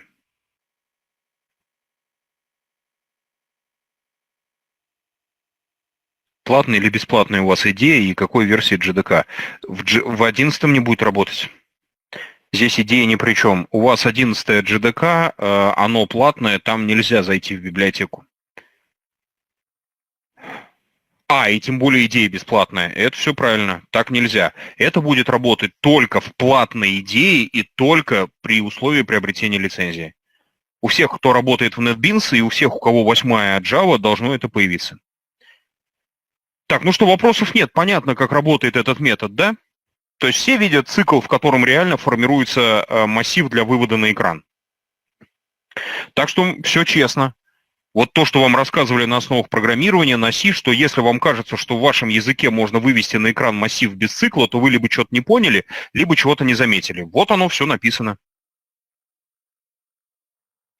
Если у вас написано compiled код, то посмотрите, у вас наверху справа должна быть кнопочка get source code или что-то в этом духе, то есть скачать, получить исходный код. Нажмите на нее, исходник скачается из интернета. Это будет работать в идее, в зависимости от того, какая идея. В бесплатной это не работает, и все зависит от того, какое JDK установлено. Это должно работать и в идее тоже, все зависит от версии и от установленного JDK. Вот, если написано compiled код, то в NetBeans есть кнопочка «Получить исходник». Нажмите на нее, оно все скачается. Можно будет этот код увидеть. Так можно переходить по любым библиотекам, кроме тех, которые связаны с базовой логикой Java, со всякими дататипами, то есть, грубо говоря, как int реализован на Java, вы никогда не узнаете. Это все скрыто. Все остальное можно всегда прочитать. Ну что, вопросов нет, да? Всем понятно, как этот код работает. Отлично. Давайте закроем этот файлик, он нам не понадобится. То есть вот смотрите, мы с вами ничего не зная, с моими небольшими подсказками, нашли, что такое Arrays. Как это найти без моих подсказок? Очень просто. Идем в интернет, в Google, естественно, и пишем следующее. Java, doc, ну а дальше придумываем, как может называться класс. Arrays. Ну и дальше, как правило, достаточно перейти по первой же ссылке, ну, может быть, по второй, может быть, по третьей. В любом случае, все первые ссылки будут вести нас на сайт docsoracle.com. Это официальная справка компании Oracle. Ну вот, например, для 8-й платформы, которой я пользуюсь. Класс Arrays работает для указанных типов, содержит указанные методы. Ну и вперед. Полное описание того, чем мы пользуемся. На сайте Docs Oracle есть система поиска, но то ли я чего-то не понимаю, то ли еще почему-то. Я, в общем, не умею этим сайтом пользоваться. Здесь как-то все довольно коряво сделано, с моей точки зрения. Мне проще через Google найти. То есть просто пишите запрос Java Doc и название того, что вам нужно, и это будет подсказка. Писать надо в Гугле. Яндекс, естественно, так работать не будет. И все. И любую информацию можно найти в онлайне. Ну и не забывайте про правила. Сомневаешься, нажимай Ctrl-пробел, совсем сомневаешься, нажимай точку. Есть, правда, третье правило, но мы пока не можем им пользоваться, мы не знаем, как это делать. Если совсем ничего не получается, надо создавать новый класс. Но к этому мы завтра вернемся. Вопросы?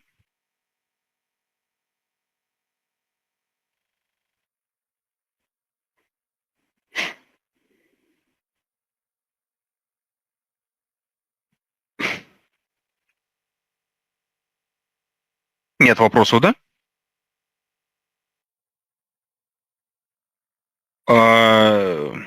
Иван, что такое Python, забывайте. Python язык очень высокого уровня, он гораздо проще, чем Java. Чем быстрее вы забудете Python, тем легче вам будет. Знание Python в изучении Java только мешает. У меня был слушатель, который пришел после Python на Java, он в конце занятия схватился за голову, сказал, что я как будто на ядерную физику пришел. Здесь класс — это тип данных. Класс — это просто тип данных. Как int, как float, как char – это обозначение типа данных. У него здесь абсолютно утилитарное назначение. При помощи классов вы просто свои типы данных создаете. То есть вы можете использовать, конечно, Java в стиле Python, кто запрещает, но логика здесь более сложная. То есть лучше опираться на C. Будет меньше путаницы. Еще вопросы есть? Ну что же, если вопросов нету, то смотрите. Я даже не знаю, на самом деле, какие могут быть вопросы в программе, состоящей из 3 строчек. Но, тем не менее, программа у нас получилась полностью рабочая и, на самом деле, замечательно отражающая основное правило программирования на современных языках. При создании класса вы должны сделать так, чтобы программист мейна написал, условно говоря, 3 строчки. Он создал данные, передал их в вашу программу, в вашу библиотеку, в ваш класс и получил ответ. Что у нас с вами получилось? Мы создали массив, передали его в класс, получили ответ. Отсортированный массив. Все. Естественно, пользоваться таким образом Java неинтересно и скучно, потому что такое использование Java можно освоить самостоятельно при помощи учебника интернета за 25 минут. Поэтому мы с вами будем учиться создавать классы. Не пользоваться ими, а создавать их. Это гораздо сложнее и гораздо интереснее. Но это будет уже завтра. Сегодня нам с вами осталось разобрать еще несколько примеров. Пример с методами и пример со строками. Ну и как все это разберем, перейдем к лабораторной работе. Если сегодня меньше времени останется на лабораторку, значит, дома доделаете. Сегодняшняя лабораторная работа у нас с вами состоит из 3 упражнений. Выполнить надо 2. Второе и третье. Когда доберемся до лабораторки, я об этом скажу. Первое упражнение лабораторной работы имеет смысл выполнять только тем, кто знает, что такое командная строка. Кто в своей операционной системе с командной строке никогда не работал, кто, например, кто работает в Windows, не знает, что такое системная переменная pass и где ее искать, выполнять упражнение не надо. Вы больше времени потратите на то, чтобы все это узнать. Значит, откуда взять лабораторки? Нужно будет их скачать. Вот по этому адресу. Пожалуйста, за перерыв скачайте, только пока особо не отвлекайтесь на этот архив. Как им пользоваться, я расскажу, когда мы с вами до лабораторных работ доберемся.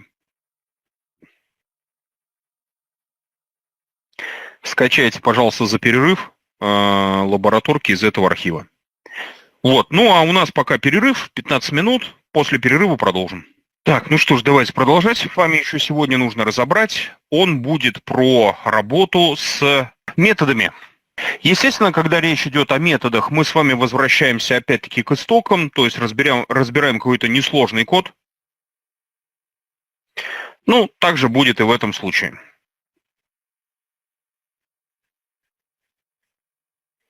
Опять же, в Java не нужно создавать много кода вручную, многое можно сделать в автоматическом режиме. Давайте это с вами посмотрим. Что такое метод? Метод – это то же самое, что функция, которую мы с вами можем объявлять в любом количестве. Ну и вот, допустим, я бы хотел вычислить сумму двух чисел, для чего воспользуюсь функцией методом sum2 от двух значений.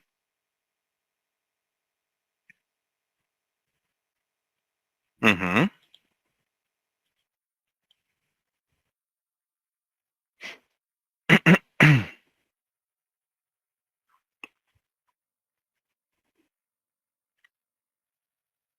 Почему метод называется sum2?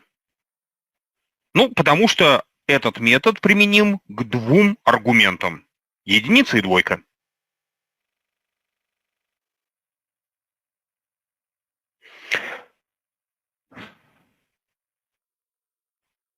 Буква А у нас с вами подчеркнута по той же самой причине, по какой она бы была бы подчеркнута в языке C. Почему буква А подчеркнута?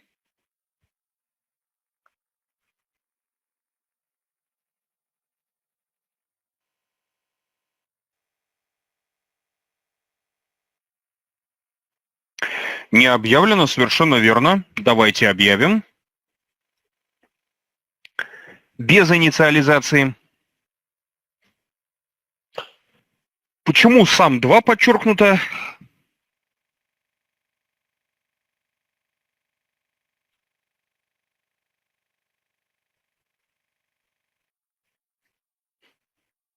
Да, опять же, не объявлен метод, непонятно, откуда его брать.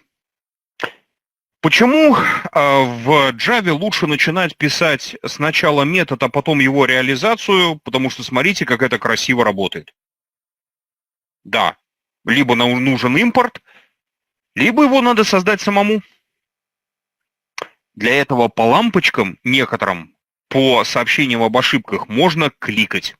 Давайте кликнем по нашей с вами лампочке. И у нас с вами появится подсказка. Создать метод createMethod.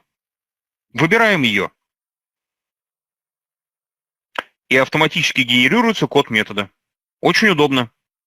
Тем более, смотрите, появились какие-то слова private, static, мы же их с вами не знаем, а здесь они уже готовы.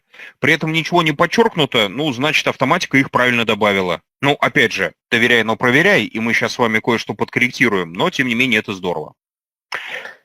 При создании метода NetBeans добавляет заглушку. От этой заглушки избавляемся. Она нам не нужна. И получается вот такой вот автоматически сгенерированный метод. Ну, вручную это тоже можно написать, но зачем, если автоматика делает это за секунду? Тут, правда, нужно внимательно ко всему этому относиться. Автоматика автоматикой, но, видите, автоматика выбрала название аргументов по умолчанию и 0, ну и дальше она будет использовать счетчик. Почему и? Потому что интеджер. Ну, она по умолчанию единицу, двойку, интовый считает, что правильно. Такие обозначения некрасивые, потому что и это, во-первых, счетчик цикла, как правило, там в подавляющем большинстве программ, которые написаны аккуратно. Поэтому мы с вами можем переименовать аргументы на А и Б, но в любом случае использовать автоматику в таком виде быстрее, чем писать код полностью самому. Так что пользуйтесь автоматикой, привыкайте к ней, ничего сложного здесь нету на самом деле.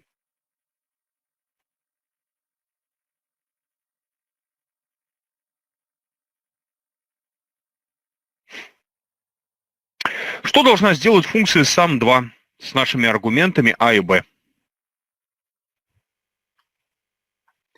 Что должен сделать метод? Давайте привыкать к правильной терминологии sum2.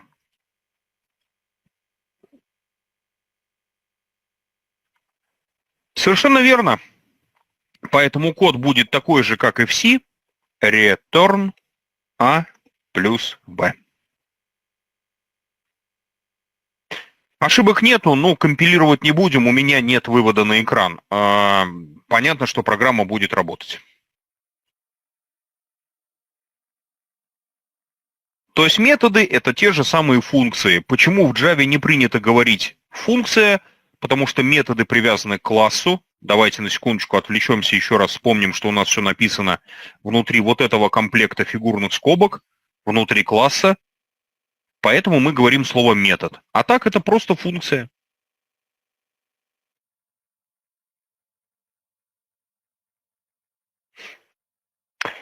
Что если у меня будет еще переменная? И я захочу вычислить значение этой переменной как сумму уже 3 значений. Если я помню классический язык программирования C, то я должен буду объявить новую функцию, которая будет складывать значения уже 3 аргументов.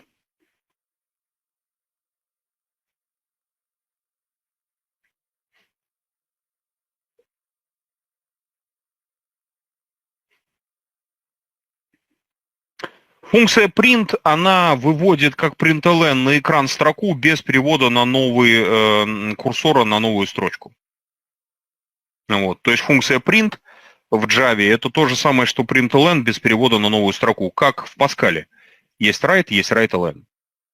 Опять же, есть лампочка, с ее помощью объявляем метод. Все стандартно. В программировании многое делается по аналогии. Конечно, надо думать, но тем не менее.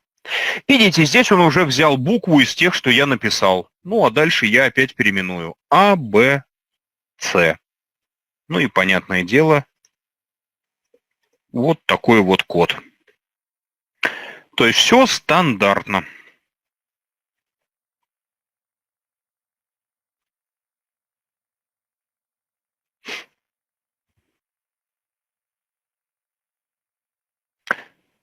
Но зачем мы с вами объявили функции sum2 и sum3, методы sum2 и sum3? Ну, потому что у нас разное количество аргументов, а не может быть, вообще говоря, как мы с вами из языка C знаем, 2 методов с одинаковыми названиями. Но в современном программировании, в котором все строится вокруг методов, это правило работать перестает. Потому что если вы будете придумывать новое название для каждого нового метода, вы очень сильно запутаете тех программистов, которые будут пользоваться вашим кодом.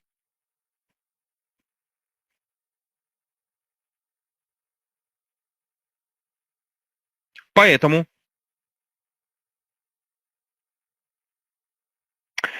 можно сделать такой вот финт. Смотрите. А давайте отовсюду уберем цифры 2 и 3.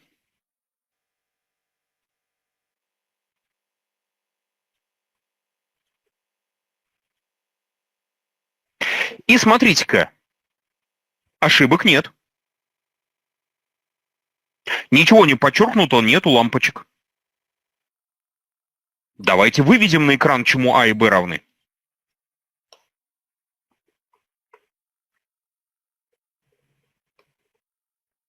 Здесь пока воспользуемся сложением. Мы пока не умеем пользоваться более сложным классом.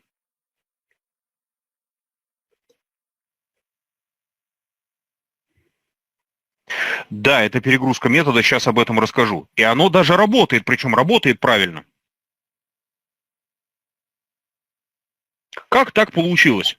Мы же с вами знаем из языка C, что нельзя объявлять функции два раза. Еще раз, в современном программировании все строится вокруг методов, поэтому методы мы можем объявлять сколько угодно, главное, чтобы соблюдался ряд правил. То, что мы сейчас с вами видим в нашем примере, называется по-умному перегрузка метода. Есть два понятия в программировании. Это перегрузка, overload, и переопределение, override. Это вещи разные. Про различия между overload и override мы поговорим только в среду. Перегрузка, overload, это когда мы с вами объявляем два метода с одинаковыми названиями, но разной сигнатурой. Напоминаю для тех, кто забыл, что сигнатура метода – это его название и список аргументов. То есть, чтобы метод был перегружен, у них должны различаться аргументы. В нашем с вами примере разница более чем заметная. В первом методе 2 аргумента, во втором 3.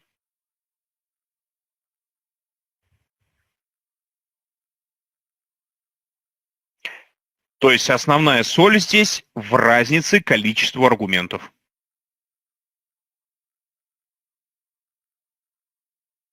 Естественно, различаться могут также и типы аргументов, но с этим нужно быть очень осторожным. Скажите, перегружены ли методы f, если у них вот такие вот сигнатуры? Напоминаю, сигнатура – это название метода плюс то, что в скобках написано. Является ли то, что у меня сейчас написано в 5 и 6 строчке, перегрузкой?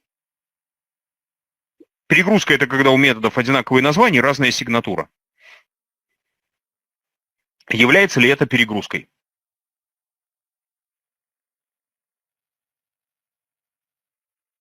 Безусловно, является. У нас названия одинаковые, и там f. Названия типов переставлены местами. То есть это нормальная качественная перегрузка. Вот только эта перегрузка с неоднозначностью вызова.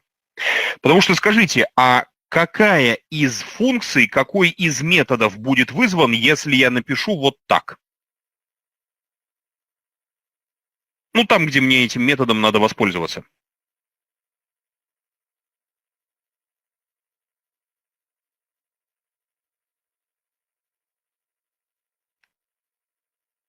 Который long int или который int long? Первый, который встретится, это правильный ответ, если мы на C++ пишем, потому что программа в C++ компилируется сверху вниз. В Java программа компилируется по законам, известным только Java. Поэтому есть такая фраза в современном программировании, немножко грустная, но никуда не денешься. Работа программы становится трудно предсказуемой. Такой подход называется неоднозначностью, и многим компиляторам не нравится. Некоторые компиляторы вообще такой код компилировать не будут. В нашем с вами случае все хорошо. В нашем с вами случае у нас в коде 2 аргумента и 3 аргумента, все различается. Исключение это может и не вызвать. Просто программа будет работать как-то. Как, мы не знаем. Для чего нужна перегрузка методов, мы с вами обязательно увидим, причем уже завтра. Есть такое понятие, как конструктор. Если бы перегрузки не было, конструкторы бы не существовали. Но это абсолютно идиотская причина существования перегрузки. Причина существования перегрузки, потому что иначе что-то бы не работало, она дурацкая. Может, у нас просто мозгов не хватает, и на самом деле можно сделать так, чтобы перегрузка была не нужна. На самом деле у перегрузки есть чисто утилитарное назначение, который я уже озвучил. Перегрузка, она не просто позволяет решать те задачи, где вот без нее никак. Ну, опять же, может, мы не придумали, как обойтись. Перегрузка позволяет сократить нагрузку на программиста, читающего ваш код. Помните, мы с вами только что видели, что в классе Arrays много методов сортировки. Они все перегружены. Зачем их создали в таком количестве? А давайте включим логику. Компьютеру удобнее всего работать в целых числах, правильно?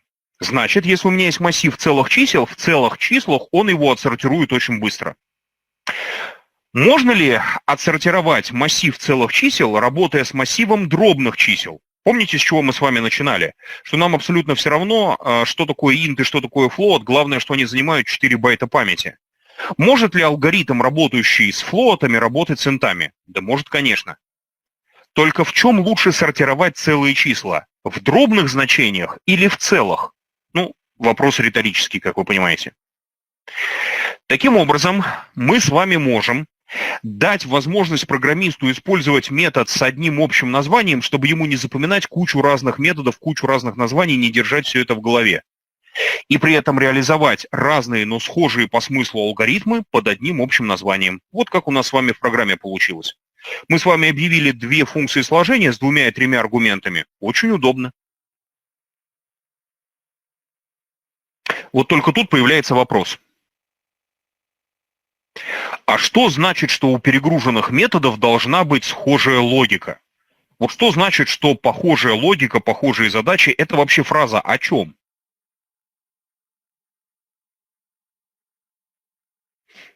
Что имеется в виду, когда мы говорим, что перегрузка позволяет снизить нагрузку на программиста и объявить вот методы с похожей логикой и одинаковым названием, чтобы меньше запоминать? Это про что? О чем эта фраза?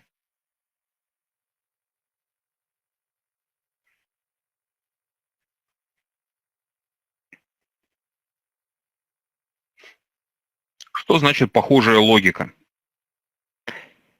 Вот. Да. Вот здесь вопрос в том, что значит одинаковые действия. Смотрите. Все понимают, что то, что сейчас у нас с вами написано, это действительно перегрузка. Я в первом методе складываю 2 значения, во втором 3, ну, видно, что перегружено. И тот, и другой метод, они считают сумму. Но вот вопрос, будет ли вот это перегрузкой с точки зрения именно вот вопроса про логику? Можно ли это считать перегрузкой?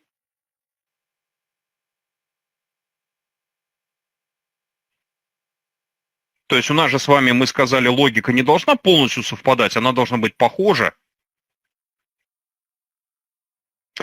Смотрите, нет. Что такое минус? Минус – это ведь сложение с отрицательным значением, правда? То есть, в принципе, мы можем считать, что это тоже перегрузка. Ну, если минус – это сумма с отрицательным числом. Ну, вот у нас какая-то формула с суммой, какая-то с разностью, ну, в целом-то мы все равно складываем, просто где-то с отрицательным значением, правда? Можно ли считать вот такую штуку перегрузкой? Что такое умножение?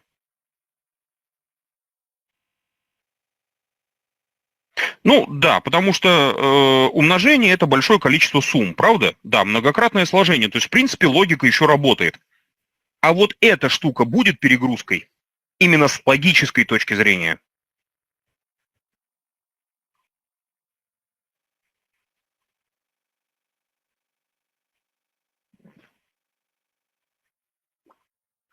Да, не будет, потому что какое отношение деление имеет к сумме? То есть мы с вами должны перегружать те методы, которые похожи друг на друга по смыслу. Но иначе какая-то ерунда начинается. Условно говоря, можно ли одинаково назвать все методы в программе? Вот теоретически можно ли все методы, которые вы в программе используете, назвать одинаково? Ну там, method. Вот взять и все методы назвать методом. Это можно? Ну, если у них у всех разная сигнатура, вам повезло. Можно. Вот только ответьте себе на вопрос, а можно ли будет хоть что-то понять в такой библиотеке и в такой программе? Таким образом, перегрузка – это инструмент очень удобный, очень красивый, но пользоваться им надо чрезвычайно аккуратно. Есть ли какие-то вопросы по написанному коду?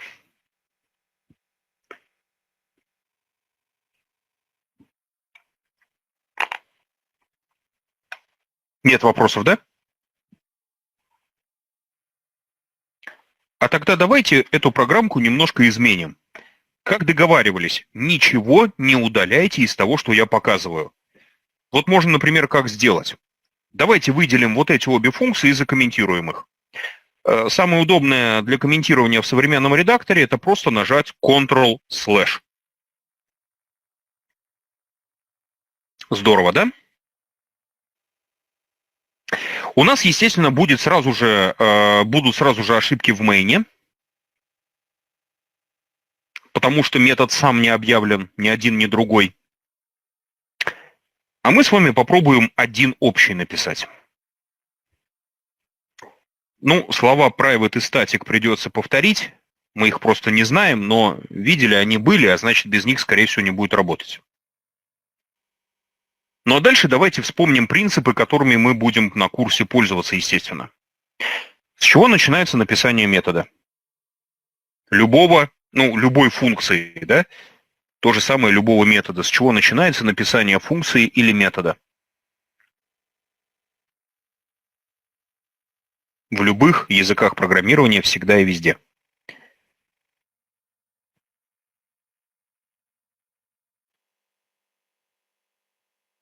Нет.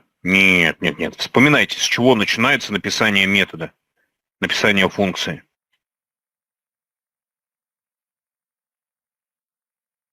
Когда мы пишем новую неизвестную нам функцию, с чего мы начинаем ее писать?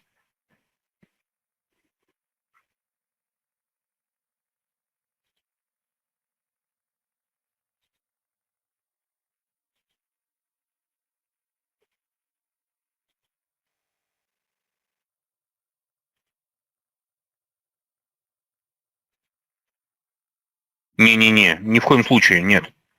Написание функции начинается не с этого.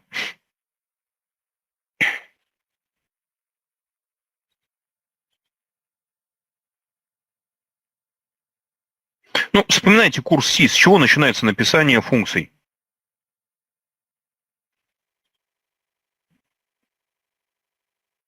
Вспоминаем язык C, вспоминаем курс C, с чего начинается написание функций.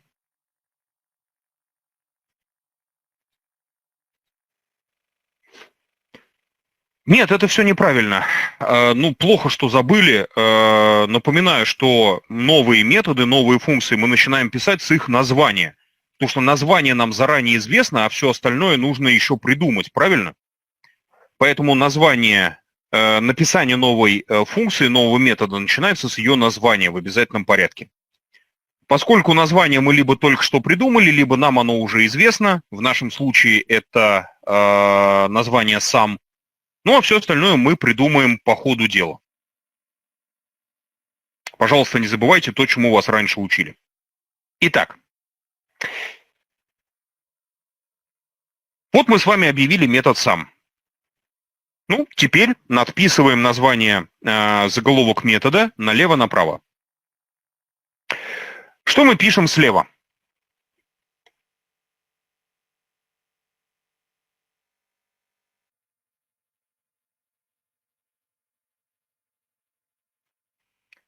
Что мы пишем слева у метода? Все то же самое, как при объявлении функций. Тип, да, тип только не его, а возвращаемого значения, да? Что будет возвращать наш универсальный метод, который я собираюсь создать? Ну, int, понятное дело. Я же с интами работаю. А вот дальше аргументы. Справа мы пишем аргументы метода. Если я хочу создать один метод для моего мейна, сколько аргументов у него должно быть? Создам 3, не будет работать для 2. Создам 2, не будет работать для 3. Здесь можно объявить метод с произвольным числом аргументов. Нет, не указывать нельзя, так работать не будет. Как же? Если вы не указали методы, то у нас получается метод без аргументов. Его надо вызывать с круглыми скобками, ни один из вариантов работать не будет. Ну, собственно, почему сейчас все подчеркнуто. Нам с вами нужен метод с произвольным числом аргументов. Когда вы учили C или C++, кто учил C++, вам такие вещи, конечно, не показывали, потому что это вещи сложные. Но в C это пишется очень просто. Ну, собственно, как в случае с языком C. Пишется это вот так. Но только в отличие от языков C и C++, где подобное объявление приводит к появлению указателей, причем очень сложных указателей, в Java X это простая и очевидная вещь. Что такое будет X?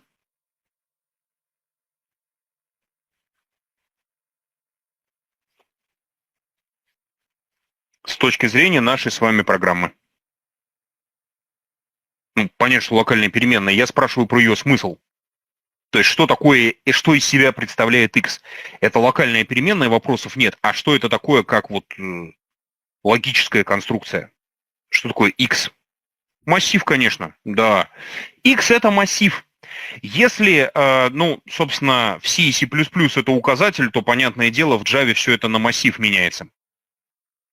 То есть, для того, чтобы написать универсальную функцию сложения любого количества аргументов, 2, 3, 4, сколько хочу, мне нужно в методе sum запрограммировать алгоритм вычисления суммы элементов массива X. Как мы с вами вычисляем сумму элементов массива, мы с вами должны знать, потому что это простейшая логическая задачка, фундаментальная любого базового языка программирования. Давайте писать этот код вместе. Итак, как нам с вами вычислить сумму элементов массива X?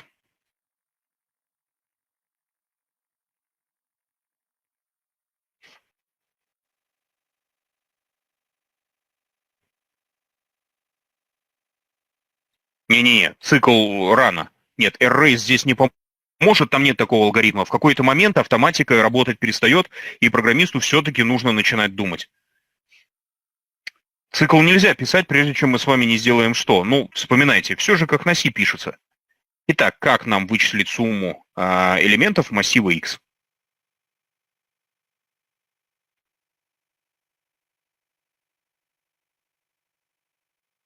Писать-то что? Нет.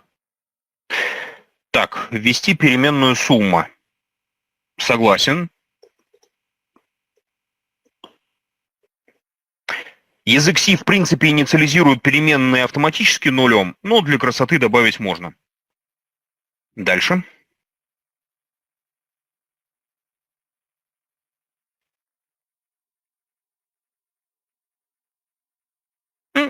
Вспоминаем язык C, вспоминаем стандартные типовые алгоритмы. Как вычислить сумму элементов массива?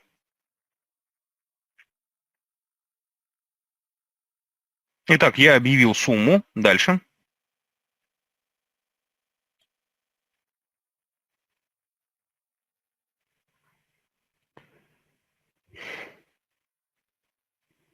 Счетчик, согласен. Дальше можно объявить цикл. В языке Java цикл объявляется очень просто. Пишем for, как я уже показывал, и нажимаем табуляцию. Ой. Ну да. Автоматика языка программирования Java сама объявляет счетчик. Вот это вот самая дурацкая штука. Но у нас счетчик с вами один, поэтому, в принципе, мы с вами можем его объявить и заранее. Поэтому давайте просто переименуем то, что она нам подставила, на букву И. Вот таким образом. То есть все один в один, как в C. Можно сразу цикл for объявить со счетчиком. Можно счетчик объявить заранее. Вот такая вот конструкция.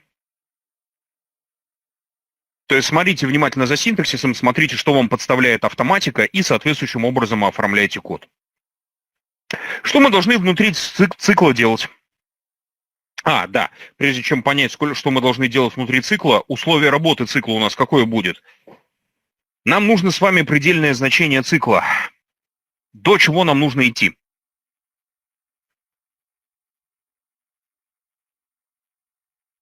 Чтобы сложить? Да, до длины массива. В отличие от языков C, C++, в Java можно написать вот так. То есть в отличие от C и C++, в Java размер массива хранится в самом массиве. Очень удобно.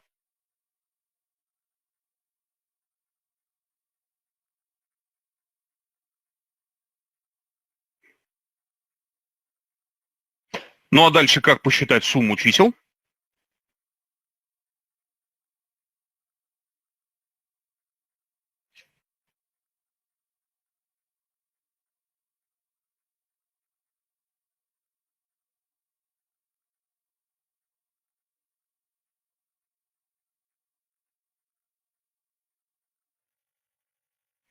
Да, ну, мы с вами знаем, да, что есть операция плюс равно, лучше ей воспользоваться, она будет красивее. Ну и что нужно вернуть из этого метода?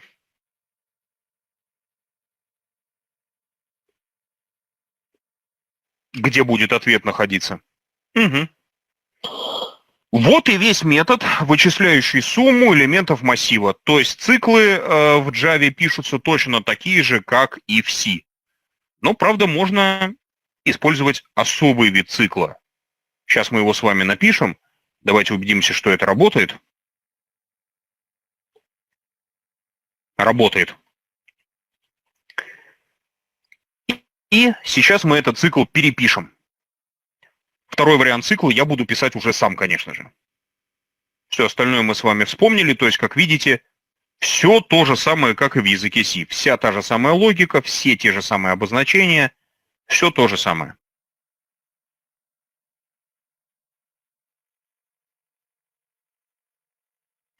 Вопросы есть какие-нибудь по текущей версии метода сам?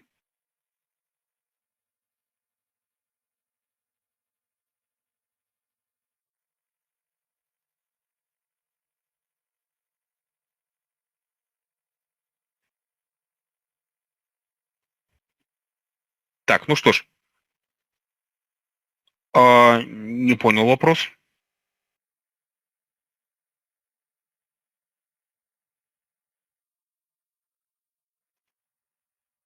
Если вы хотите какой-то другой метод, то вам нужно, соответственно, объявлять его по-другому. Ну да, то есть если вы хотите метод с какими-то другими параметрами, то вы его объявляете иначе. У нас просто метод с произвольным числом аргументов, поэтому вот такой синтаксис. У этого метода нет специального названия, это метод просто с произвольным числом аргументов. А так у него нет какого-то специального названия. Это то же самое, как в C, как в C++, просто вы на C и C++ такие методы не создавали, потому что там это очень сложно пишется. Это метод с произвольным числом аргументов. Так у него нет какого-то особого названия или термина. Еще вопросы?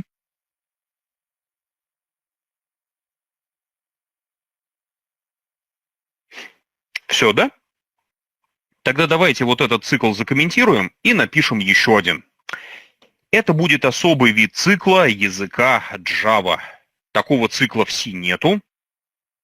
Называется этот цикл для коллекций.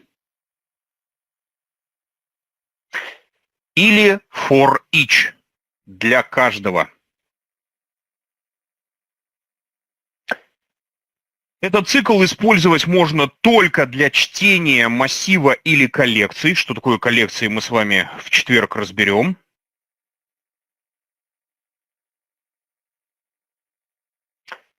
Редактировать с его помощью и изменять ничего нельзя, он только для чтения.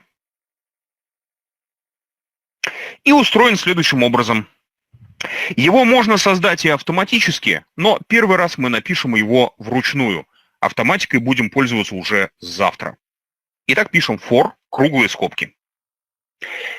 Счетчик и закомментировать можно. Он нам не пригодится.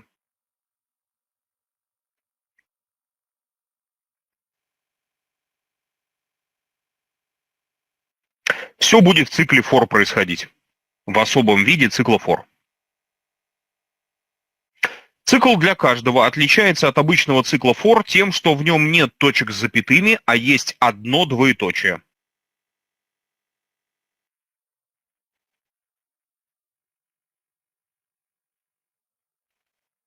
Справа от двоеточия ставится название массива или коллекции, которую мы будем перебирать.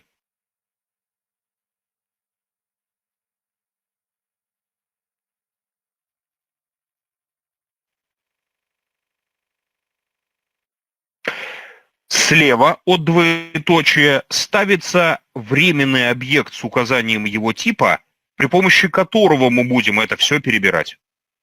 У нас с вами в X хранятся инты, поэтому перебирать мы будем массив интами, которые называться могут как угодно. Я предпочитаю название какое-то вот такое, то есть x и t. На самом деле этот временный объект будет заменять собою перебор элементов по счетчику. Поэтому это промежуточное значение цикла, то есть что-то вроде вот x итого. Назвать можно как угодно, то есть не думайте, что то, что я написал, это какой-то синтаксис. Можно назвать A, B, C, ну просто x ит, оно как-то все-таки больше относится к x, чем, например, буква А. Как минимум ближе по смыслу в алфавите стоит.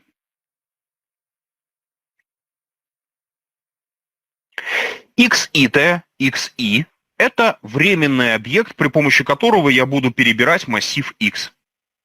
При этом не нужно указывать ни стартовое значение, ни конечное. Цикл для каждого – это автоматика, использующая так называемое понятие итератора, то есть некого инструмента, который автоматически перебирает большой набор данных. Здесь не надо указывать ни начало, ни конец, работать будет все полностью автоматически. К сожалению, если вам надо прыгать через один элемент или через два элемента, или начать с 5-го и закончить, не доходя там 10 до конца, или еще что-то, такой цикл использовать не получится. Плюс он работает медленнее, чем цикл for. Но в простых случаях выглядит довольно красиво. Xit – это будет временный элемент, при помощи которого мы будем перебирать наш массив. А значит, сумму можно будет посчитать вот таким вот образом. Вот так тоже можно сложить элементы массива языка Java.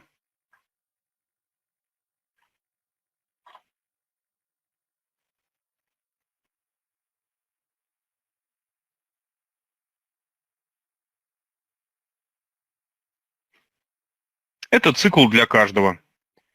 Программа, убедитесь, пожалуйста, работает так же, как предыдущая. К сожалению, при помощи цикла for не получится ничего изменять, он только для чтения. И при этом перебирает все элементы подряд. То есть здесь нельзя сказать, что вот эти пропусти, а вот эти выбери. Для этого нужен обычный цикл for.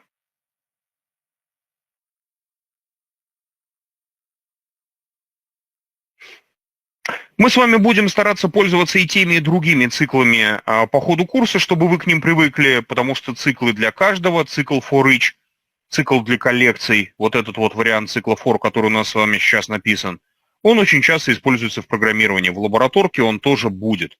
Ну, правда, там он уже заранее описан, но тем не менее.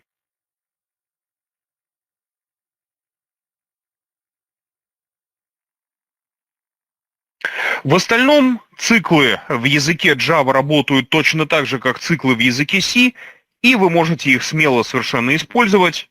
Смысл кода будет такой же, причем с обычным циклом for он будет даже работать быстрее.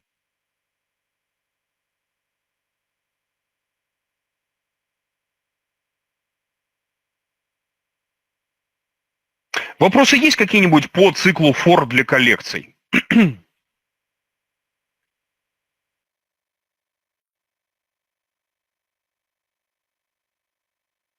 Нет вопросов. Замечательно. Вот так в языке программирования Java могут выглядеть циклы. Естественно, в Java используются и циклы while и do-while, и мы с вами обязательно ими по ходу курса воспользуемся.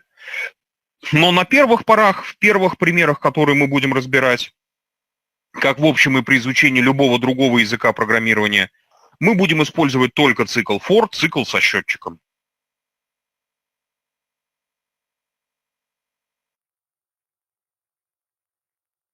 Нам для начальных экспериментов, для начала, этого хватит. Ну что же, нам с вами осталось разобрать последний пример на сегодня.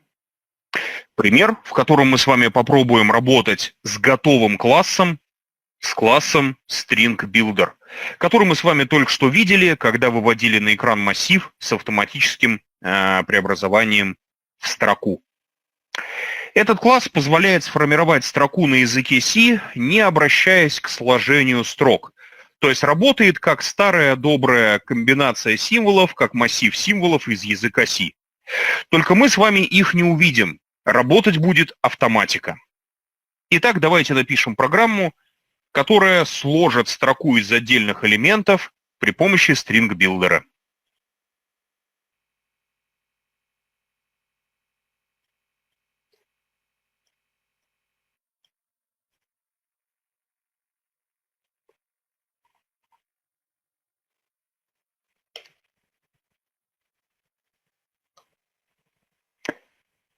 Давайте попробуем вывести на экран сообщение Hello World.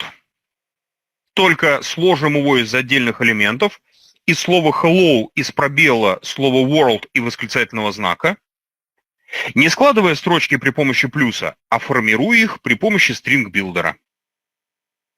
Ну и заодно посмотрим, на самом деле, насколько легко и элементарно на Java программировать, если использовать готовые классы.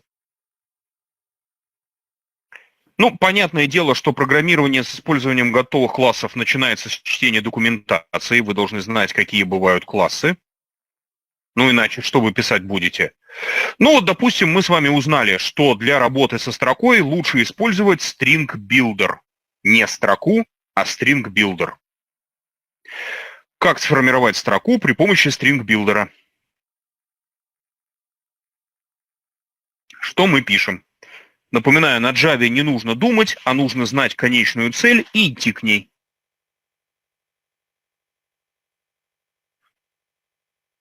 Итак, как мы с вами программируем?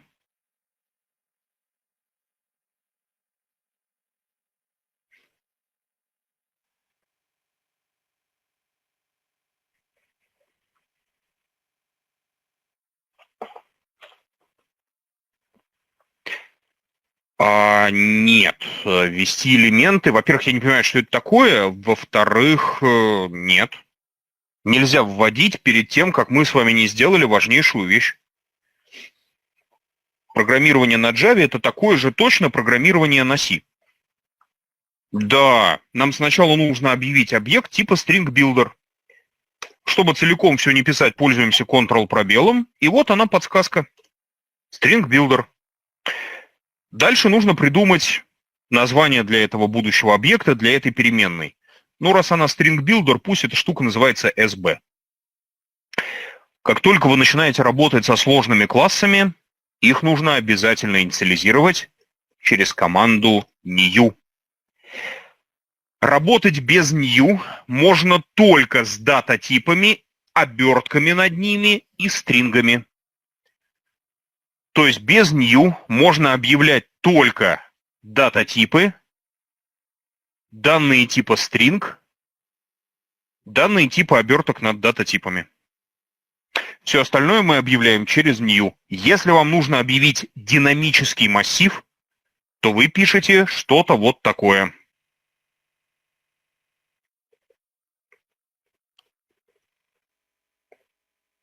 Ну, где, понятное дело, 10 можно заменить на любую другую константу или на переменную, которая откуда-то возьмется. То есть, как только наш с вами тип данных сложнее, чем дата-типы, обертки над ними и стринги, мы пишем new. То есть, все, кроме дата-типов, оберток и строк, объявляется через new.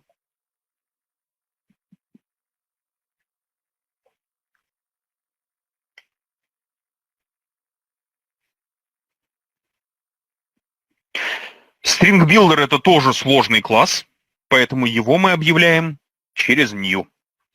Что писать после new?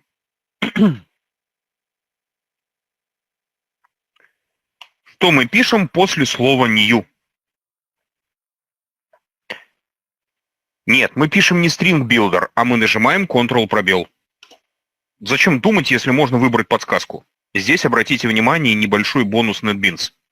Если вы уберете курсор, то обратите внимание, что string-builder отчеркнут линией. Здесь нам NetBeans не просто подсказывает, а еще и дает рекомендацию. То, что в подсказке написано выше линии, с точки зрения NetBeans больше подходит для нашего кода. То, что написано ниже, меньше подходит. Ну, мы выбираем String Builder, естественно. Просто Enter. Ну и дальше появляется то, чем мы с вами пользоваться пока не умеем. Поэтому выбираем первую подсказку. О чем все остальные мы пока не знаем. Мы об этом только завтра поговорим. Поэтому не надо думать. Надо просто видеть конечную цель и аккуратно к ней идти.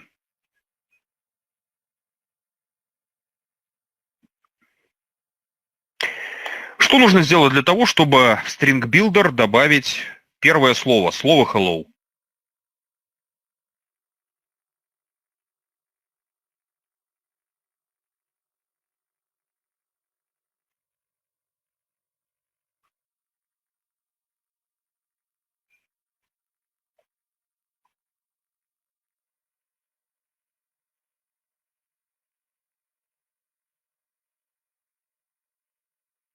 Совершенно верно, мы просто пишем sb. То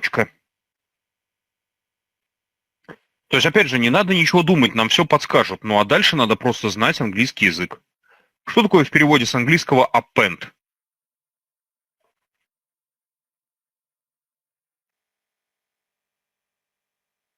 Да, прикрепить, добавить. Понятно, что если у меня есть строка, которую я только что создал, и мне к ней надо добавить слова hello, пробел, world, восклицательный знак, я их просто буду потихоньку добавлять. Так как перегруженные методы, а это все перегруженные методы, все равно как выбирать, все равно на основе чего выбирать, я просто выбираю первую подсказку, а дальше пишу то, что мне нужно. Автоматика все сделает за меня. Совершенно не обязательно выбирать именно нужный вариант подсказки. Если у вас есть прямо явный объект нужного типа, конечно, так лучше поступить, но можно и первую подсказку выбрать, а потом просто записать нужные вам аргументы. Ну а дальше все то же самое. Причем в отличие от строк, которые не рекомендуется складывать с символами, здесь можно взять и к слову hello добавить пробел как символ. Почему нехорошо складывать строки с символами как со строками? Потому что сложение двух строк – это одно, а сложение строки и символа приведет к тому, что символ будет сконвертирован в строку. Зачем нам с вами это? А здесь можно писать как хочется. Потому что append работает со строкой как с массивом символов, как в старом добром C, и не требует никаких изобретений. Все будет все равно корректно и правильно работать. Ну а дальше смотрите, у нас с вами появился объект под названием String Builder. Как думаете, его можно просто взять и вывести на экран? Или его нужно тоже в строку преобразовывать?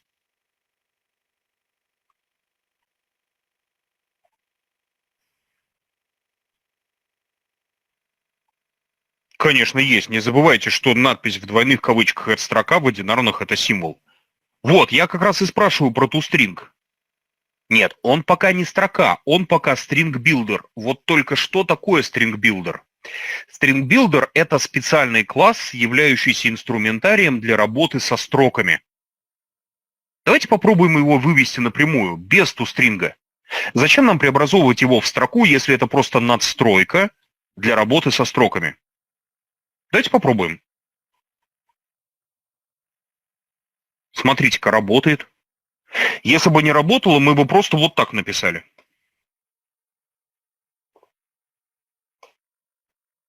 И оно гарантированно бы заработало.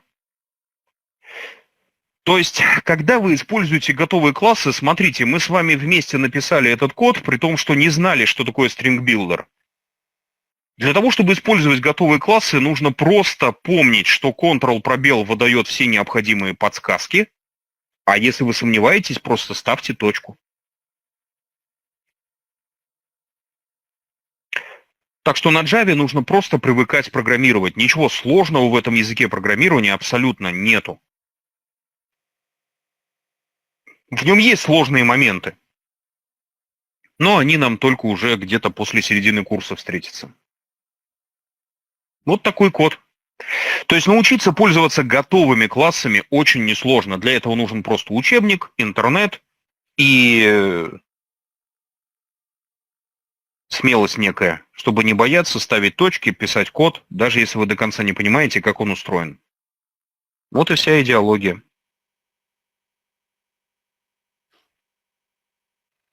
Вопросы есть какие-нибудь по написанному коду?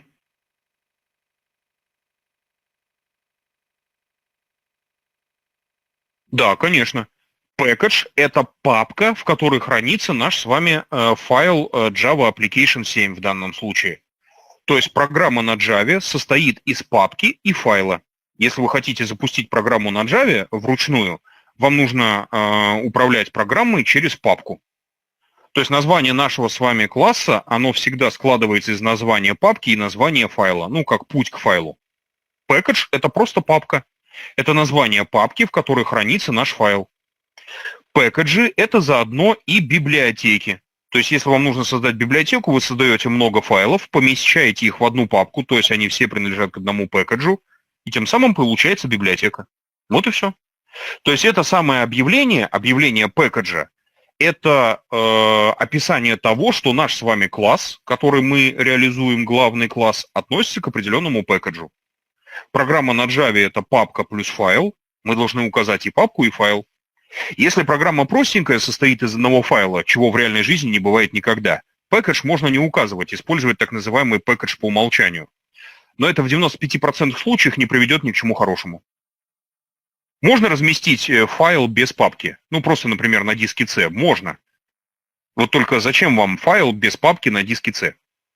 Где логика? Он должен храниться в папке для удобного доступа. Здесь то же самое.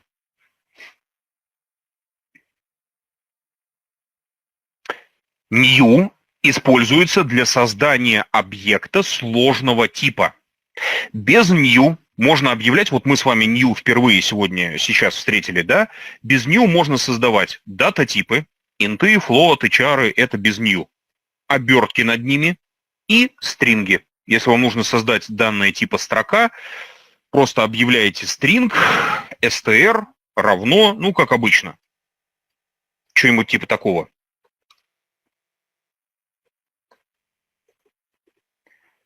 И все. И не пишите больше ничего. New ставится для того, чтобы разместить в памяти данные сложного типа. Ну, то есть все, кроме дата-типов, оберток и строк. Значит, смотрите, дело в том, что String Builder построен на основе базовой логики. Он написан на основе нативного кода. Для того, чтобы узнать, как работает append, вам нужно читать описание именно append. Но не в String Builder, а в том классе, на основе которого он построен. Это специальный класс, вот такой вот, где реализована логика, где легко увидеть, что строка формируется как набор символов. Супер — это супер вызов. Мы об этом завтра поговорим. Дело в том, что в Java очень странная терминология, связанная с родительским и дочерним классом. Родительские называются суперклассами, но это окей. А вот дочерние классы в Java называются субклассами, подклассами. При том, что вроде дочерний класс, он более сложный, более продвинутый. Почему он подкласс, я не знаю. Может быть, тот, кто создавал, был фанатом всяких сабтерминов и прочего. Ну, у людей разные фантазии, я BDSM не люблю, поэтому терминологию эту не понимаю. Вот, но суперкласс — это родительский класс. Такая вот странная штука. Папка создается автоматически только в NetBeans. Если вы, например, в Eclipse программируете и не указан package, папка не появится. Если указать ее явно, конечно, появится.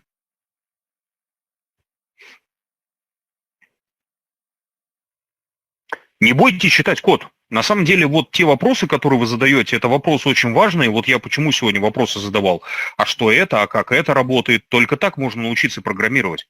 Если вы будете подглядывать в решение, ну, мало ли, может, задачка не получится, но всякое бывает. Напоминаю, у лабораторок есть готовые решения. Анализируйте, условно говоря, каждый символ, который видите. Только когда вы их все поймете, можно считать, что вы задачу решили. Вот, то есть нельзя просто брать и списывать чужие решения. В этом смысла нет. Это не изучение программирования, это ерунда какая-то. Еще вопросы? Главное, задавайте вопросы и не бойтесь экспериментировать. Только так можно реально научиться чему-нибудь в программировании. Это же чистая практика.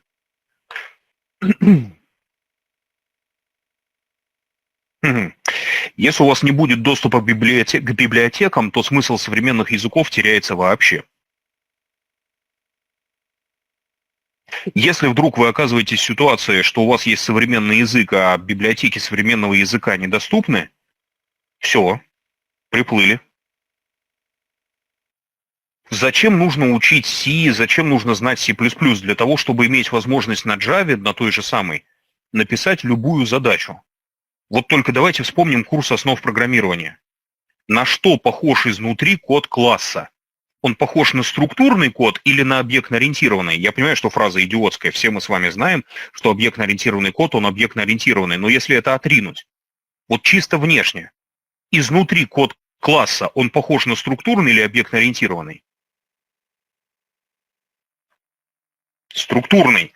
А значит, можно ли выучить объектно-ориентированное программирование, не зная структурного? Ну, без комментариев. Поэтому, если у вас классы потерялись, смысла в современном программировании нет. Вспоминаем основу программирования. Все плюсы объектно-ориентированного программирования формулируются при условии, что если классы написаны, то. Если классов нет у объектно-ориентированного программирования, нет вообще преимуществ перед структурным программированием. Просто нет. Вот и вся история.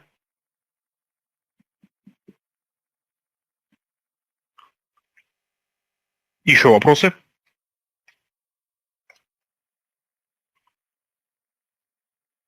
То есть в этом плане, да, я вот не знаю, мне проще самому весь код писать. Я поэтому современные языки терпеть не могу, особенно Python, где вообще ни черта непонятно, что происходит.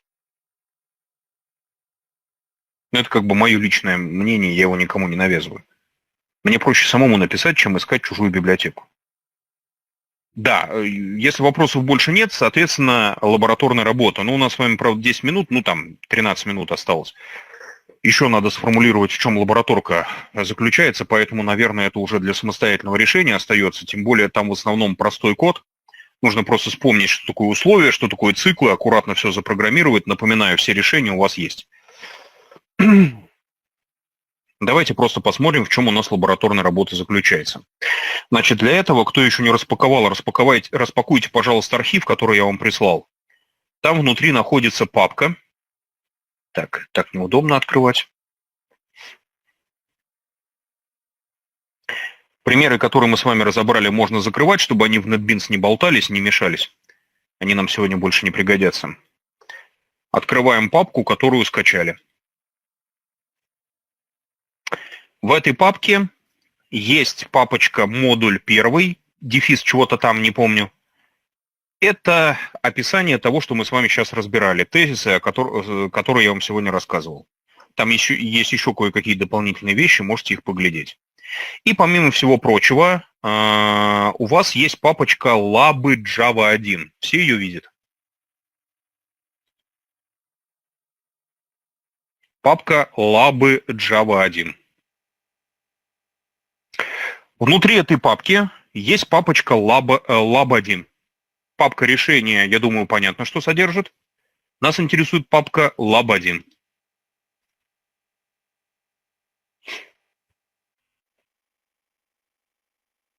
Открываем вордовский документ, логика такая.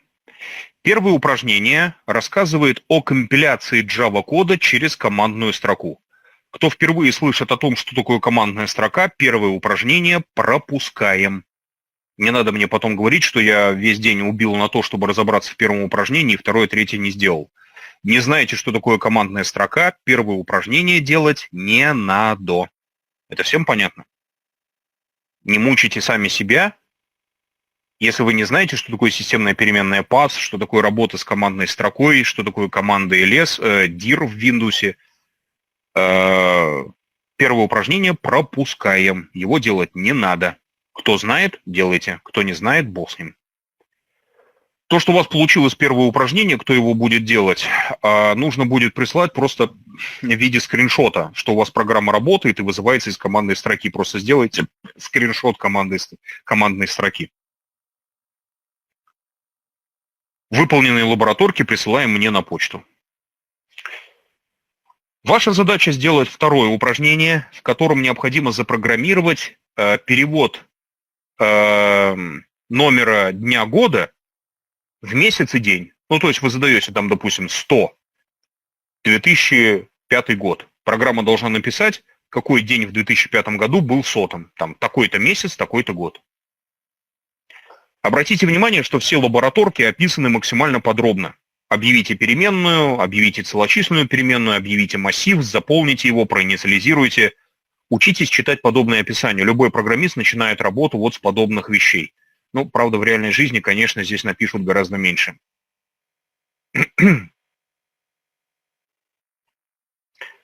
Вот что я указывал в самом начале занятия. Для проверки корректности работы второго упражнения у вас в конце есть тестовая таблица, нужно просто проверить свою программу на этих значениях. Ну, то есть просто запустить программу несколько раз с указанием вот этих вот значений.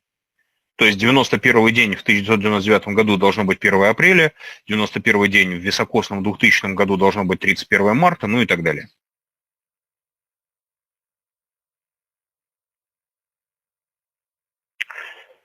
И вам нужно сделать третье упражнение, где необходимо запрограммировать перевод числа из десятичной системы в двоичную. Кто не умеет пользоваться битовыми операциями, то вместо приведенного здесь решения можно воспользоваться стандартным алгоритмом с делением числа пополам. То есть для того, чтобы перевести десятичное число в двоичную систему счисления, мы с вами просто берем число, делим его с остатком на двойку, записываем остатки, выводим их на экран. Либо можно попробовать разобраться в решении моем, которое здесь предложено. Это стандартная лабораторка, еще Oracle придуманная, плюс некие дополнения здесь сделаны. Решения все находятся в папке «Решения».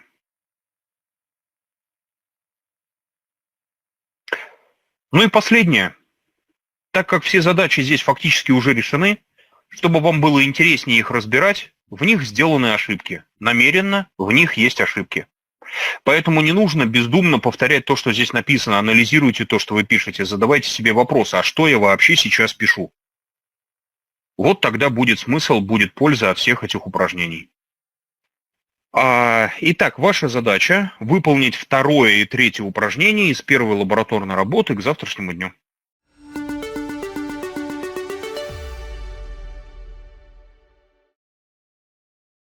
Начнем наше с вами сегодняшнее занятие. Начнем его с разбора домашнего задания. И я хотел бы сделать ряд общих комментариев по домашнему заданию, потому что было несколько однотипных вопросов, и мне хотелось бы их вот в целом для всех прокомментировать.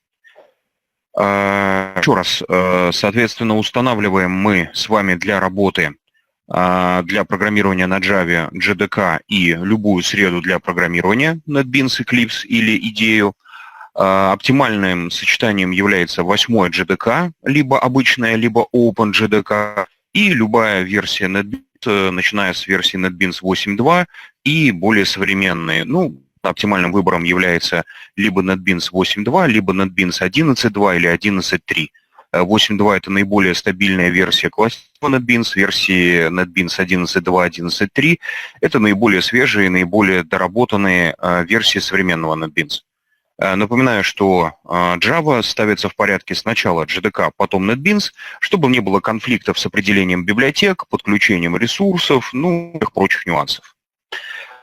И, естественно, нужно при выпуске обязательно, что называется, соблюдать правила, то есть запускать нужную версию среды, следить за разрядностью вашей операционной системы, ну то есть все как всегда, все как при установке любого обычного программного обеспечения, с которым вы работаете, не занимаясь программированием.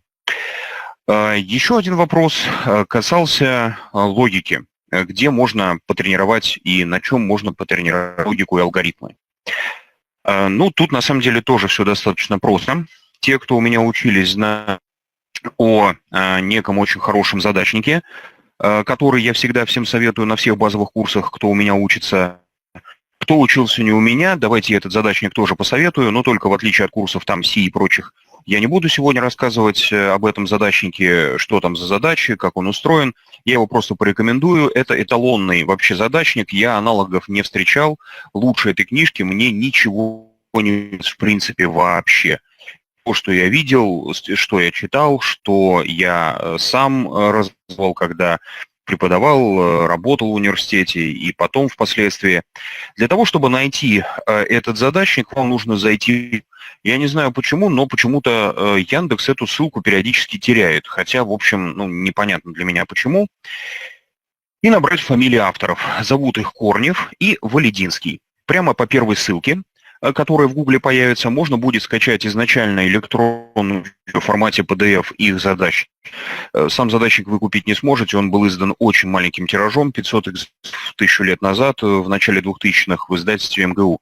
Исключительно для библиотек, для преподавателей, для проведения занятий по программе в университете. Этот задачник используется в университете очень широко, в других вузах, потому что у меня учились не только там люди, которые хотят устроиться на работу, заняться программированием, но у меня учились и сотрудники кафедры программирования самых разных вузов Москвы, и не только Москвы, и из зарубежья даже. В свое время у меня учился один сотрудник Рижского университета, ему мои курсы посоветовал коллега его, который как раз был из Москвы, из России, учился у меня. Поэтому этот задачник очень распространен. В интернете можно найти решение почти всех задач этого задачника. Сразу скажу, в самом задачнике решений нету. Но в нем есть замечательная, очень короткая, сжатая, замечательно написанная теория. Писал ее Валединский. Это очень грамотный, очень профессиональный лектор, который у нас вел программирование, когда он реально профессионал своего дела, очень крутой программист, специалист по алгоритмам. Теория в этом задачнике очень сжатая, очень компактная, очень осмысленная. В свое время, в общем-то, благодаря задачнику я научился работать с базами данных и создавать базы данных, и программировать их с нуля. Поэтому задачник очень хороший, всем советую. Это вот то, что касается задачника. И третий комментарий, который хотелось бы сделать, тоже такой общий, касается третьего упражнения первой лабораторной работы про перевод чисел из десятичной системы счисления в двоичную. Для того, чтобы это упражнение решить, конечно же, нужно знать, что такое десятичная и двоичная система счисления, и как работает этот перевод в простейшем виде. И если кто-то со школы забыл, что такое десятичная система счисления и двоичная, это, в общем, не беда. Но имейте в виду, что, в общем-то, современному программисту, в принципе, знать, что такое двоичная система счисления, десятичная система счисления, логика системы, знать, конечно, нужно. Причина очень простая. Причина заключается в том, что когда вы программируете, то существуют некоторые разновидности алгоритмов, достаточно специфические, конечно, не сильно распространенные, но тем не менее они существуют, которые построены именно на основе различного рода бинарных операций. Операций над нулями и единицами, над двоичным представлением данных. Чтобы такие задачи решать без каких-либо проблем, конечно, двоичные бинарные операции знать полезно. Если кто-то о них ничего не слышал, я вот, например, в последнее время не рассказываю про эти операции в курсах, там, потому что, к сожалению, из-за того, что у нас с образованием большие проблемы, многие люди просто не знают, что такое двоичная система счисления, и для того, чтобы рассказать, что такое бинарная операция, пришлось бы рассказывать математику, причем достаточно так серьезно, потому что элементарно люди не помнят, что перевод частичной системы счисления в двоичную – это просто деление с остатком на 2. Если вдруг плохо помните математику и вот никак не визуализируются двоичные системы счисления у вас и вот эти нолики и единички, то есть никакого представления в этом у вас нету, в общем-то не беда. Скорее всего, вам это никогда не пригодится, но в принципе программисту знать, как устроены бинарные операции, в общем-то полезно. Поэтому я бы рекомендовал когда-нибудь про все почитать, мало ли вдруг встретится. Если будете сдавать сертификационные экзамены на знание того же самого языка Java, там бывают вопросы про бинарные операции. Это у них такой способ, скажем так, отфильтровать людей и занизить вам оценку, потому что мало кто вспомнит, и действительно для этого нужны дополнительные знания зачастую. Поэтому, если с третьим упражнением не очень получается, можно подглядеть в решение. У нас с вами в папке с лабораторками есть отдельная папка с решениями, там все это приведено. Поэтому дайте. И что касается второго упражнения, такой тоже общий комментарий, четвертый момент, который хотелось бы сегодня отметить, касается того, что задача действительно очень простая, и все с ней справились, но, естественно, вот что называется, делайте выводы. Что значит фраза «объявить переменную», что значит «объявить массив», что значит «проинициализировать». То есть учитесь понимать текст по программированию, написанный именно в таком виде. Потому что неминуемо придется вам вначале работать именно как кодером, у вас будет руководитель, который будет сам решать задачи, а вас будет просить какие-то писать небольшие участки кода. Естественно, он не будет выдавать вам инструкции вида «напиши это», как там int a, float, x и прочее, потому что если он так проще самому написать код, вы ему не нужны. Причем инструкции, которые пишутся в реальной жизни, они менее подробные, чем то, что у вас было вот в вордовском документе. То есть они гораздо более общие, гораздо более общими фразами написаны, поэтому вот имейте это тоже, пожалуйста, в виду. Вот, наверное, такие комментарии по домашнему заданию, которое хотелось бы сделать. Сегодня у нас с вами будет вторая лабораторная работа. Кто первую сделать до конца не успел, доделывайте. Она несложная. Плюс, напоминаю, есть решения, но подглядывать в них нужно только в крайнем случае, если совсем застряли или ничего не получается. Старайтесь все-таки решать задачи самостоятельно. Если будут какие-то вопросы в дальнейшем, не забывайте писать их на почту, чтобы я их мог прокомментировать при проверке домашнего задания.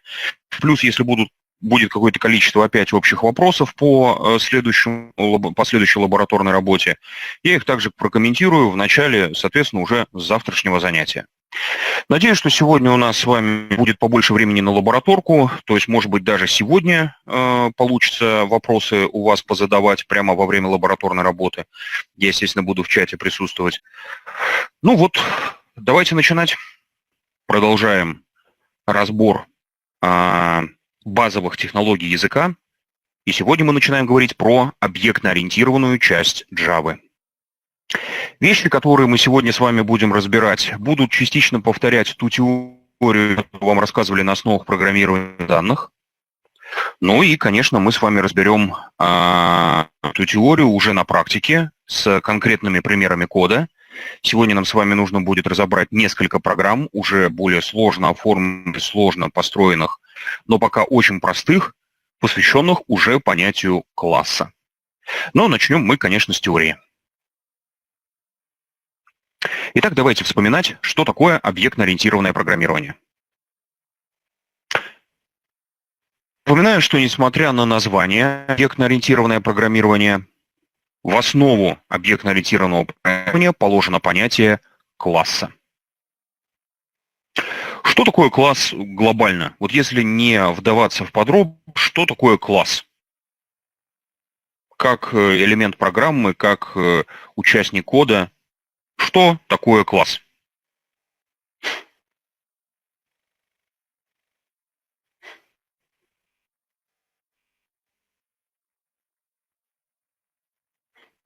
Вспоминаете основу программирования. Да, собственный и не собственный это не менее. Класс – это тип данных. Совершенно верно. Таким образом, класс – это конструкция современного объектно-ориентированного подхода к программированию, представляющая из себя тип данных.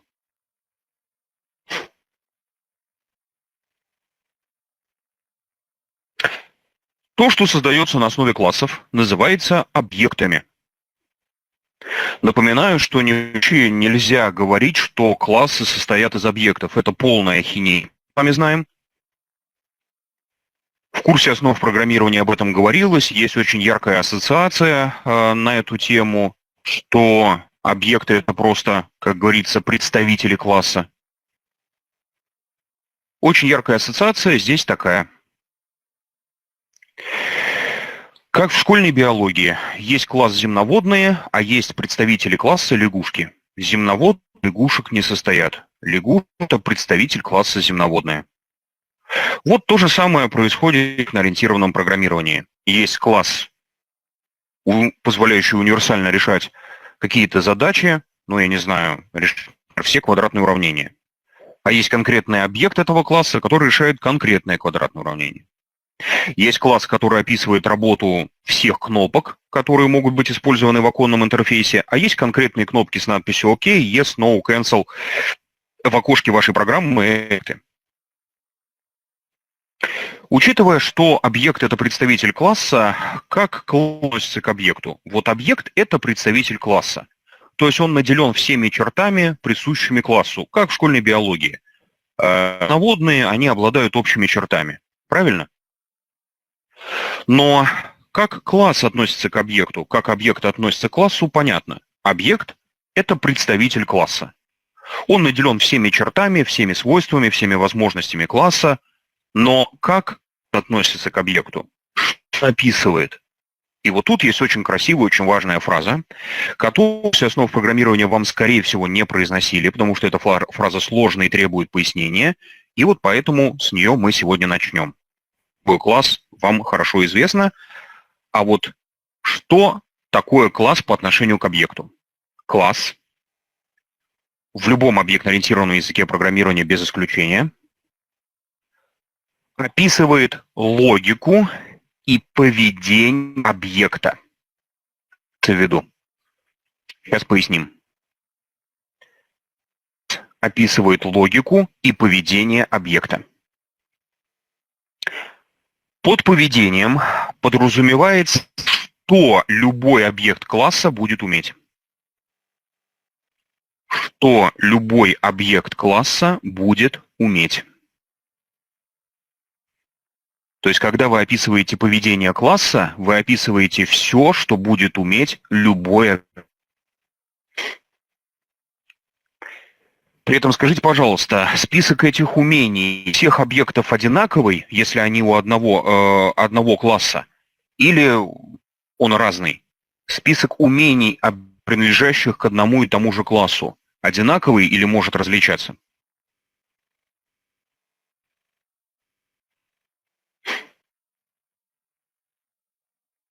Так, у меня со звуком вроде бы все хорошо. Ну, возможно, опять какие-то, да. Возможно, опять что-то с сервера мы с вами.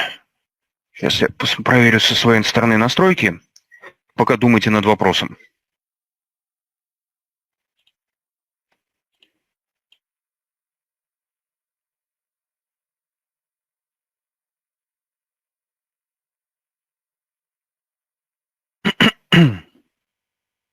Так, ну, я надеюсь, что сейчас все будет хорошо.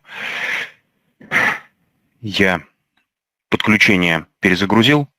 Если будут продолжаться проблемы со звуком, вы пишите. Я просто в перерыве тогда перезагружусь.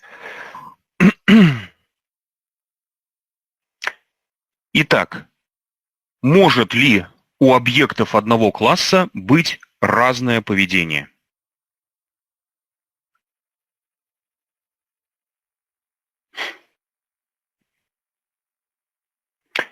Нет, не может. Так же, как в школьной биологии, класс полностью описывает поведение объекта. То есть любой объект наделен только тем поведением, которое есть у класса, которому он принадлежит. Итак, первое, что описывает класс, это поведение объекта. У всех объектов поведение одно и то же.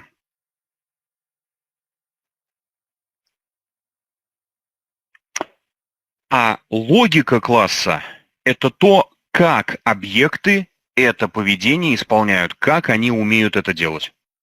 Поведение описывает, что умеют объекты. Логика описывает, как они это умеют. То есть поведение – это набор методов, как правило, набор функций, которыми мы можем пользоваться, а логика – их код. То, как они запрограммированы, как они устроены, что они из себя представляют.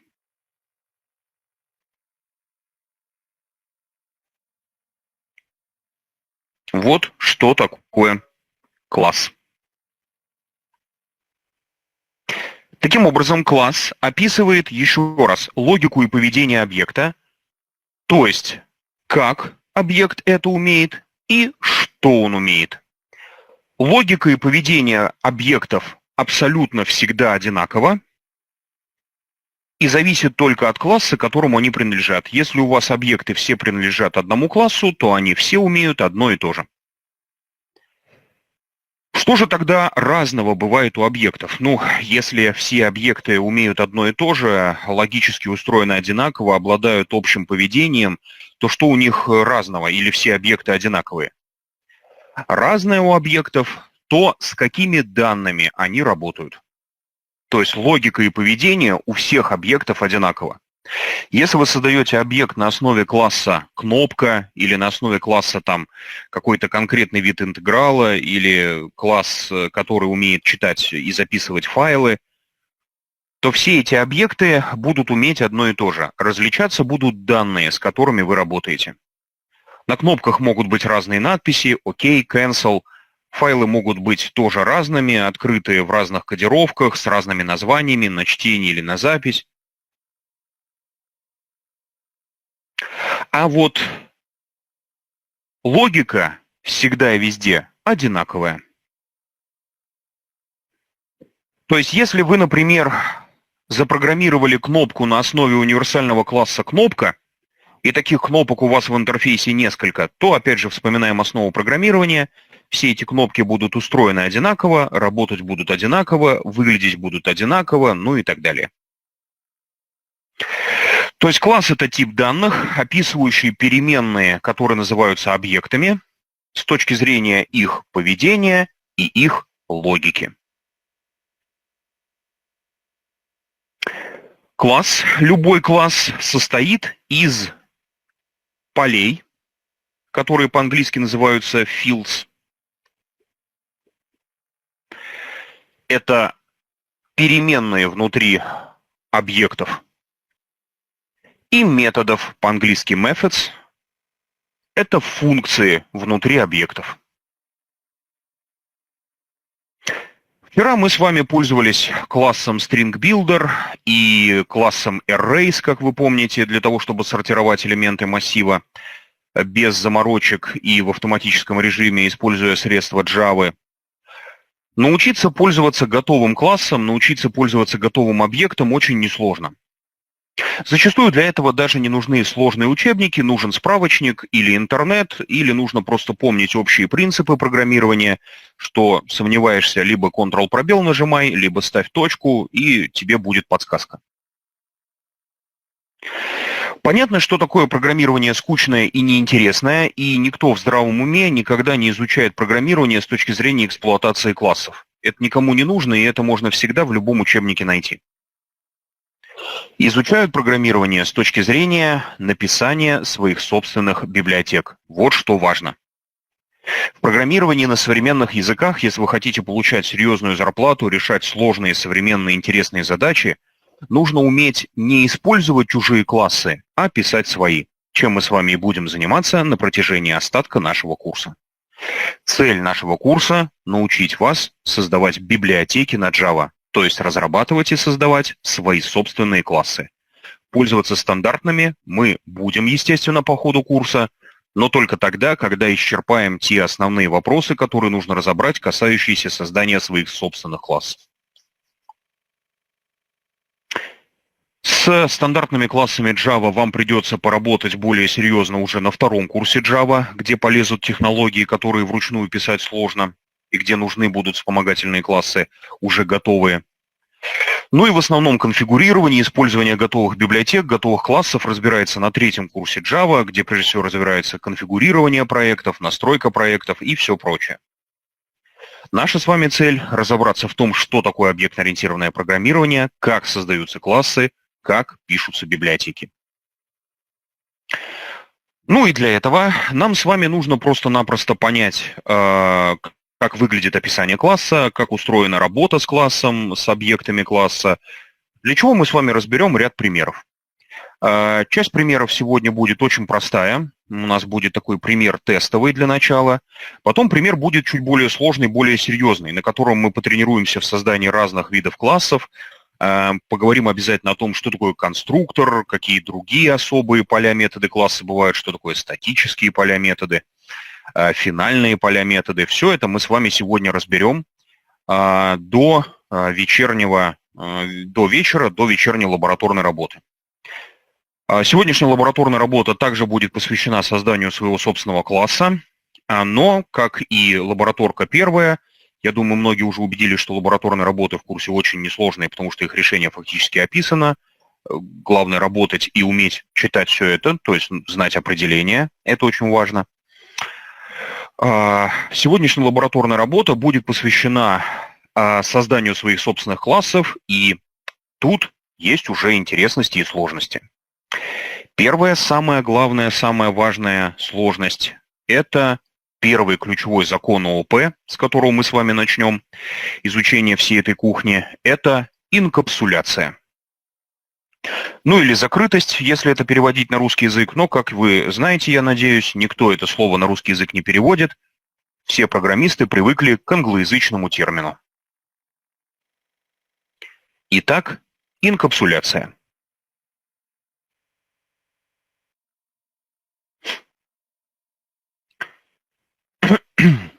Что это за закон?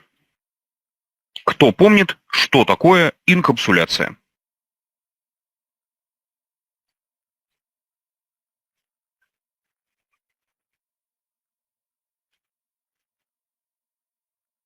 Да, это набор правил и законов, регламентирующих то, как можно, скажем так, закрыть класс, сокрыть код, совершенно верно. Зачем нужна инкапсуляция? Вот здесь давайте вспомним тоже основу программирования, потому что многие почему-то считают, что инкапсуляцию придумали, потому что программисты вредные и не хотят узнать, как написаны их библиотеки, как все это реализовано.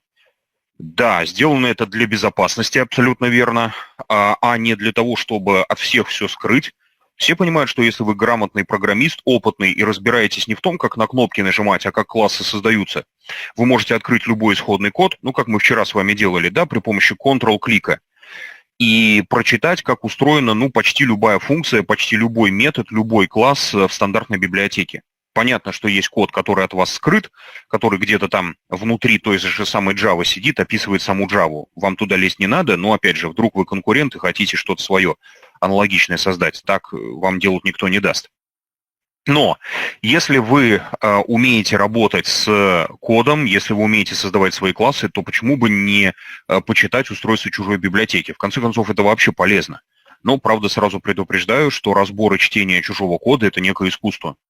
Вот многие меня спрашивают, а в чем смысл лабораторных работ на курсе, если к ним уже заранее даны решения и сами лабораторки полностью описаны. Ну, скажу вам по секрету, как показывает мой опыт преподавания, если человек не хочет чему-то научиться, то его можно заставить только в одном случае, если стоять над ним и бить его палкой. Как в свое время сказал один мой коллега на работе, когда его в очередной раз студенты достали, он сказал, да, обучение пошло бы гораздо веселее, если бы мне разрешили бить студентов. То есть реально есть люди, которые просто необучаемые.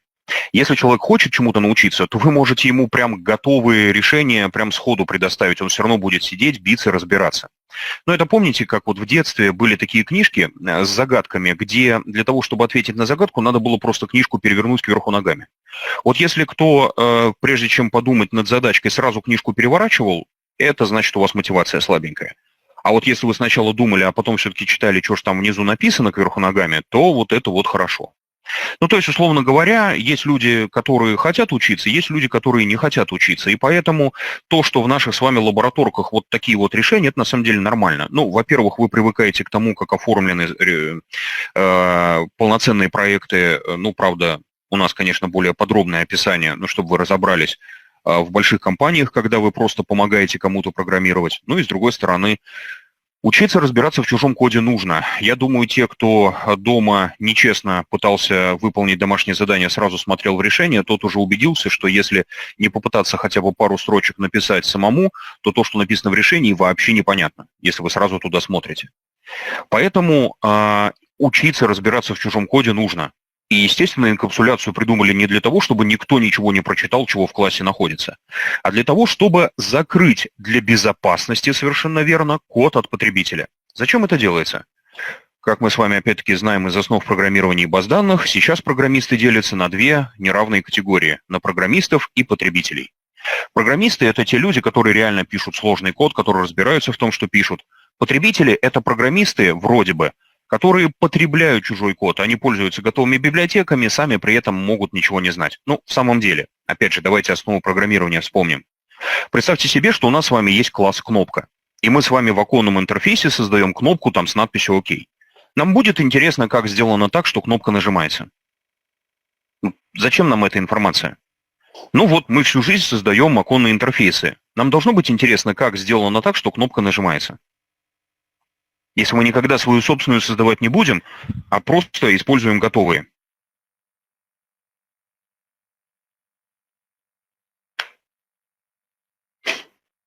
Конечно, нет. Ну, помните, да, есть великий закон программирования: работает, не трогай. Поэтому зачем? Не, ну, если ради интереса, это другое дело. Опять же, я об этом уже сказал. Но смысл инкапсуляции был не в том, чтобы от всех все спрятать, а в том, чтобы снизить нагрузку на программистов. Все понимают, что ООП – это гениальная идея. В самом деле, если вы пишете большую современную сложную программу, ну, например, компьютерную игру, то кто в игрушки играет, вспоминайте, обратили внимание, что в современных играх титры в конце игры иногда длиннее, чем в кино. Почему? Потому что кто-то занимается движками, кто-то занимается дизайном уровней, кто-то чем-то еще. Вот я когда-то занимался работой с движками компьютерных игр, ну, мне надоело, я это забросил, неинтересно. А мой знакомый, он до сих пор этим занимается, живет в Канаде, работает с разными компаниями, в том числе с Electronic Arts сотрудничает. Я вот когда-то с Wargaming сотрудничал, давно, правда, уже. Ни я, ни мой друг игр никогда не видели. Я занимался чистой математикой, мой друг до сих пор занимается чистой математикой. Жутко бесится, когда мы с друзьями связываемся с ним по скайпу, говорим: слушай, ну что, как там новая игрушка? Потому что он занимается чистой математикой, он пишет движки, пишет геометрию, это чистая математика в чистом виде. Причем очень сложная на самом деле. Ну, современные движки компьютерных игр – это не фунт изюма. То есть, когда вы занимаетесь разработкой современной программы, вы при помощи инкапсуляции снимаете с себя ответственность за непонимание работы каких-то технологий. Потому что где должна быть предусмотрена безопасность работы библиотеки? В самой библиотеке или у того, в коде того, кто этой библиотекой пользуется? Тут ответ двойной, как мы с вами знаем, да? В структурном программировании вы должны знать, как пользоваться библиотекой, потому что в структурном программировании вам никто ничего в готовом виде не предоставит, правда?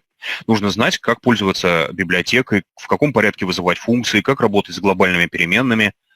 А нужно ли знать, как пользоваться современной объектно-ориентированной библиотекой? Ну, если она правильно написана, конечно, а не криво и косо.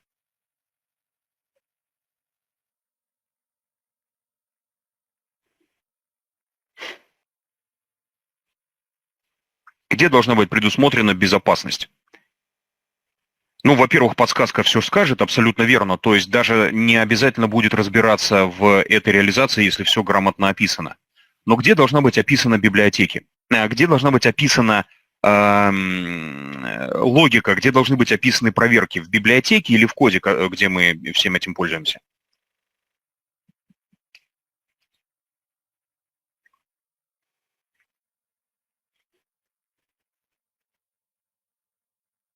Да, в библиотеке, совершенно верно. Запомните, что объектно-ориентированное программирование, одна из целей объектно-ориентированного программирования заключается в том, чтобы сделать так, что программисту, которому не нужно разбираться в той или иной технологии, не пришлось бы этого делать. К сожалению, эти благие идеи привели к появлению вот этих самых потребителей.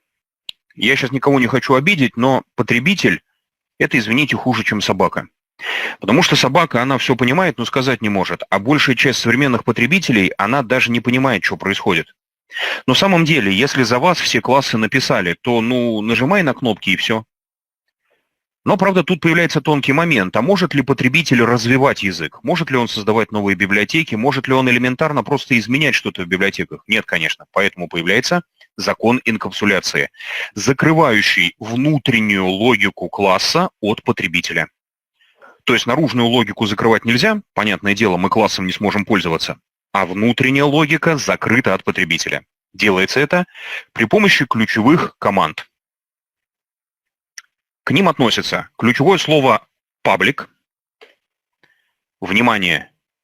Пожалуйста, не пользуйтесь кривым переводом на русский язык, который в свое время появился в одном из учебников по объектно-ориентированному программированию 1000 лет назад.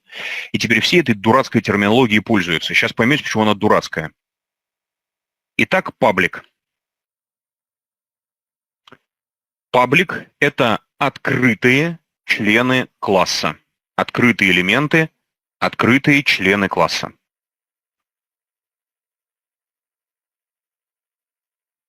Class members.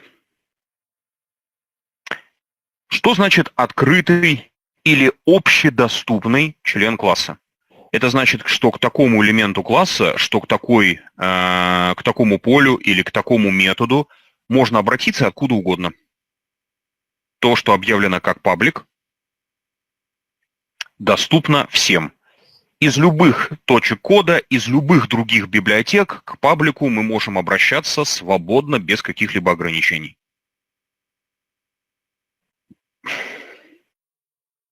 Пожалуйста, не называйте элементы класса, объявленные как паблик, публичными. Почему? Потому что помимо паблика есть еще слово private. И такие элементы класса очень часто называют приватными. Ну, здорово, приватный, публичный. Но мы с вами все-таки не на стриптиз пришли и не в публичном доме находимся. Поэтому private – это закрытые элементы или члены класса, а не приватные, конечно.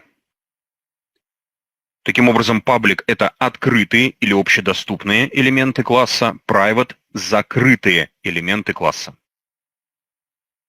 Ну или private, можно говорить. Элементы класса, объявленные как private, доступны только при программировании класса и никому больше. То есть к тому, что вы объявили как private, обратиться можно только при создании класса. Только в коде класса можно обращаться к private.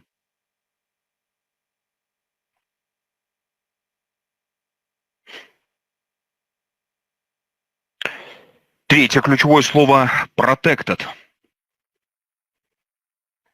Его мы сегодня разбирать не будем, потому что без наследования смысла в этом ключевом слове нет.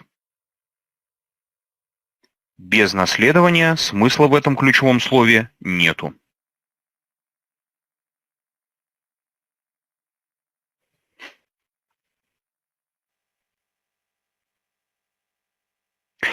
И в Java можно вообще ничего не писать. Обычно в учебниках, в документации это описывают вот таким образом. Ой. Ну, что-то вроде того, что нету, да, known. Нет ключевого слова, ничего не написано. Что это значит? Ну, здесь мы должны с вами вспомнить, опять-таки, основу программирования, принцип максимальной защищенности. Если вы не указали, к какому разделу класса относится элемент, к паблику, private или protected, к чему он относится по умолчанию?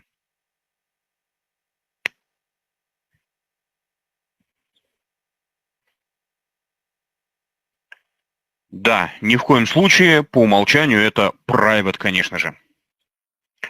Потому что класс должен быть максимально закрыт, максимально защищен от несанкционированного, некорректного доступа. Не забывайте, пожалуйста, основу программирования, вам об этом рассказывали. Вот только в Java сделали небольшое послабление. Оно не является нарушением инкапсуляции. Я часто буду произносить эту фразу. Зачем она? Дело в том, что когда вы пишете современный объектно-ориентированный код, вы должны гарантировать безопасность и корректность своей библиотеки. Это означает, что нарушать инкапсуляцию нельзя. Нельзя создавать класс, который бы давал дополнительные вольности программисту, ну и каким-то образом позволял ему обходить защиты и вот эти всякие правила безопасности. Поэтому инкапсуляция нарушена быть не может. И то, что придумали в Java, инкапсуляцию не нарушило, но упростило разработку библиотек на Java. Еще раз, что такое программа на Java?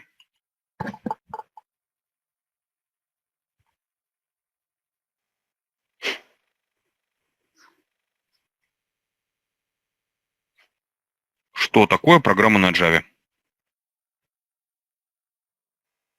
Папки и файлы. Абсолютно верно. Что такое библиотека на Java? Это чем-то отличается от комбинации папок и файлов?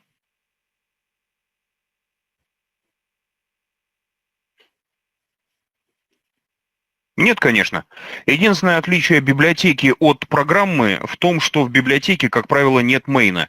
Но помните, даже если мейн есть, его можно игнорировать, потому что в Java мейнов может быть сколько угодно, главное, чтобы был главный класс. Таким образом, библиотеки и программы на Java — это, в общем-то, одно и то же, комбинация папок и файлов. А может так получиться, что из разных файлов в рамках одной папки, в рамках одной библиотеки нам нужно друг к дружке обращаться.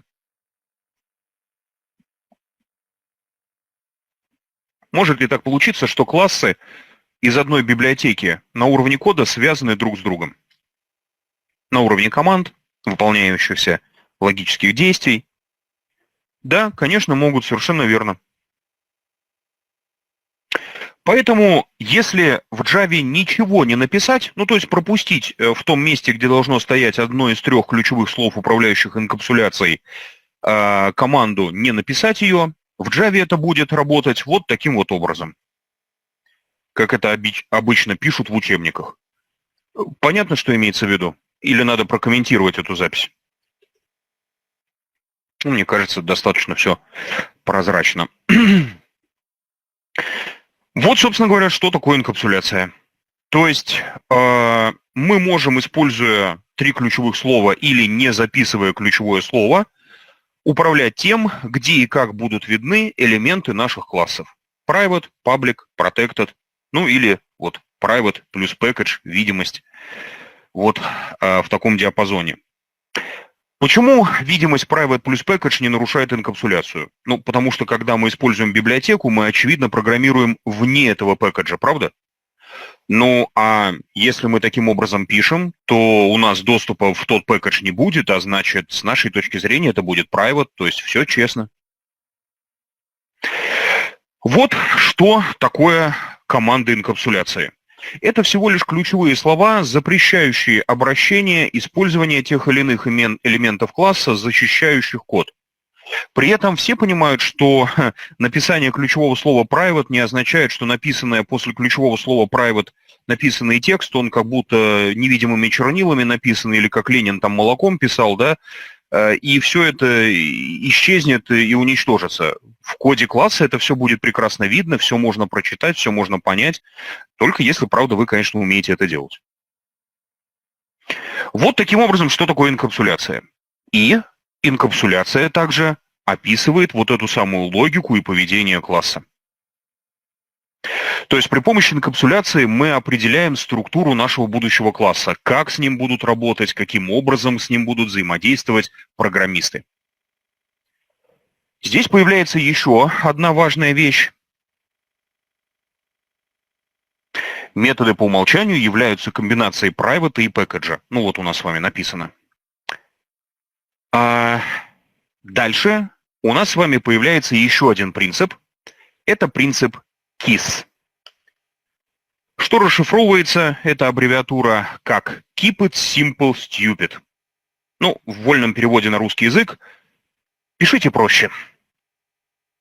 Основная идея создания класса и распределения в нем инкапсуляции того, что такое private, что такое public, заключается в том, чтобы классом было как можно проще пользоваться.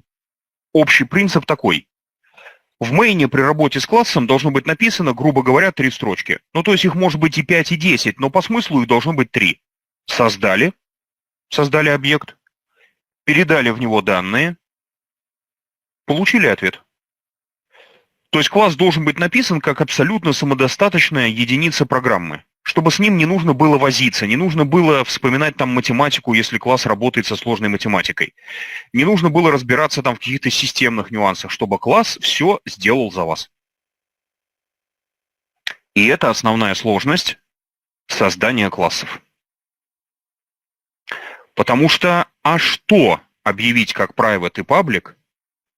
Какие методы дать возможность, какие методы дать возможными использовать потребителю, что они должны получать, какие аргументы, как это все должно быть устроено на уровне данных, это вопросы очень непростые, и касаются они проектирования объектно-ориентированного кода. Существуют современные рецепты того, как большая часть современных задач подобного типа решается. Наиболее известные рецепты хорошо вам известны под названием общепринятые практики и паттерны проектирования. Об этих понятиях мы обязательно поговорим в конце курса в пятницу. Что такое паттерны проектирования, какие они бывают, мы разберем. И даже реализуем на Java на самом деле 2,5, там еще будет один паттерн, так, не по существу. Считайте 3 паттерна, мы с вами посмотрим. Всего их 24, то есть не очень много, мы 3 разберем. Или 26, я все время забываю, неважно.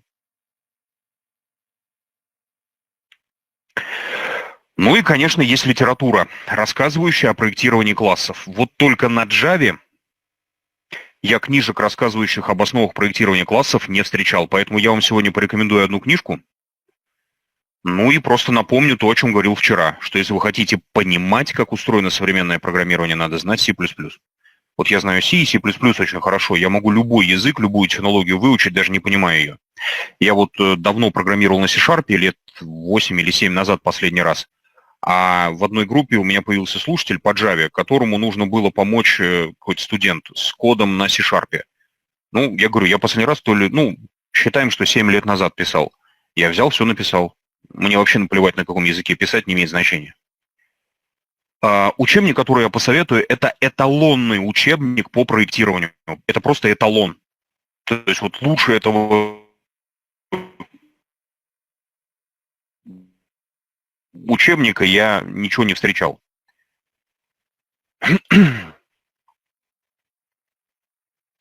У него очень высокие рейтинги. Этот учебник считается лучшим по проектированию классов.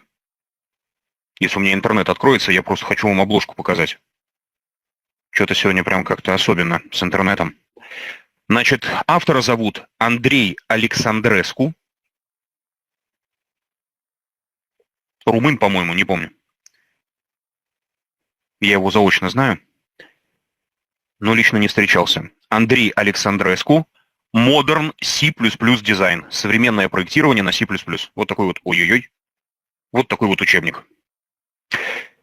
Его можно найти в электронном виде, можно купить. Как видите, стоит он очень недешево. Это очень известный, очень хороший учебник. Он считается лучшим в своем классе.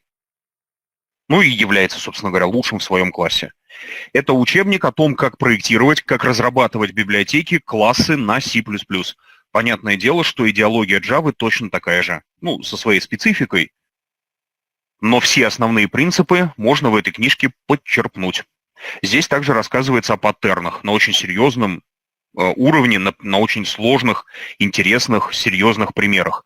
Не на детских примерах, на которых мы все это будем разбирать. У нас, правда, будет серьезная программа в конце курса, конечно, но эта книга прям очень серьезные примеры содержит.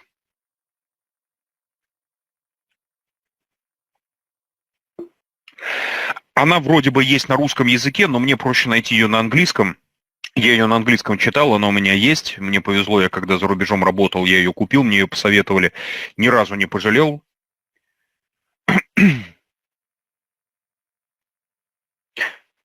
Да, мне тут ссылочку прислали. Вроде бы есть, да, Виталий? Я просто не хочу сейчас ссылку открывать. Угу.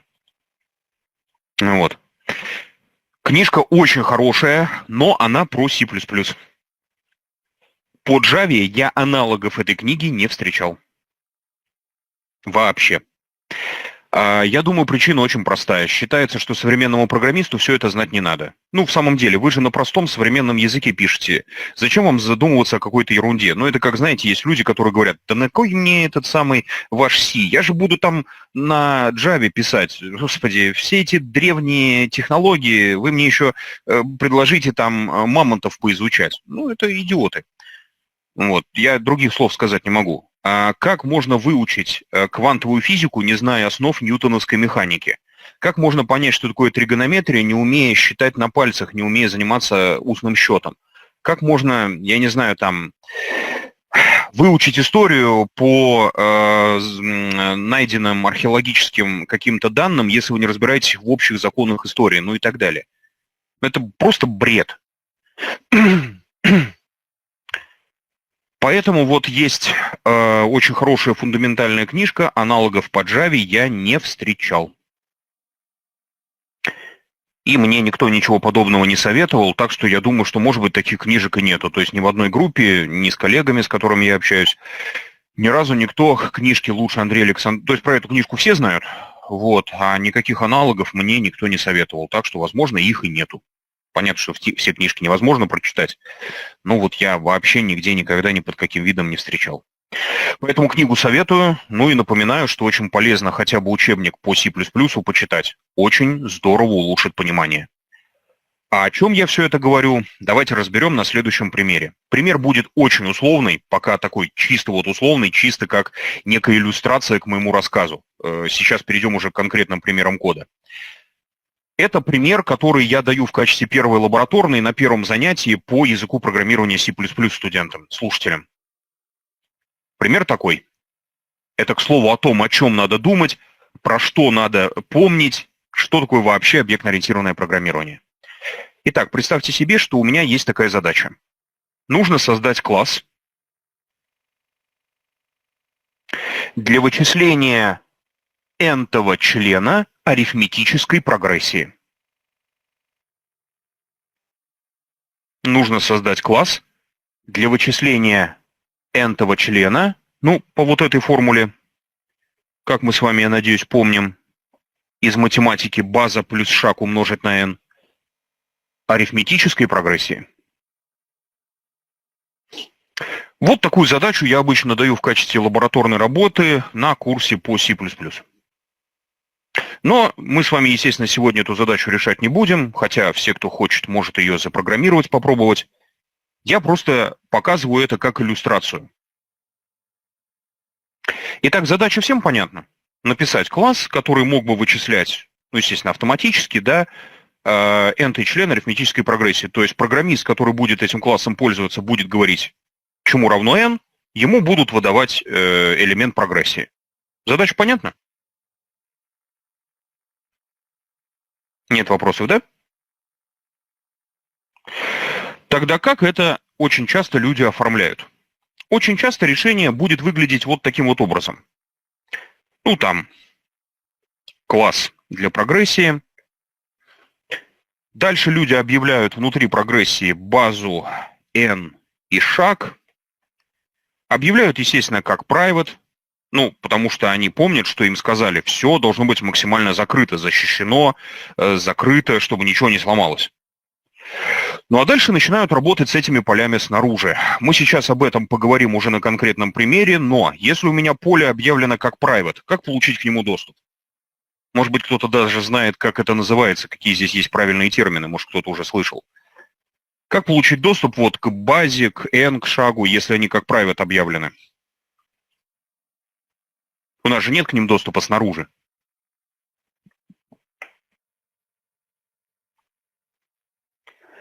Никто с этим ранее не сталкивался, да?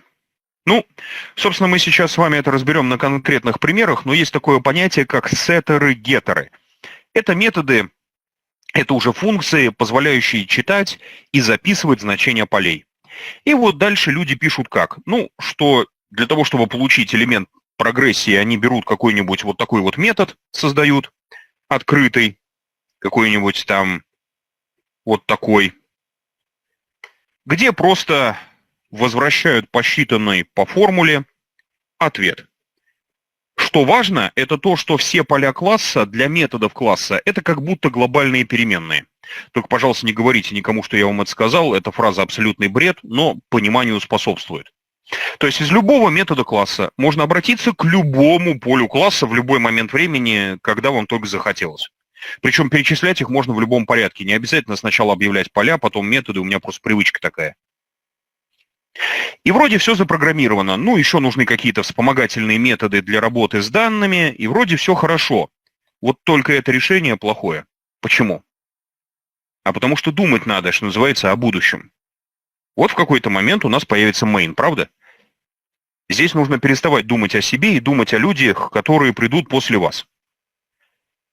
Что захочет сделать программист мейна с нашим классом? Вот мне просто интересно, кто предположит, в какую сторону я веду, к чему я клоню. почему вот то, что я написал, это плохо. Ну, я уже сказал, что это плохо, да? А почему? О чем очень часто люди забывают, о чем они не думают. Вот мы с вами написали класс, который вычисляет элемент арифметической прогрессии. Вроде задачу решили, все написали, как нам сказано. Получаем этот самый элемент. Даже в мейне все будет работать, но данные мы передаем через сеттеры и геттеры. Мы сейчас с вами это напишем. У нас будут методы, вот здесь, где я многоточие поставил, при помощи которых мы эти данные будем задавать. И это, на самом деле, очень важный вопрос вы спросили. Все понимают, что для того, чтобы задать, чему равны база, n и шаг для вот этой формулы, нам в мейне, прежде чем мы сможем посчитать, нужно будет передать в наш класс, чему равны база, n и шаг.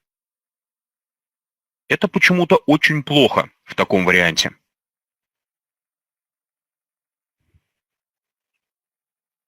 То есть, чтобы посчитать значение, нам нужно передать в класс базу, n и шаг. Я пока не знаю, что такое конструктор. Это вопрос простой. Вы можете на него ответить, опираясь только на имеющиеся у вас знания в области программирования языка C и в области основ программирования. То есть это чисто логический вопрос. Он не привязан к технологиям, мы их пока не знаем, поэтому нет, конструктор здесь ни при чем, я не умею их создавать. Пока. Мы еще не научились.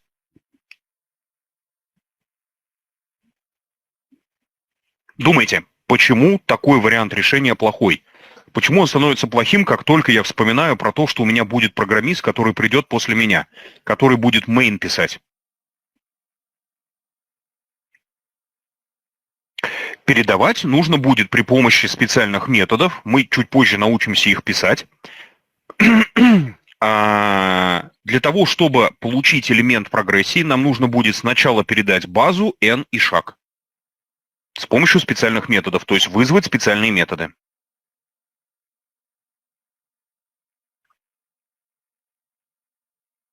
Почему такой подход плохой?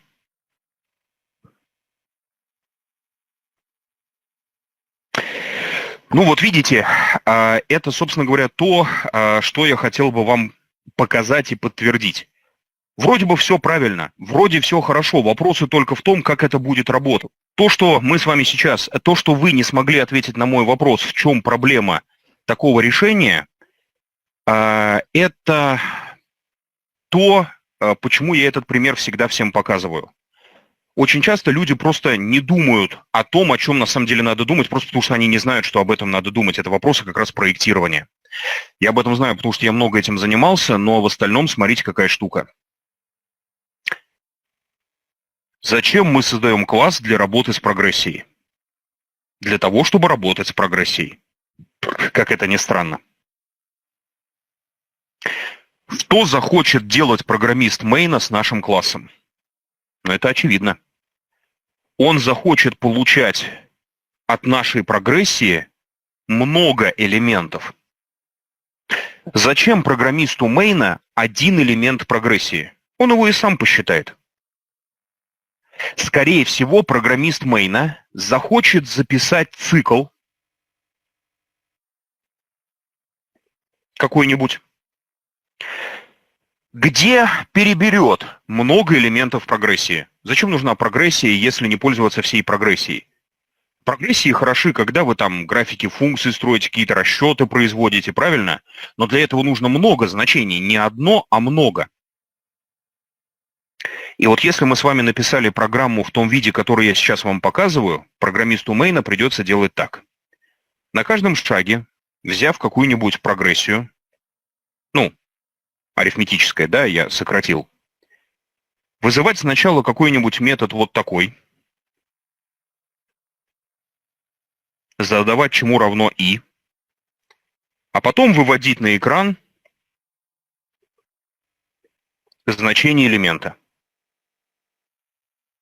Но все помнят язык программирования C и функции языка программирования C.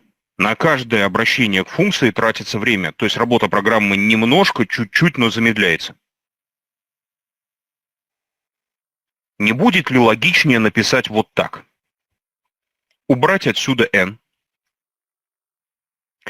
передавать его вот сюда как аргумент функции. И тогда из мейна вызвать нужно будет из цикла только один метод. Не лучше ли такое решение? А вот как начать думать о том, что захочет программист мейна, это прежде всего опыт, чтение литературы, ну и понимание вопросов проектирования. Это вещи непростые.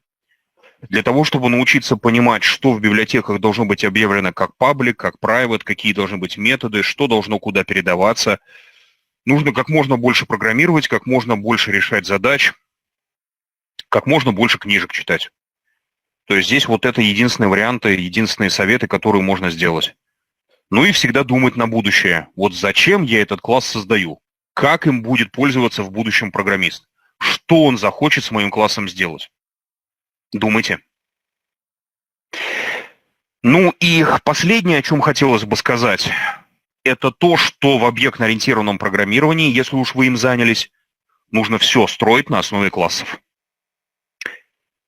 Пример с арифметической прогрессией понятен. Понятно, почему лучше всего n передавать в метод, который будет вычислять. Понятно, почему это удобнее. Понятно, почему это экономия. Вопросы есть какие-нибудь? Мы сейчас разберем конкретные примеры кода, поговорим и про все эти сеты, геты, у нас сейчас все это будет. Здесь общая просто идея показана. О чем надо думать. Нет вопросов, да? Ну, тогда смотрите. Да.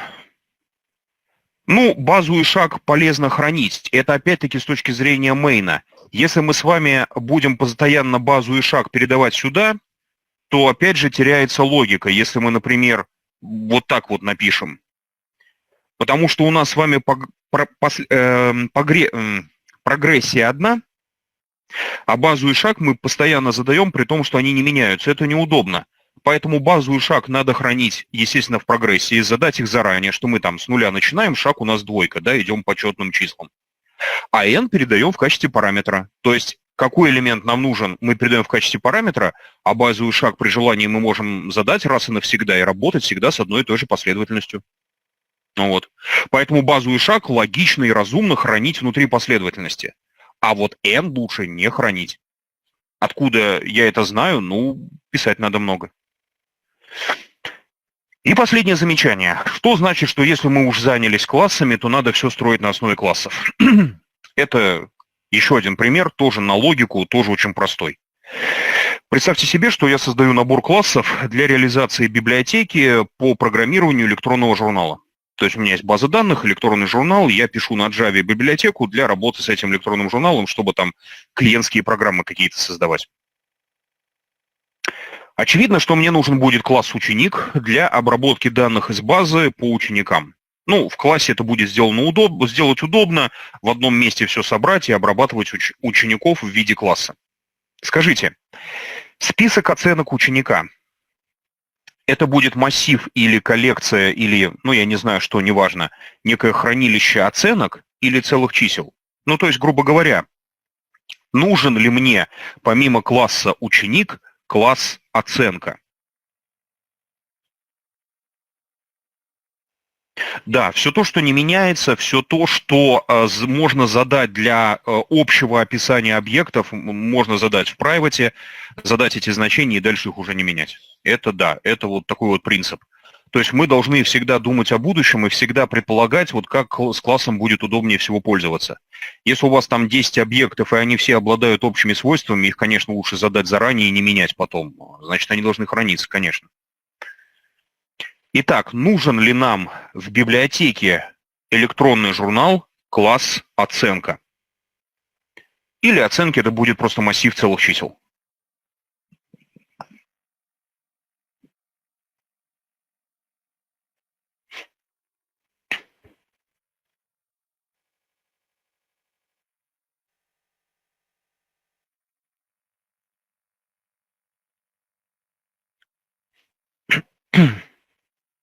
Нужен ли нам с вами класс оценка? Ну, как раз мы для конкретных учеников оценки ставим. У нас будет объект класса ученик, у него будет список оценок.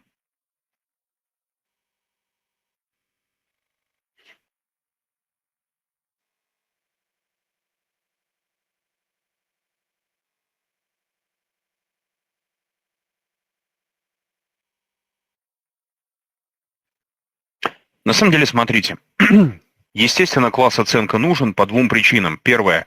Оценки ставятся не просто как массив целых чисел, а по предметам, и мы их должны хранить. Но это бог с ним. Есть школы с десятибалльными системами оценок, есть школы с буквенными вот этими идиотскими американскими системами оценок, есть школы с нормальной пятибалльной системой оценок. Как вы все это реализуете, если создаете универсальную библиотеку для работы с электронным журналом? Мы же с вами электронный журнал не знаем какой. Я же ведь не уточнил в условии задачи, что мы с вами создаем библиотеку под конкретный электронный журнал. Я просто сказал, создать библиотеку для работы с электронным журналом для создания там клиента. Но электронные журналы-то бывают разные. Поэтому класс оценка нужен. Более того, каждый ученик привязан к какому-то классу, правда? Ну, в котором он учится.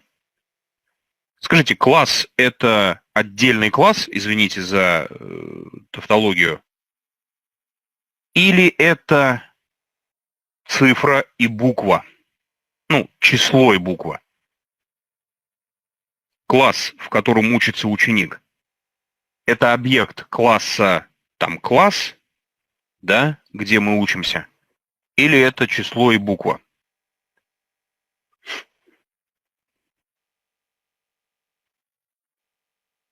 Ну, объект, не класс, да? Класс это мы программируем. Да, объект. Все верно, это будет объект, то есть нужен класс, потому что в современных школах есть, например, классы физ, хим, био и так далее. Вы это как запишете, если у вас обозначение класса – это цифра и буква? Вот такая вот история. Поэтому объектно-ориентированные библиотеки, конечно же, полностью строятся на основе классов. И если вы уж начали работать с классами, то дальше все нужно писать на основе классов. Да, и это тоже может быть абсолютно верно. То есть вот такие вот вещи нужно продумывать. Ну, в нашем с вами курсе задач на эту тему не будет. Где такие задачки взять, я, к сожалению, не знаю. Я завтра предложу вам пару задачек для Java, где можно будет потренироваться в том, что надо написать, о чем надо подумать. Ну, мои такие классические задачи, которые я всем даю. А задачников по Java я не встречал. Сайты, где есть задачи по Java, существуют. Самый известный, я думаю, вы знаете, это Java Rush. Но там задачи про другое. Там учат другому и там проверяют другое. Java Rush, он для чисто утилитарных прикладных задач, там думать почти не надо. Плюс мне Java Rush очень не нравится тем, что он требует каких-то очень странных, предъявляет какие-то очень странные требования к коду. Там одну букву не так написали, в выводе пробел забыли, программа вроде верно работает, а вам система пишет неверно. Это жутко бесит, мне Java Rush не нравится, хотя сайт очень хороший, ну, плюс он платный. Есть сайт stepic.org, там есть тоже задачи по Java, он частично бесплатный, частично платный, ответы там, по-моему, платные. То есть, в принципе, в интернете, в онлайне есть некоторые сайты с задачками. Учебников по Java, ну вот кроме Sedgwick, алгоритмы на Java, я не встречал. Поэтому задачи лучше всего брать из форумов, смотреть, что кому дают на собеседованиях, что людей просят решать, и вот на основе этих задачек какие-то делать выводы, писать свой код, разбираться. Вот что представляют из себя такие азы объектно-ориентированного программирования. Давайте на этом прервемся. Всю теорию, которую нужно было, я рассказал. Все остальное уже по маленьким кусочкам мы с вами будем добирать дальше. После перерыва мы разберем первый пример и начнем разбирать второй, уже более сложный пример. Ну и на этом втором примере разберем, что такое особые методы класса, что такое конструкторы, статики, файналы. То есть это будет такой долгоиграющий пример до конца сегодняшнего занятия. Как все разберем, так сегодня перейдем к лабораторной работе. Пока перерыв. Так, ну что ж, давайте продолжать. Дальше мы с вами... Первый пример, который мы с вами сегодня разберем, у нас будет состоять из двух частей. Мы пример будем потихоньку видоизменять, усложнять.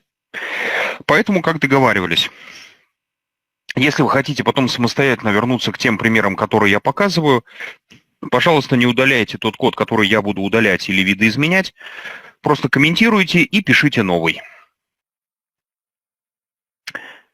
Первый пример у нас будет чисто демонстрационный. Мы просто посмотрим на то, как объявляются и как можно использовать классы.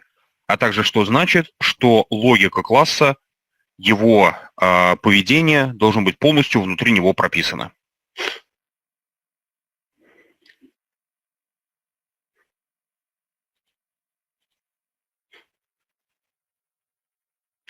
Как мы с вами знаем с вчерашнего занятия, внутри файла на Java может находиться только один класс. Это верно, но с одним маленьким «но». Внутри файла на Java может находиться только один public класс, то есть класс, доступный снаружи.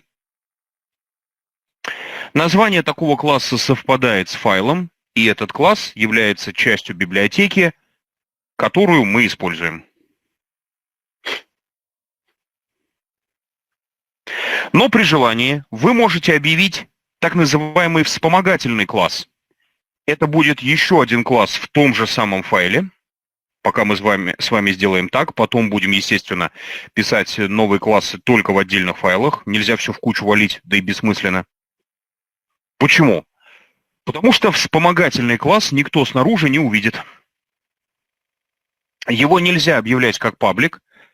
Паблик-класс может быть только один. Ну а так как мы не можем обращаться снаружи к тому, что не паблик,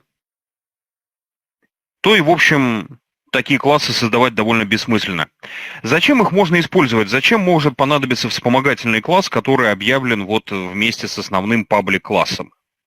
Ну, если, например, логику класса пишут два программиста, то чтобы они друг другу не мешались, кто-то пишет паблик-класс, а кто-то вспомогательные методы для второго класса. Но если библиотека сложная, серьезная, современная, то, скорее всего, все классы будут нужны для работы, и они будут описаны либо с помощью каких-то специальных инструментов, если они как-то друг на друга завязаны, либо в отдельных файлах. Поэтому, по большому счету, вот то, о чем я вчера говорил, то правило, которое мы с вами вчера запоминали, что в одном файле может быть только один класс, оно, по большому счету, верное.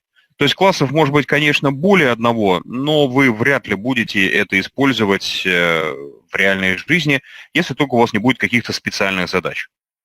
Но так как я хотел бы сделать первый пример максимально простым, давайте мы с вами второй класс, который напишем сами, объявим пока прямо здесь же, в этом же файле. При объявлении будьте, пожалуйста, внимательны. Класс описывается при помощи фигурных скобок. Кто знает C++, отвыкайте. Здесь в конце объявления класса точка с запятой не ставится. Фигурных скобок у нас с вами в коде два комплекта. Один комплект относится к мейну, второй к классу. Для описания класса нового мы просто идем после второй закрывающейся фигурной скобки и пишем ключевое слово «класс». Объявлять этот класс как паблик нельзя, как private бессмысленно. Что такое protected мы не знаем, поэтому мы объявляем класс, не указывая область видимости. Это значит, что он будет везде виден в рамках нашего пэкэджа. Что не нарушает инкапсуляцию. Снаружи этого класса никто не увидит, в рамках нашего пэкэджа при желании с ним можно работать. Напоминаю, что названия классов в Java пишутся начиная с заглавной буквы. Каждое слово потом маленькими. Наш с вами учебный демонстрационный класс будет называться тест. И, пожалуйста, обратите внимание, что простое объявление класса, пустое объявление класса никоим образом не является ошибкой. То есть даже пустой класс с точки зрения синтаксиса Java нравится, ничего не подчеркнуто, все хорошо. Ближайшими родственниками классов являются структуры языка программирования C. Операции с классами точки идут из структур, общее описание похоже на структуры. В чем разница между классами и структурами? Но опять же, давайте вспомним основу программирования. Многие считают, что разница между классами и структурами заключается в том, что в структурах не может быть функций. Это не так, в структурах могут быть функции. Основная разница между классами и структурами в том, что на структуры не распространяются законы инкапсуляции. Структуру нельзя защитить, ее нельзя закрыть. А класс можно. Но давайте начнем с чего-нибудь совсем простенького. Давайте начнем с класса, который будет выглядеть один в один как структура языка C, ну, для того, чтобы у нас с вами перед глазами было что-то знакомое.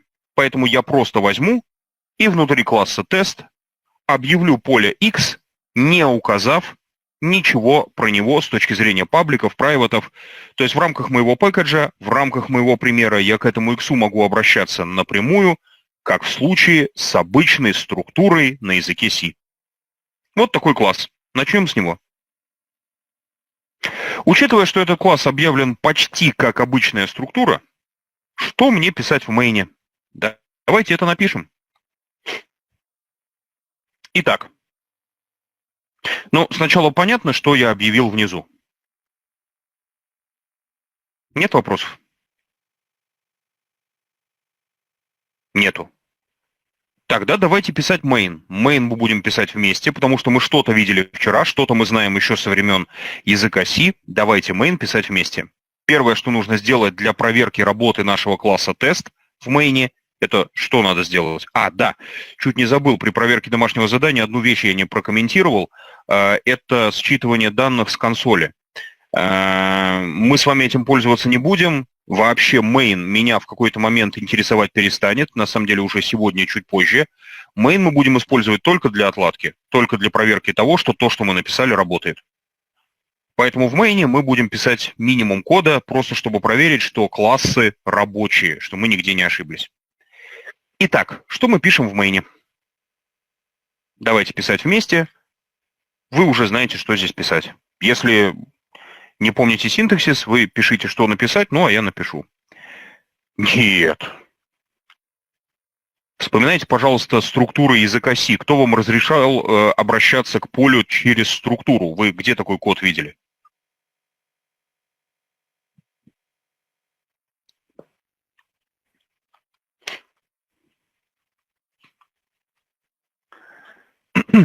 Итак,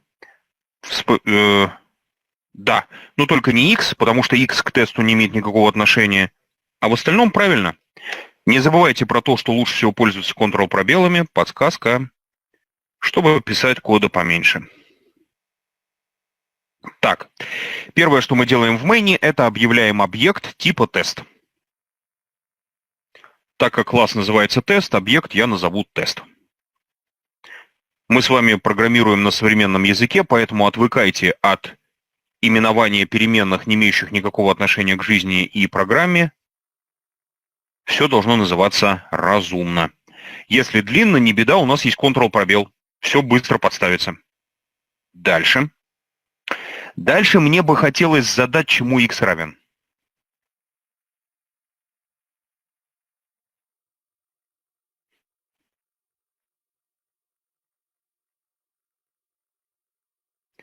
Дальше мне бы хотелось задать, чему равен x в объекте тест. Ну, с маленькой буквы. Угу. Не забывайте, что на Java не нужно думать, на Java надо просто писать. Но здесь не торопимся. В нашем с вами классе объявлено только поле x. Если вы посмотрите, оно в подсказке выделено жирным шрифтом. Если шрифт мелкий, его можно изменить в настройках программы. То, что выделено жирным шрифтом, это то, что мы с вами сами запрограммировали. И x меня вполне устраивает. Но что значит огромное количество написанных тонким шрифтом, то есть не созданных нами, ну, понятное дело, мы этого не создавали, методов, которые мы видим, они вообще откуда взялись? Я же их не писал. Я на самом деле уже на этот вопрос отвечал, но вчера. Да, совершенно верно. В Java все построено на основе некого общего базового класса. Называется этот класс Object. Собственно говоря, давайте посмотрим на презентацию. Она у вас есть, но я ее сейчас открою. Естественно, ничего переписывать не нужно, потому что все это у вас есть. Я хотел бы показать из этой презентации буквально 2 слайда. Первый слайд, он вот такой. Так, где он у меня? Вот он.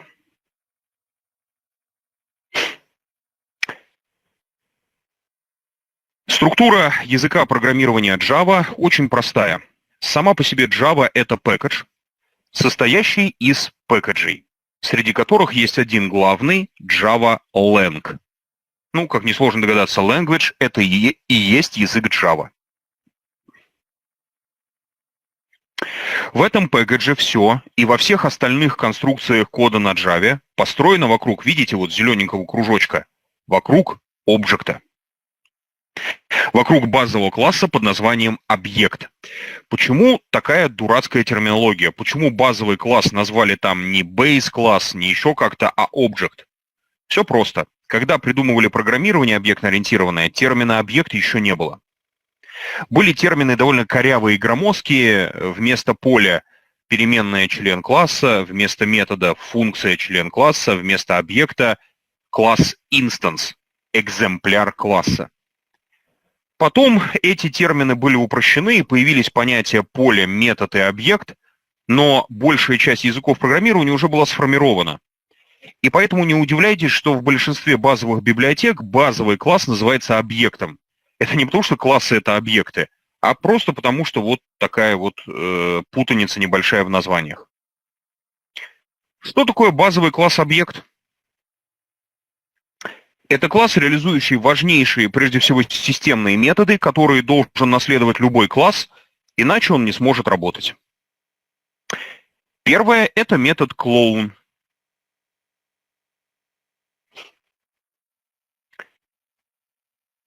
Метод clone отвечает за создание копий объектов. С данными в Java мы работаем посредством ссылок.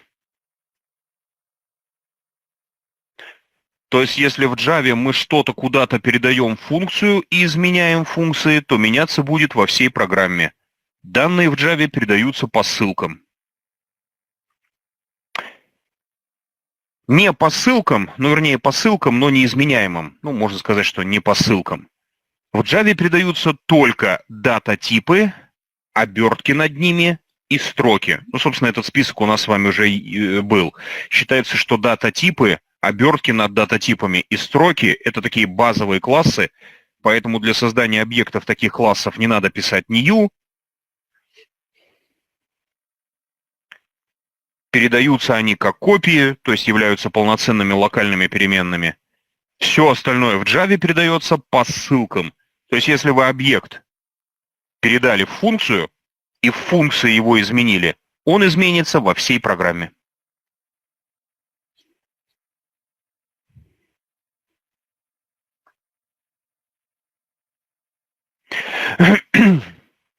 Метод clone класса Object позволяет создавать копии объектов. Для чего? Ну, для того, чтобы иметь копию данных. Ведь если мы изменили копию, оригинал, конечно же, не поменяется. Ну и наоборот. Метод clone можно вызывать принудительно, а можно вызывать автоматически при создании копий объектов. Вот есть такой метод. Он, естественно, системный, основной, написан в классе Object. Как правило, переписывать этот метод, создавать свои реализации такого метода не требуется.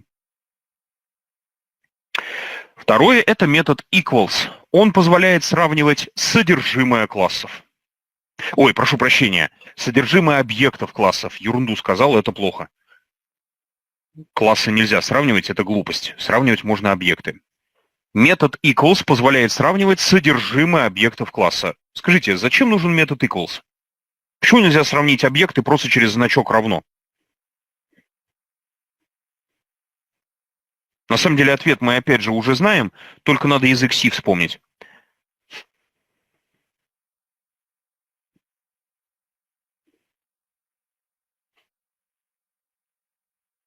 Не-не-не, я имею в виду нормальное сравнение. Через 2 равно, да?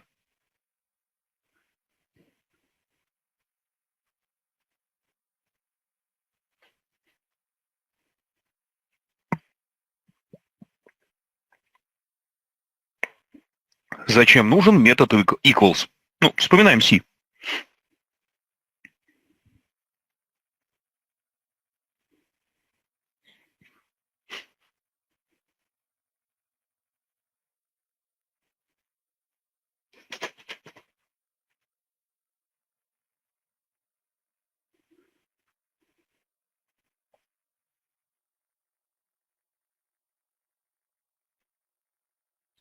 Абсолютно верно, сравниваться будут ссылки. Все то же самое, как и в языке C. Почему в языке C строки приходится сравнивать при помощи специального метода сравнения строк strcmp string.comp? Потому что если я напишу if строка равно строке, сравниваться будут указатели. Ну, в C ссылок нету. А когда указатели равны? Только когда они указывают на одни и те же данные. Может так получиться, что у нас по разным указателям хранятся одинаковые строки? Ну, конечно, можно, и там одинаковый текст. Но чтобы сравнить этот текст, нужен специальный метод. Вот поэтому у нас с вами в Java есть метод equals, для того, чтобы сравнивать содержимое данных, а не ссылки. Третий метод finalize. Многие думают, о, вот оно, возможность управлять garbage коллектором. Нет. Finalize – это автоматический метод, который, как правило, тоже никогда не пишется программистом самостоятельно. Это автоматический метод, вызывающийся garbage коллектором. Он не вызывает garbage коллектор, а вызывается garbage коллектором. Метод finalize описывает процесс удаления объектов памяти. Дальше в любом объекте есть очень важный метод getClass. Этот метод позволяет использовать рефлексию. Что такое рефлексия? В Java абсолютно все на самом деле, кроме дататипов, является классами. В частности, в Java есть класс, метод, класс поле, класс аргумент, класс конструктор, класс возвращаемое значение метода и так далее. То есть в Java можно абсолютно все описать при помощи классов. Как работает рефлексия, мы с вами обязательно посмотрим, может быть сегодня, может быть попозже. Рефлексия позволяет узнать любую информацию о классе. Зачем рефлексию придумали? Зачем придумали метод getClass? Ну, помните, Java – распределенный язык программирования. Если у вас есть удаленный объект, remote object, который находится на сервере, и он передает вам данные, как вы с этими данными будете работать? Ведь класс может немножко видоизменяться, на сервере обновили программное обеспечение, ваша программа все равно должна работать. Вы будете работать не напрямую с классом, а через рефлексию, через класс, через класс поле, field, через класс method, с элементами данного класса, даже не обращая внимания на их название, на их параметры. Вы сможете вызывать методы, даже не зная, как методы называются. Ну, естественно, совсем ничего не зная, с классом работать нельзя, но с помощью рефлексии о классе можно много чего узнать. И вот этот вот специальный служебный метод get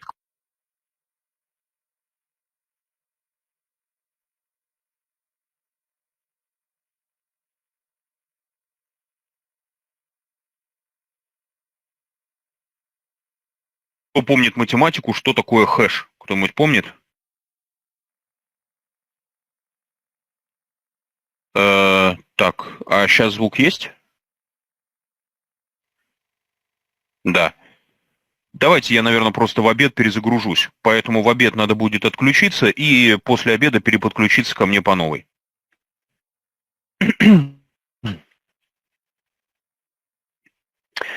Итак.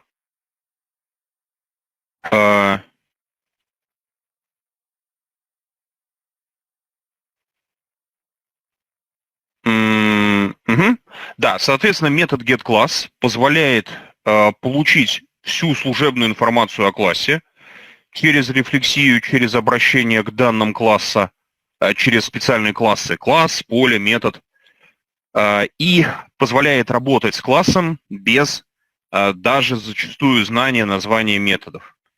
Ничего не зная о классе, работать с ним нельзя, но, тем не менее, вот эту вот самую рефлексию можно использовать для обращения к классам, в которых там что-то где-то не так поменялось, не так настроилось, не так было задано. Про рефлексию мы поговорим либо сегодня, либо завтра, ну, как получится.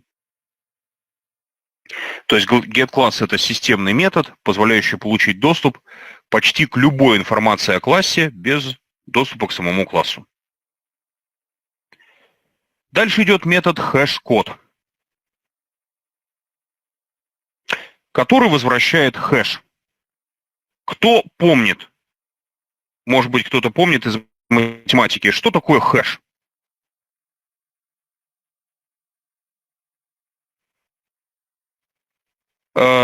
Нет, я спрашиваю вообще про хэш. Вы узкоспециализированную вещь вспомнили. Что такое хэш-функция? Где она используется? Это правильно, но есть более простое объяснение того, что такое хэш.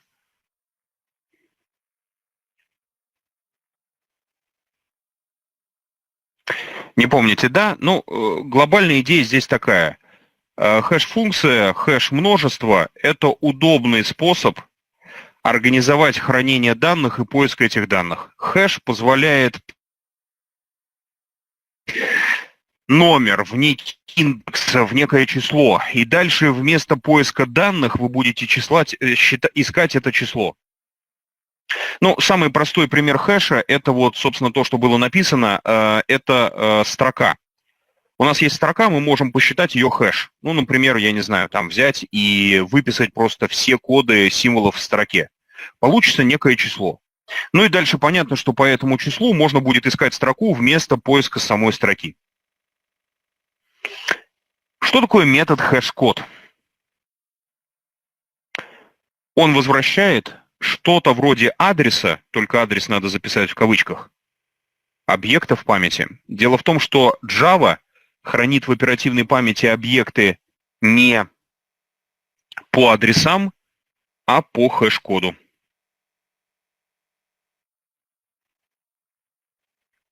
Почему? Потому что так быстрее и удобнее перебирать данные. Java удобнее, когда данные хранятся в виде хэш-кодов. Напоминаю, что у нас с вами программа работает в виртуальной машине.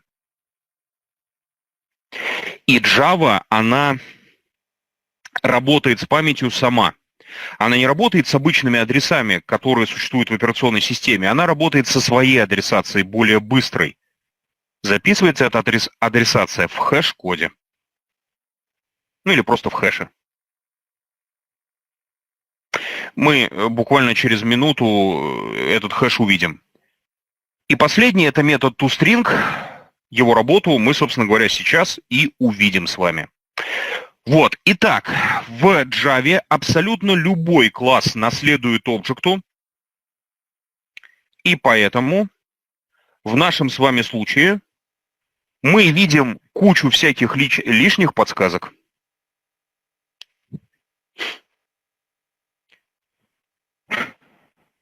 Понятно, что такое класс Object?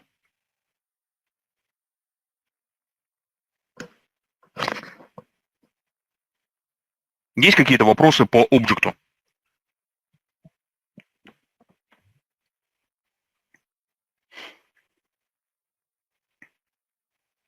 Нету, да? А тогда смотрите, да. Да, вообще любой класс. Без исключений. Исключений не существует. Нельзя написать класс на Java так, чтобы он не наследовался от объекта. Еще вопросы? Все, да? А тогда смотрите, третью строчку я напишу сам.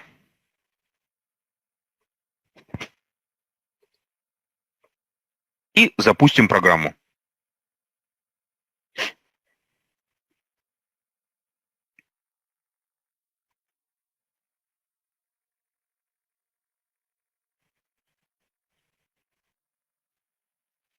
Скажи, пожалуйста, это вообще что на экране появилось?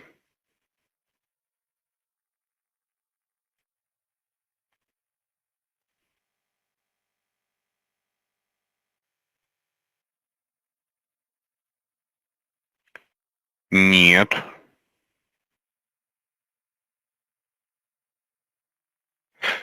После собаки стоит хэш, абсолютно верно. Как мы с вами знаем, адреса в памяти, как правило, 16-ричные, поэтому, учитывая внешний вид того, что стоит после собаки, легко догадаться, что это хэш. А что стоит до собаки? То, что мы с вами увидели, это что-то типа имейла. После собаки стоит, где хранится наш объект, а до собаки написано что? Ну, что написано до собаки? Не-не-не, это понятно.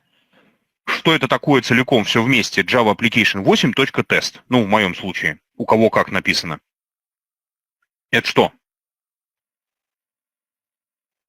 Нет. Что это все целиком? Это не класс. Что такое Java Application 8.test? Но это ближе к правильному ответу. Не забывайте то, о чем мы с вами говорили в прошлый раз. Это полное имя класса. Помните, в Java не бывает двух классов с одинаковыми именами. Почему? Потому что не бывает двух файлов в одной папке. Полный путь к классу – это его имя. Ну, то есть, да, это полное, нет, не полный адрес, это полное имя класса нашего объекта. Ну, то есть, это типа имейла. До собаки стоит, какого типа наш объект, после собаки, где он находится. Но я бы, конечно, нет хотел увидеть, я бы хотел увидеть, чему x равен.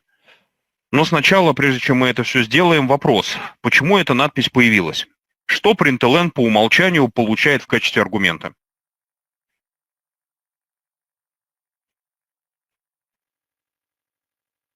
Строку. Откуда взялась надпись, которую мы увидели на экране?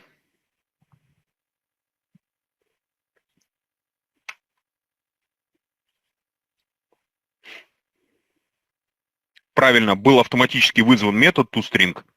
Так что все наследуется от объекта. Все честно. Но я бы хотел увидеть x на экране. Как мне x вывести? Угу. Вопросы есть по данному примеру?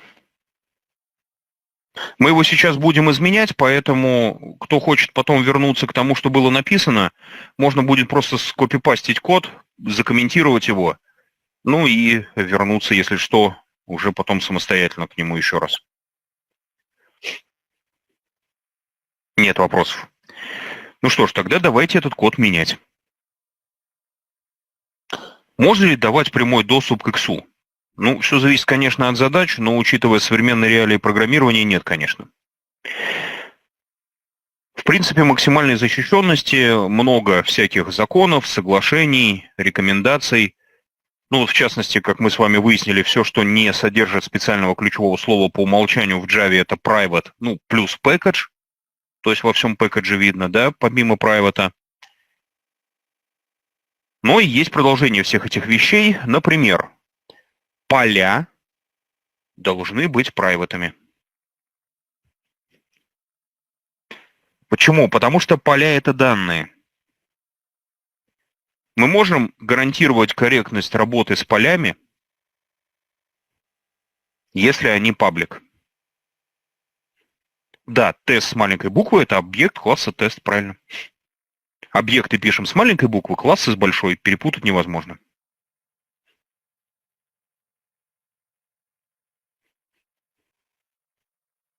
Можно ли защитить поле класса, если оно паблик?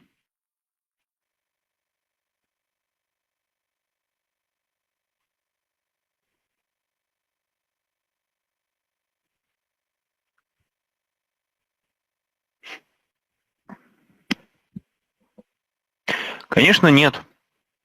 Потому что защитить код можно только при помощи кода, а код можно писать только в методах. Все понимают, что инструкции вида «не трогай, пожалуйста, вот это мое поле, не ломай его, не передавай в поля моего класса отрицательные значения» и так далее никто не будет читать. А если кто-то их и прочитает, то угадайте, что первым делом сделают? Особенно в нашей стране. Только в России есть запрещено, строго запрещено и категорически запрещено. Во всех остальных странах обычно достаточно табличку повесить. Как в знаменитой шутке, да, когда приехала по обмену опытом команда в российские тюрьмы из Германии, долго удивлялась, откуда у нас столько заборов. Когда им ответили, чтобы люди не ходили туда, куда не надо, немцы очень удивились и спросили, так достаточно же повесить табличку «не ходить». Вот здесь все то же самое. Гарантировать корректность работы должна библиотека. Поэтому первое, что мы с вами сделаем, это объявим наше поле как private. Зачем мы это с вами сделали? А потому что я бы хотел, чтобы в нашем с вами классе было так. Давайте задачу сформулируем, а то будет непонятно, куда мы идем. Я бы хотел, чтобы, что бы вы ни делали с классом тест, x в нем был всегда положительным. Ну, либо равным нулю, то есть не отрицательным. Итак, я бы хотел, чтобы в моем классе тест x был всегда либо положительный, либо равный нулю, то есть не отрицательный.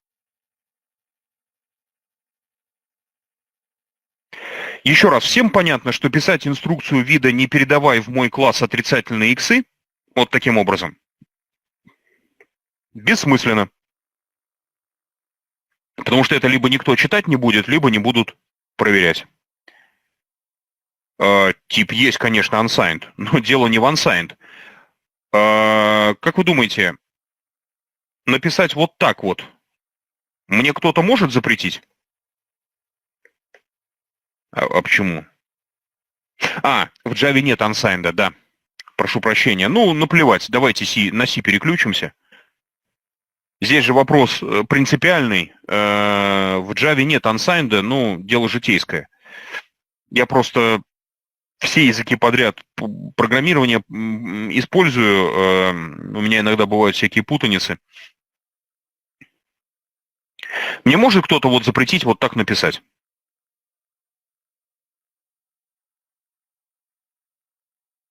Ну, другое дело, будет ли это работать, это вопрос не ко мне.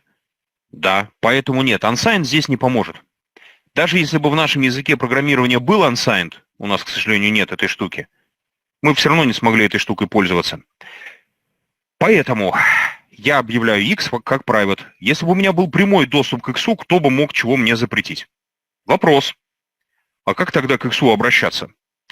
Для этого есть комбинация setter и getter. Setter — это метод, начинающийся с ключевого, отставить ключевого. Это метод, начинающийся со слова set и позволяющий изменять значение поля. Getter — это метод, начинающийся со слова get и позволяющий прочесть значение поля. Называть методы можно как угодно, но все привыкли к этому подходу, что у нас есть сеттеры и геттеры. Ну, то есть, условно говоря, если вы работаете с новым классом, и вам от класса надо что-то получить, первым делом ищут getter. Ну, не нашли то, что надо, лезут в документацию, ну и так далее.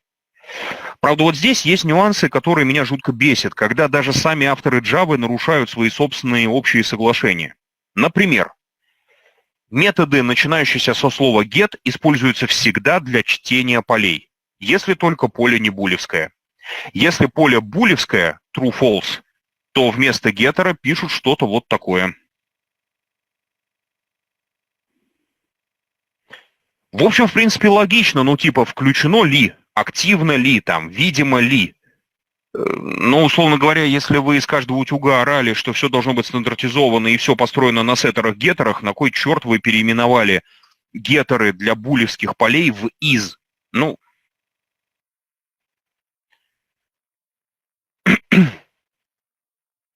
в Java есть автоматика, которая позволяет создавать сеттеры и геттеры без нашего участия. Это чисто технический код, программисту его создавать не нужно. Но немножко вас разочарую, на первом этапе мы все это напишем руками. Дальше, естественно, мы этой ерундой заниматься не будем. С чего начнем? С сеттера или геттера?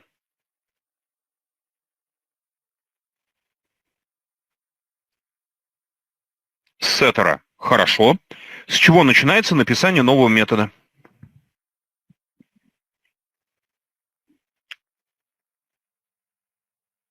С имени. Значит, имя у нас пишется так. Традиции Java такие. Set пишется с маленькой буквы, а потом название поля с большой. Это важно. Есть места в Java, где перепутаете вот это соглашение, это не синтаксис, пишите как хотите. Все развалится. Так, ну что, я думаю, налево, да? Права видимости. Раздел класса. Паблик. Возвращаемое значение.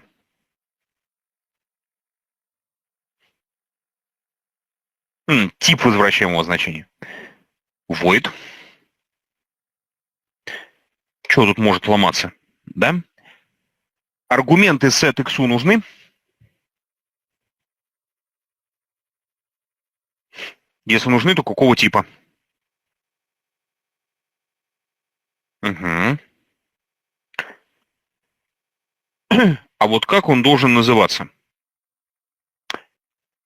Если мы задаем поле x, то аргумент, как ни странно, должен называться x, потому что какое отношение к x имеют все остальные буквы английского алфавита? И тут у нас с вами моментально начинаются проблемы. Код внутри сеттера должен быть какой-то такой. Только обратите внимание, оба x написаны черным цветом, а поле x написано зеленым цветом. И при этом появилась какая-то лампочка. Что в лампочке написано? Что Java не нравится? В чем вообще проблема? Вспоминаем C. Если мы находимся в области видимости глобальной переменной, у нас есть локальная с таким же названием. Приоритет у кого?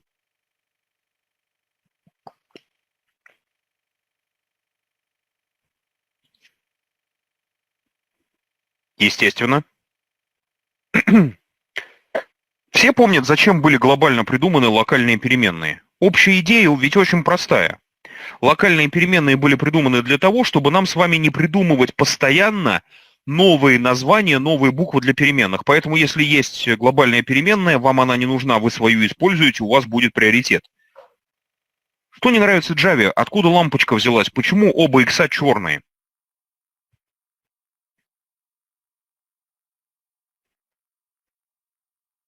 Абсолютно верно.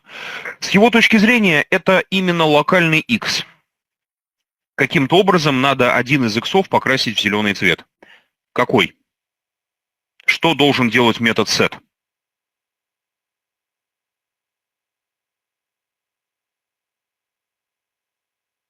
Угу.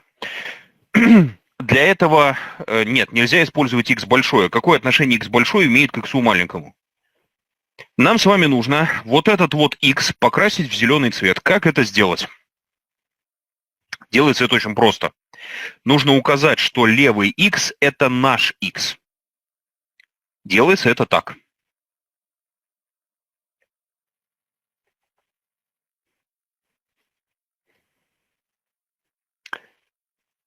Да, глобальная переменная, да.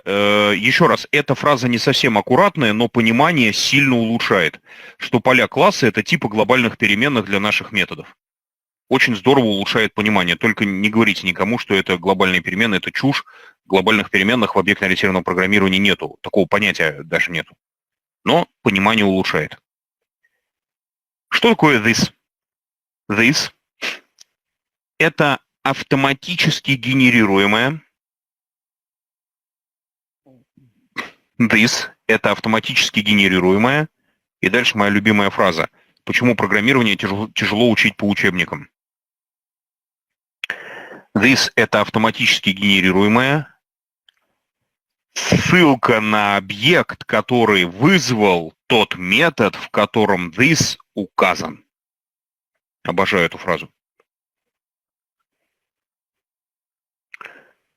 This – это автоматически генерируемая ссылка на объект, вызывающий метод, в котором этот this указан.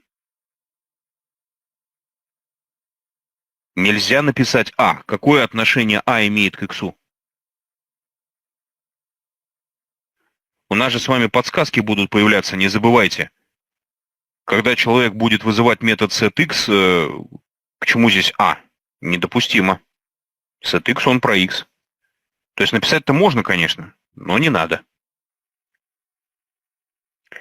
Итак, this – это ссылка, автоматически генерируемая ссылка на объект, вызывающий метод, в котором эта ссылка используется. То есть о чем идет речь? В рамках нашего примера я на основе теста создам два объекта T1 и T2. И дальше в коде напишу сначала вот такую вещь, потом такую вещь.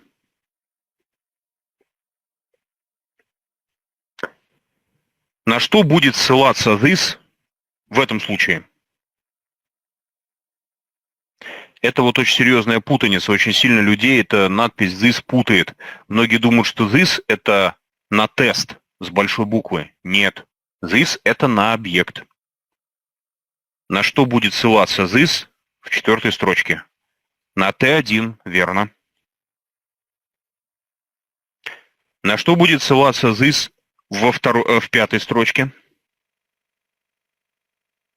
T2.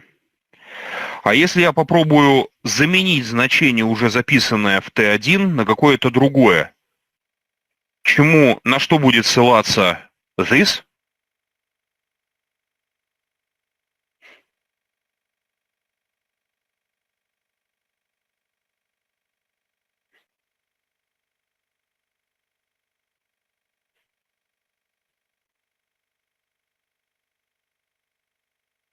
Опять на T1, естественно.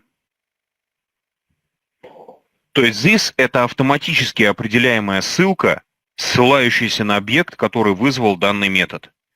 Почему именно на объект? Потому что, а в чем задача сеттера? Задача сеттера — задать в объекте значение x. Поэтому и обращаться this должен к объекту, а не к классу. Вот такая вот конструкция. Ссылка this — очень частый гость в программировании. Пожалуйста, не забывайте про нее. Если вам нужно обратиться из кода класса к объекту, удобнее всего это сделать при помощи ссылки this, и она вам много где еще встретится.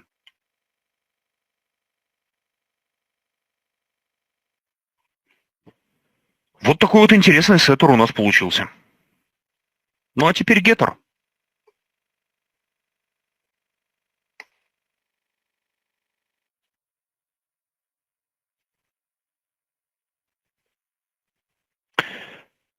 Getter, понятное дело, будет гораздо проще, чем setter. Выглядеть он будет вот таким вот образом. Нужно ли в этом месте писать this.x?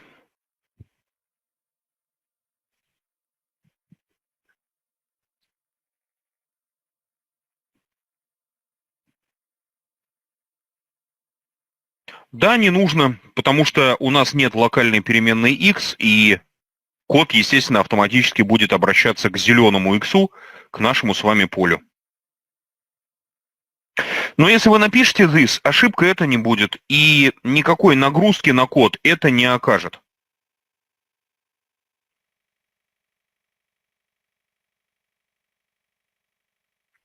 Потому что, когда вы работаете с полями в классе, вы все равно работаете по ссылке. Ведь что такое класс? Это описание логики и поведения объекта.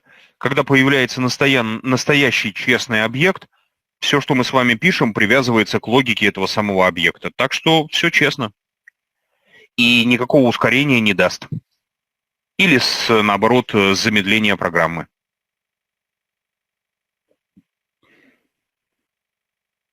Поэтому писать this в геттере или нет — ваше личное дело. Автоматика никогда this в геттерах не ставит. То есть если этот код генерировать автоматически, а не писать вручную, что мы с вами будем делать в следующем примере, никакого this здесь не будет. Давайте проверим, что эта штука работает, а потом добавим логику. Напоминаю, я бы хотел, чтобы x у меня был всегда не отрицательным. Давайте пока проверим, что это просто работает, а потом подумаем, как сделать так, чтобы x хранился в объекте не отрицательным.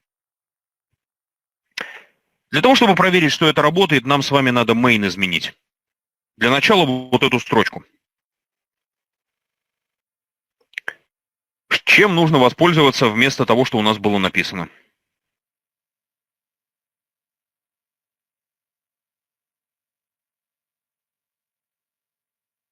Угу.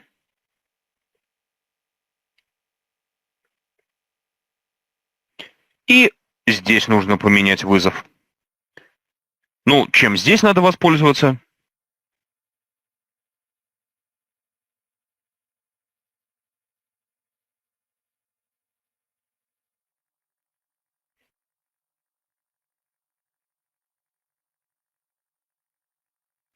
Да, геттером. Пока программа у нас с вами позволяет хранить в классе отрицательные значения. Давайте добавим логику, чтобы этого делать было нельзя. Но сначала понятно ли, как работает написанный нами код? Вот как раз сейчас это будем писать.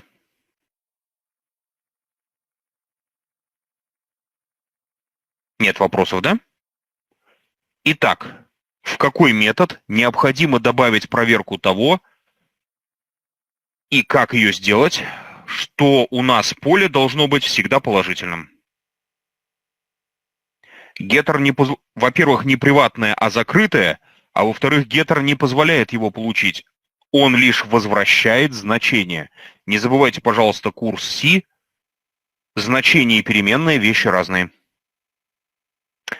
Итак, куда нужно написать проверку и как ее сделать, чтобы x у нас было всегда положительным? Ну, допустим, давайте делать так.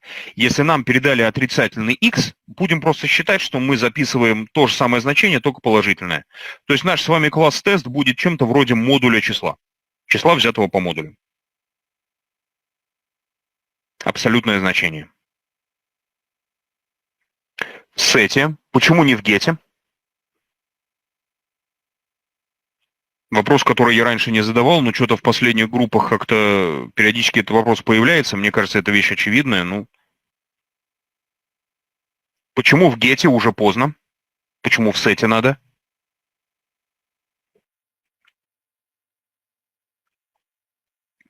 Да, значение должно храниться не отрицательное. Если я проверку поставлю в гете, то уже поздно, поезд ушел. Для того, чтобы значение было не отрицательным, проверить его нужно прямо при задании. Значит, здесь. Ну, а как это написать? Ну, понятно как. Ну, каким-нибудь, например, таким образом. Ну и, пожалуйста, все теперь всегда не отрицательное. Красота. Вот такой получился примерчик. Примерчик, может, не ахти какой, но зато работает. Естественно, мы еще будем периодически по ходу курса возвращаться, к примеру, с классом тест. Ну, то есть, к примеру, с единственным полем и парой методов. Но только примеры у нас будут уже чуть более сложные. Мы будем каждый раз этот пример писать заново. Поэтому просто не потеряйте его, чтобы вернуться к нему дома при экспериментах, если такие у вас будут. Но этот пример именно в том виде, в котором написан, нам больше не понадобится. Какие есть вопросы? Так.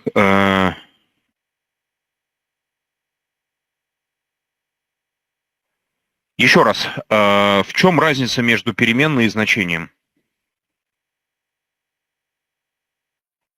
Давайте я вам убийственный вопрос задам. Это на тему того, насколько важно хорошо знать язык C. Вот когда вы сами учите язык C, вы, скорее всего, о таких вопросах даже не задумываетесь, а это плохо. Вопрос просто потрясающий. Ну, те, кто ответ на него знают, те, естественно, молчат, да? Вам понятно, что А равно тройке, но не равно 1 плюс 2? Потрясающий вопрос, правда? А тем не менее, это так. Почему? Надо C хорошо знать. Поэтому, если вы вернули значение поля, всем абсолютно плевать, чего вы дальше с этим значением будете делать. Нельзя нарушать инкапсуляцию, нельзя возвращать ссылку на поле. Но в Java это решили очень просто. На дататипы и все прочее ссылки создавать нельзя, потому что нет ручного управления ссылками, а указатели запрещены. Ну а объекты классов, они сами по себе защищены инкапсуляцией. Если вы передадите по ссылке объект класса, всем наплевать будет, что вы нарушаете внутри своего класса инкапсуляцию. Инкапсуляция не даст испортиться изначальному классу. Если у вас объект класса объявлен как паблик в вашем классе, то это ваши проблемы. Он будет работать надежно, ваш код сломается. Все отлично. Все в выигрыше. Мгм. Значения переменные вещи разные вообще. Их нельзя сравнивать и нельзя вообще делать никаких выводов на основе понятий значения и переменные. Бывают переменные без значений, бывают значения без переменных. Опять же, нужно очень хорошо знать язык C для подобных вопросов. Вот такие вот хитрые штуки тут бывают. В программировании вообще вещь интересная. Вы, например, знаете, Санан, что в языке C нет массивов? Ну, вообще. Так вот жизнь сложилась. Языкам C и C++ не повезло, массивов там нет, и нельзя узнать размер массива. А если вам кажется, что можно, вы неверно поняли формулу, которую, возможно, видели в учебниках или в интернете. Она не работает в 99% случаев. Есть там идиотская формула сайзов делить на сайзов, она абсолютно бессмысленная. Вот такие вот штуки. Поэтому, еще раз, когда мы с вами объявляем поле, мы его объявляем как private, чтобы запретить доступ к полю как к переменной. Если нам нужны значения, мы их можем передать через setter и задать значения. Мы можем прочитать значение через getter и просто прочесть значение. Это будут не более чем значения, на переменные они никак не влияют и никакого отношения к переменным не имеют. Опять же, есть вот очень красивый вопрос, я его, по-моему, вчера уже задавал, не помню. Будет ли тройка посчитана и размещена в памяти? По-моему, задавал. Мы когда с вами про строки говорили, я должен был сказать, что при сложении двух строк появляется третья строка, потому что так всегда бывает. Поэтому складывать строки не надо, лучше стринг-билдером пользоваться. Я должен был про это рассказывать вчера. Просто у меня групп много, в голове все уже перемешалось. Кому я что рассказывал, кому нет. То есть, да, спасибо. То есть тройка в любом случае в оперативной памяти появится. В программировании нельзя путать три понятия. Путаница между этими тремя понятиями приводит к совершенно чудовищным проблемам в понимании устройства языков программирования. Нельзя путать выражение, значение и переменную. Это три вещи абсолютно разные, никак друг с другом не связанные. У них есть отдельное определение, они могут быть связаны друг с другом как там значение результат вычисления выражения или значение то, что хранится в переменной, но это вещи разные. Вот так. Вот у меня многие студенты, ну, я раньше всегда считал себя лояльным преподавателем, потому что я не требовал, чтобы студенты знали, я требовал, чтобы они шарили. Я всегда разрешал на экзаменах, на зачетах списывать откуда угодно, потому что мне важно было понимание студента. Сейчас так бессмысленно принимать экзамен, они ни черта не знают, да и не хотят ничего знать. Беда в том, что если современного студента спрашивать, чтобы он шарил, ну, это сразу можно 2 балла ставить, и все. Они привыкли к ЕГЭ, они шарить не умеют. И фокус в чем? Фокус в том, что если вы не знаете определений и понятий, и вас не научили шарить, вас не научили понимать, анализировать материал, то вам будет очень тяжело изучать современные технологии. Дело не в том, что я такой вредный, и если мне там студент не нравится, хотя и такое тоже бывает, я там задаю вопрос, он не отвечает, я формально придираюсь к определению, не зачет, до свидания. Дело в другом. Дело в том, что вот если мы, например, неправильно понимаем, что такое константа, то вопрос. Почему, например, если файл открыт на запись, его нельзя записывать в другой программе? Если мы с вами неверно знаем, что такое значение, то вопрос. Когда в учебниках пишут «сравнить переменные», что имеется в виду? Все понимают, все помнят курс Си, все помнят, что переменные нельзя сравнивать. Сравнивать можно значения переменных. А переменные могут быть равны только если это одна и та же переменная. Ну, если она физически в одном участке памяти находится.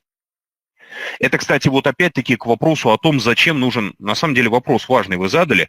Еще раз, зачем нужен метод equals?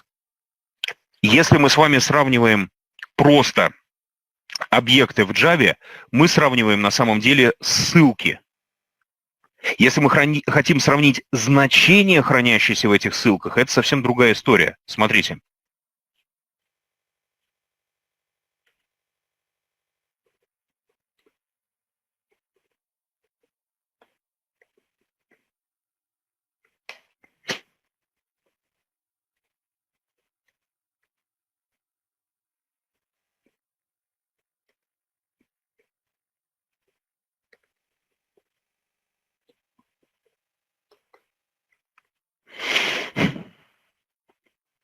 Я окей на экране увижу.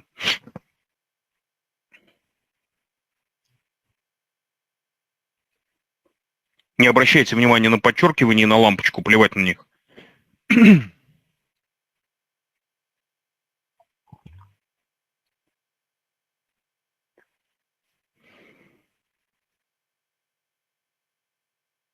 Я окей на экране увижу.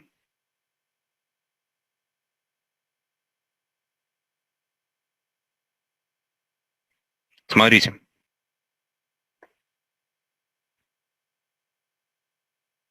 А теперь, как в одной известной передаче, внимание на экран.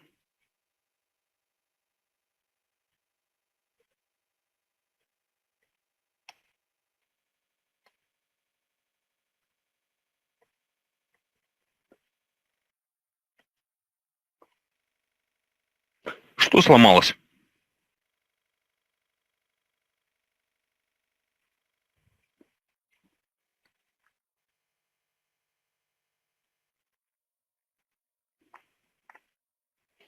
Значение сломалось, правильно. Hello– это константа, она в оперативной памяти хранится в одном участке памяти. Из-за оптимизации байт-кода, когда мы пишем str1 равно hello, str2 равно hello, на самом деле это ссылки на одно и то же. Java просто экономит память, не объявляет две ссылки, это одно и то же. А вот если я new написал, я заставил Java создать новую строку. А тут до свидания. str1 и str2 теперь вещи разные. Но стоит написать вот так,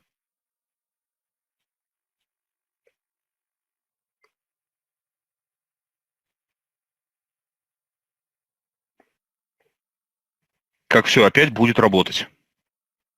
Вот такая штука. Кому хочется понимать все эти нюансы, надо C знать. Здесь Java ни при чем. Это вещи, которые следуют из понятия указателей, адресных действий, значений переменных. Какая-то вот такая вот штуковина. Так что, Санан, вот ответ на ваш вопрос. Вопрос, кстати, очень важный. Ну вот, немножко отвлеклись. Собственно, на этом пример у нас с вами закончен. Ну, он на самом деле давно закончен. Есть ли какие-то вопросы по нашему примеру с тестом? Вот эту штуку, кому интересно, тоже можете записать. Ну, хотя это так, в общем, вещь достаточно очевидная. Опять же, да, почему в языке C нельзя... Помните, я даже, по-моему, вчера об этом говорил, что в Java возможность использовать тип данных string в свитче, в операторе switch, в операторе выбора, стало возможным вот только в той Java, о которой мы прежде всего говорим, в 8-й. В 7-й Java нельзя было в оператор switch в кейсы ставить строки. Он просто не умел их сравнивать. То есть все там, из каждого утюга можно кричать, что у нас есть тип данных строка, пока вы не научились с ним работать, это все нафиг никому не нужно. Например, в C++ есть тип данных строка, только его в большинстве классов использовать нельзя. Например, в C++ и в C тоже, ну, в современном C, в C++ прежде всего, нельзя открыть файл, если имя файла задано как string. Ну, просто нельзя туда передать, и все, файл не откроется. Так что я еще раз говорю, если вы подойдете к любому специалисту по Java и спросите у него, что нужно знать, чтобы понимать, как твой язык работает, вам ответят указатели. Почему? Потому что указатель – это панацея, это способ решить любую проблему с памятью, ну и разобраться вот во всех этих нюансах, что такое значение, что такое переменная. Ну, опять же, всех в курсе отсылаю. Такая вот история. Так, ну, вопросов по примеру нет, да? Задача.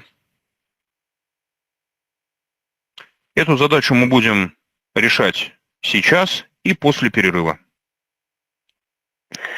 Это последний пример, который мы сегодня разберем. Он будет очень объемным. Мы долго его будем обсуждать до конца сегодняшнего занятия, до лабораторной работы. В Java указателей нет, но они там есть. Ну, так бывает в программировании. Вот на C, например, строками можно пользоваться, но строк нет. Квадратные скобки можно писать, но массивов нет. А в Java нет указателей, но они в ней есть. Ну, понимаете, какая штука. Программисты люди веселые, с фантазией, поэтому... Может, поэтому наследный класс и называется субкласс, типа нижний, верхний, неважно. Значит, Фокус в чем? Фокус в том, что внутри Java в native коде указатели есть. Поэтому правила работы с данными следуют из понятия указателей. Строка на самом деле и есть указатель, вы его просто не видите. Это очень-очень глубоко зашито в самом языке Java. Более того, вы этот код даже не увидите, он нативный, он написан на C++, как ядро языка Java. Увидеть этот код нельзя ни под каким соусом. Это коммерческая тайна. Опять же, вдруг вы конкуренты решили свой аналог Java создать. Вам это никто не даст делать. Поэтому в Java часть кода спрятана от программиста, и там указатели есть неминуемо, потому что если код на C++ написан, как там без указателей быть? Вам ими запрещено пользоваться, но они есть. Например, в C# указателями можно даже пользоваться. Правда, нужно переводить свой код в режим unsafe mode, в небезопасный режим программирования, и вы сможете на C# пользоваться указателями. Там это, правда, делегаты так называемые, на самом деле ерунда полная, имитация, не настоящие указатели. В Java их вообще выкинули. Ну, на самом деле, это не очень здорово. Вот представьте себе, что вам из метода надо вернуть два целых числа. Вот, кстати, к вопросу о том, что такое классы. Хороший, опять-таки, вопрос. Надо обязательно, да, для безопасности, естественно, обязательно надо задавать вопросы, потому что я о чем-то могу забыть рассказать. Я одну вещь забыл рассказать, сейчас мы это отметим. Представьте себе, что мне из метода нужно вернуть два целых числа. Можно из метода вернуть два значения. Если в Java все связанное с методами точно так же устроено, как в C. Можно в Java из метода вернуть два инта.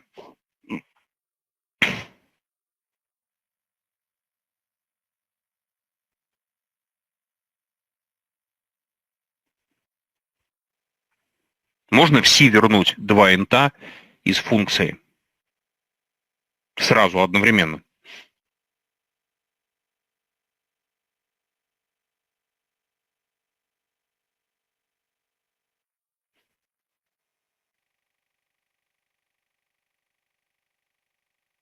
Можно ли в Java и в C вернуть из функции, из метода одновременно два значения?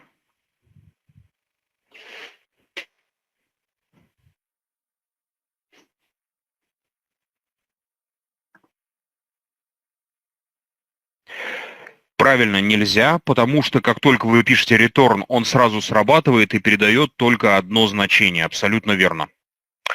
Как быть? Ну, в C можно объявить указатели. Помните функцию scanf? Из scanf можно передать сколько угодно значений. Почему? Потому что они все передаются по указателям. А вот как в Java передать из метода два инта? Не во всех. Есть языки программирования очень своеобразные. Например, есть язык R, язык математической статистики. Там есть особый вариант присваивания, который читается справа налево, а не наоборот, слева направо, а не справа налево, как во всех языках. Не. Бывают исключения из любого правила, но как в Java вернуть из метода два инта? Указателей-то нет, и ссылки нам объявлять запрещено.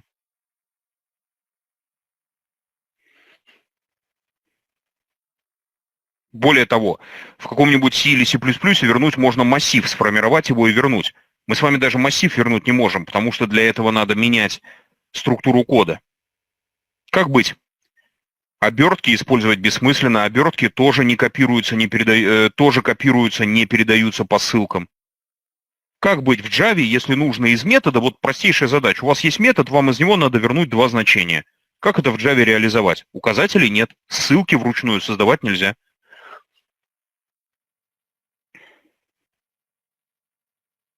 Не, get, чтобы написать, вам нужен класс, поэтому вы на самом деле правильно ответили, только ответ полностью и правильно звучит так. Надо создать новый класс. Это то, о чем я, по-моему, вчера тоже говорил. Если сомневаешься, нажимай Ctrl-пробел или ставь точку. Если совсем все плохо, пиши новый класс. То есть как есть универсальный ответ на любой вопрос в C – это указатель, также в Java есть универсальный ответ на любой вопрос – надо создать новый класс.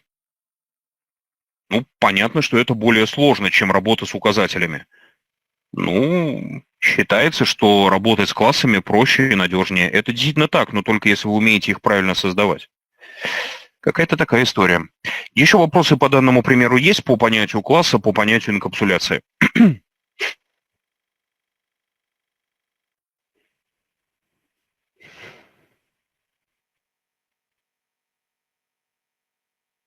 Ну что ж, вопросов нету, тогда пример можно закрывать и задача.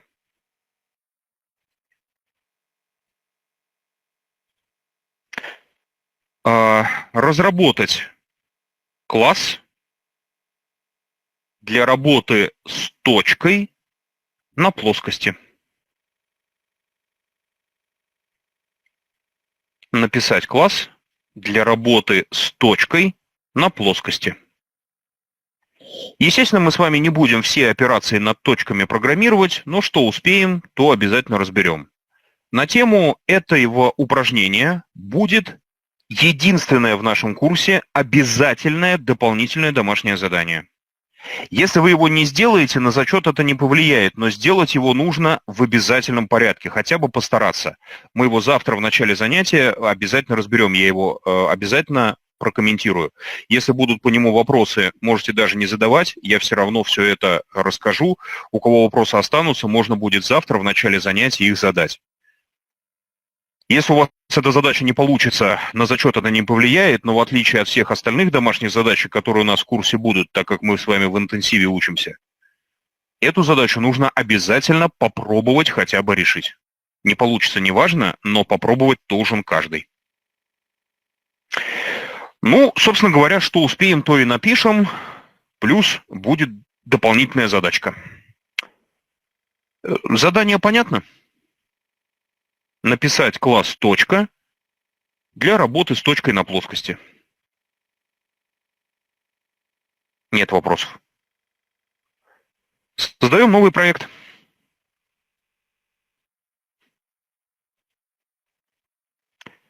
В этом проекте мы с вами уже будем размещать классы в отдельных файлах обязательно. И начнем с того, что подготовим. Повторите, пожалуйста.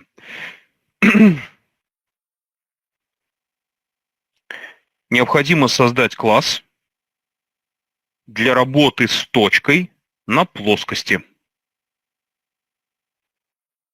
По максимуму, что успеем. Методы, данные для работы с точкой на плоскости. В этом примере классы у нас будут находиться в отдельных файлах. То есть давайте разберем пример максимально честно и аккуратно. Это пока еще не полноценная библиотека. К серьезным задачам мы с вами перейдем уже завтра. Но, в общем-то, пример будет уже серьезный. Поэтому первое, что мы с вами делаем, это плюем на main. Main нам нужен только для отладки, для того, чтобы убедиться, что все работает. Идем в структуру проекта. У кого окошко со структурой проекта закрыто, его можно повторно открыть через меню в NetBeans Window Projects. Структура проекта на NetBeans содержит простейшие две папки. Это исходники и библиотеки. В библиотеке у нас с вами сейчас только JDK, наша с вами, в моем случае 1.8. В исходниках исходники. Основное, что есть в исходнике, это package. Обратите внимание, он нарисован в NetBeans как такая коробка, перетянутая бечевкой. Если приглядеться, там даже марка есть. То есть, package — это посылка, да? Упаковка. Внутри пэкэджа есть класс, который у нас с вами главный. Работать мы с ним пока не будем. Кликаем правой клавишей мыши по пэкэджу. И выбираем подсказку New Java Class. Создаем новый класс. В отличие от всяких языков C и C++, в современных средах, на современных языках надо пользоваться автоматикой. То есть, если бы мы на C, C++ писали, мы бы, конечно, файлы руками создавали. Здесь все за нас сделает автоматика. Дальше напоминаю, название класса должно начинаться с заглавной буквы. Класс у нас будет называться Point Давайте, кстати, решим, point или point 2D, как больше нравится. Если вы ошиблись в написании класса, то менять его название нельзя, потому что название класса распространяется на название файла. Менять его можно только через так называемый рефакторинг, средство реорганизации кода. То есть, если вы ошиблись, нужно будет уже вызывать команды рефакторинга. Ну, обычно просто кликают правой клавишей мыши на том, что сломалось, выбирают подсказку «Рефактор», ну и дальше будет выполняться автоматическое преобразование программы. Поэтому старайтесь на первых порах не ошибаться, чтобы в этот рефакторинг не лезть. Рефакторинг все-таки отдельная история. Итак, ну вот, да, давайте назовем point 2D. Вот такой класс.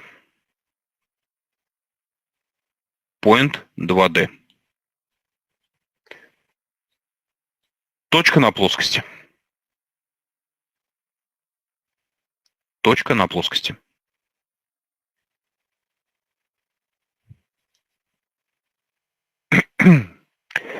Дальше смотрите, создание классов, оно и использование классов, оно в принципе привязано к некой базовой общей логике, ну, которая там следует из множества всяких вопросов и нюансов, связанных с программированием и структурой создаваемого кода и программ. Но в основном идея здесь очень простая. Как правило, сначала начинают с объявления полей. Чаще всего это именно так происходит. Затем объявляются специальные методы класса, если они есть. Мы пока их не умеем с вами создавать, мы это только после перерыва разберем. Речь идет, конечно же, о конструкторах. Затем пишутся все остальные методы. В принципе, этому правилу не обязательно придерживаться. Просто если вы пишете на языке типа C++, то там вот эти вот правила и традиции, они в обязательном порядке соблюдаются и сохраняются, потому что, ну, в любом случае, то, что вы пишете и то, что вы используете, привязано именно к той логике, которую вы используете и пишете. В C++ структура класса была более сложной, чем в современных языках. Там не надо было у каждого объекта писать public, private. Там объявлялись так называемые разделы класса. Отдельно писался public, отдельно писался private, затем описывался код. Поэтому там все было более строгое. Почему я и говорю, что для понимания современных языков здорово знать C++. C++ — это самый сложный, ну хорошо, один из самых сложных современных языков программирования. Учить его очень непросто, но если его знать, серьезно знать, это очень здорово улучшает понимание. Ну и вот давайте, более-менее руководствуясь какими-то общими законами создания классов, ну вот как я привык, например, сначала поля, потом все остальное, описывать эту самую точку. С чем мы будем работать, если наш с вами класс – это точка на плоскости?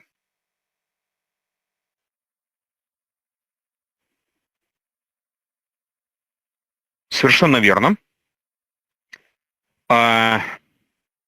Если у нас с вами не просто точка на плоскости, а точка на экране монитора, система координат в мониторе только положительная, то могут быть, например, ограничения на x и y, связанные с описанием полей. В общем-то, можно и нужно объявлять эти поля как private. Какого типа они могут быть? Ну, в общем, любого. Давайте просто, чтобы у нас с вами пример был поинтереснее, воспользуемся даблами. Ну, единственное, даблы немножко подольше писать, чем int. Ну, как хотите. Каким типом данных мы будем пользоваться?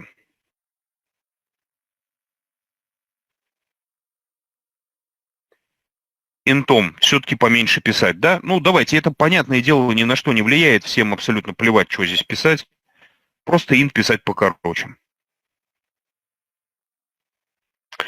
Но и дальше у нас с вами нет доступа к x и y, правильно?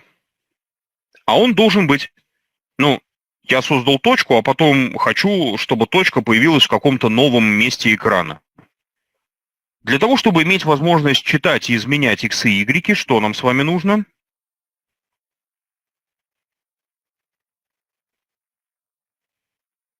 Угу. Сколько методов нам придется написать для работы с x и y? Для задания, для чтения значений сколько методов нужно? 4, правильно. 2 сеттера и 2 геттера. Не знаю, как вам, а мне неохота это писать. Поэтому нажимаем Alt-Insert. Так, а где Insert? Вот он. И появляется подсказка по автоматической генерации кода. Выбираем опцию Getter and Setter. Отмечаем галочками оба поля. Нажимаем «Создать». Красота, правда? Пока мы эти методы трогать не будем. Можно при помощи минуса их свернуть, чтобы они не мешались.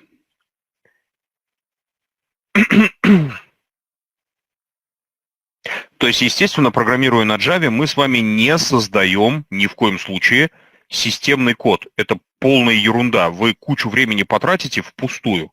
Нельзя так делать. Insert — это insert. Смотрите, если у вас не Windows, а Mac, например, у вас команды другие.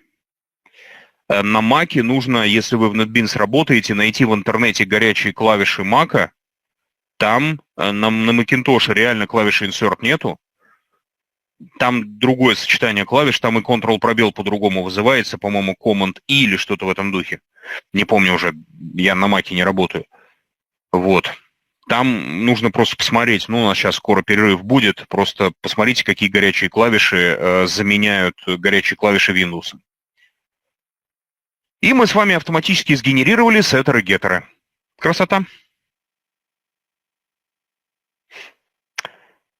Ну и еще одну вещь можно добавить для удобства отладки. Помните, мы с вами пробовали тест выводить на экран и увидели на экране название класса, полное, собаку и хэш-код. Можно посмотреть в меню, да, но на самом деле я не помню, все ли там отображается. Может быть, все, не знаю. Да, в меню Source можно посмотреть, там тоже, по идее, должны быть горячие клавиши отмечены. У сеттеров тип значения void очень просто. Дело в том, что во время сеттера ломаться нечему. Дата-типы задаются при присваивании, и там ничего сломаться не может. Если вы работаете с объектами, то объекты сами все проверяют, и в них тоже ломаться ничего не может, потому что инкапсуляция. То есть здесь все как снежный ком. Вы в одном месте ошиблись, оно все сломается. Вы все надежно написали у истоков, оно все всегда будет работать правильно. Если вы при помощи сеттера изменяете значение поля, являющегося объектом класса, оно всегда будет задаваться корректно. Поэтому у сеттеров всегда void. Вам не надо ничего оттуда возвращать, там ломаться нечему. Итак, когда мы с вами попробовали на экран вывести просто тест, мы с вами увидели название класса собаку и хэш-код. Честно говоря, мне не очень хотелось бы пользоваться таким тустрингом. А давайте свой создадим. Для удобства отладки лучше всего в любом классе иметь свой собственный тустринг. Давайте его создадим. Alt, Insert. И обратите внимание, в подсказке есть toString.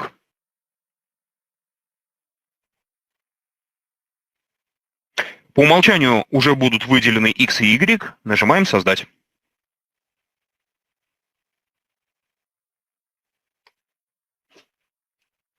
Мы сейчас этот toString перепишем.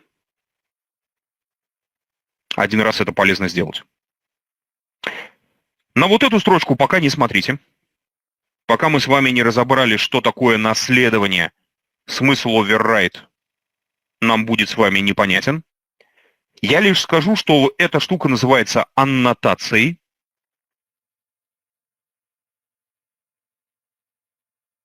Да, это override. Я вчера это показывал. Помните, есть overload, есть override. Есть перегрузка, а есть переопределение. Что это такое, об этом позже.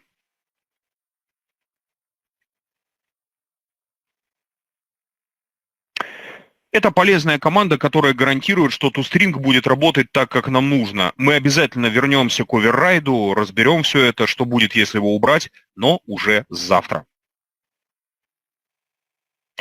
Мы сейчас просто создаем свой собственный toString. toString автоматика нам создала вот в таком виде. Это хороший код. Мы дальше в курсе, естественно, тратить время на ерунду не будем, и будем оставлять то, что сгенерировала автоматика. Но этот код хороший.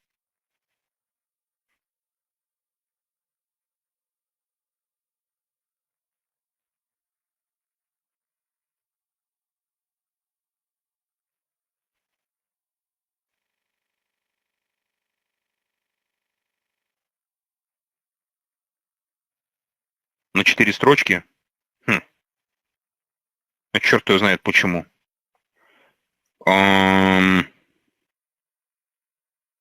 Честно говоря, с идеей не работал, не знаю, почему она так сделала. Вопрос не в этом, вопрос в том, хороший ли это код. Неважно, как у вас написано, мы сейчас все равно другой писать будем.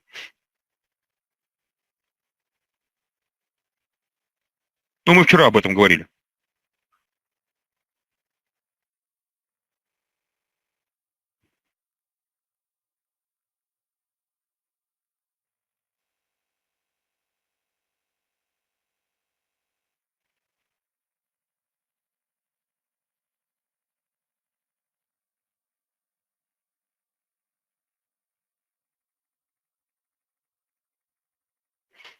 Да, string builder нужен, абсолютно верно. Мы складываем очень много строк, то есть создаем много лишних объектов. То увеличит нагрузку на garbage collector, так писать нельзя.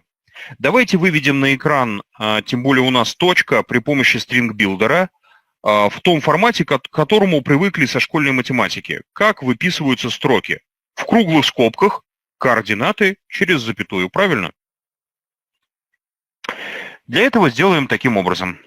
Объявим string builder SB.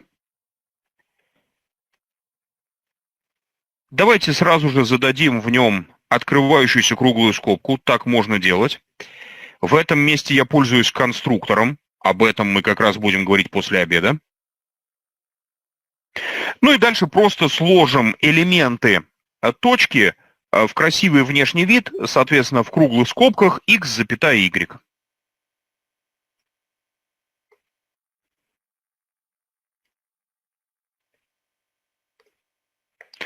Так, запятая, пробел, чтобы красиво было. То есть, по-хорошему, вот таким образом надо переписывать любые сложения строк. Мы, естественно, делаем так в первый и последний раз. Дальше я буду пользоваться все время готовым кодом. Но так как мы с вами тренируемся, один раз это написать полезно. Мы, в принципе, уже писали такой код, ну, почему бы не повторить? Тем более здесь у нас появляется конструктор, как раз об этом будем после обеда говорить, будем это разбирать. Интересная штука.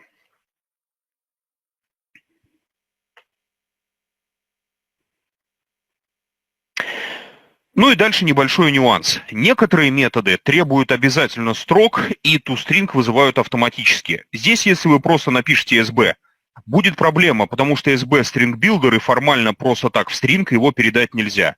Здесь toString придется вызвать вручную. Почему в println это делать не надо? Потому что println только со строками работает, там это писать не надо. Здесь нужно. Потому что он не знает, как просто string builder в string передать. Ему это надо явно сказать.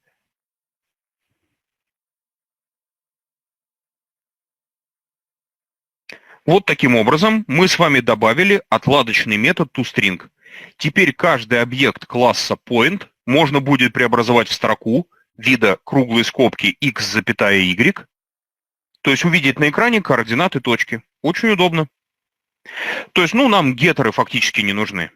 Удалять их, естественно, не надо, они за бесплатно были созданы автоматикой. Отлаживать код мы будем при помощи печати точки на экран. Кому не хватало работы напрямую со структурами в C, в Java эта проблема решена. Можно напрямую работать с данными, минуя поля. Очень удобно. То есть чем комфортнее, чем лучше, чем больше вы напишете кода в классе, тем удобнее им будет пользоваться в мейне. Понятно, почему мы toString переписали и как мы его переписали? Вопросы есть какие-нибудь?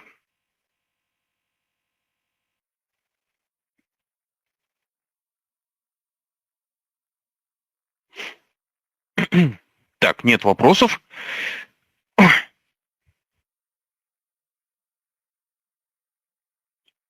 Alt Insert. Для вызова быстрой подсказки мы нажимаем Alt Insert. Ну что ж, давайте напишем код мейна. Для проверки работы нашего класса давайте объявим точку, зададим у нее координаты и выведем ее на экран. Назовем ее P1, потому что чуть позже у нас еще P2 появится.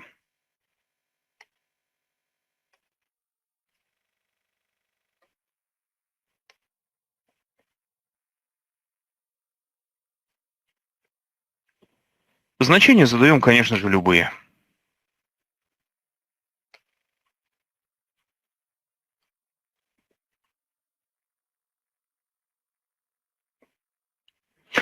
За счет того, что мы запрограммировали свой собственный toString, информация на экране будет выводиться вот в таком вот красивом виде. Так что toString свой собственный рекомендуется объявлять в любом классе для удобства отладки. Ничем не отличается. Это одна и та же команда append. Мы с вами не использовали в этот раз символы, просто неохота было.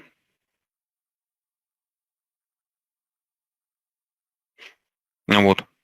Работает такая красивая печать на экране за счет того, что у P1 есть toString.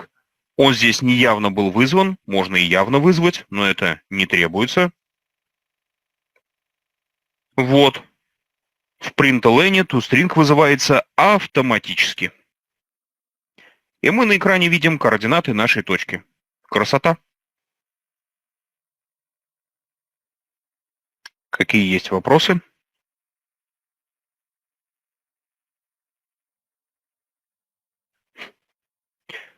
toString вызывается автоматически, если иначе нельзя. В println передать можно только строку, только преобразованные в виде строки данные, поэтому он вызывается автоматически. Здесь нам пришлось писать самим, потому что здесь, естественно, автоматики никакой нету.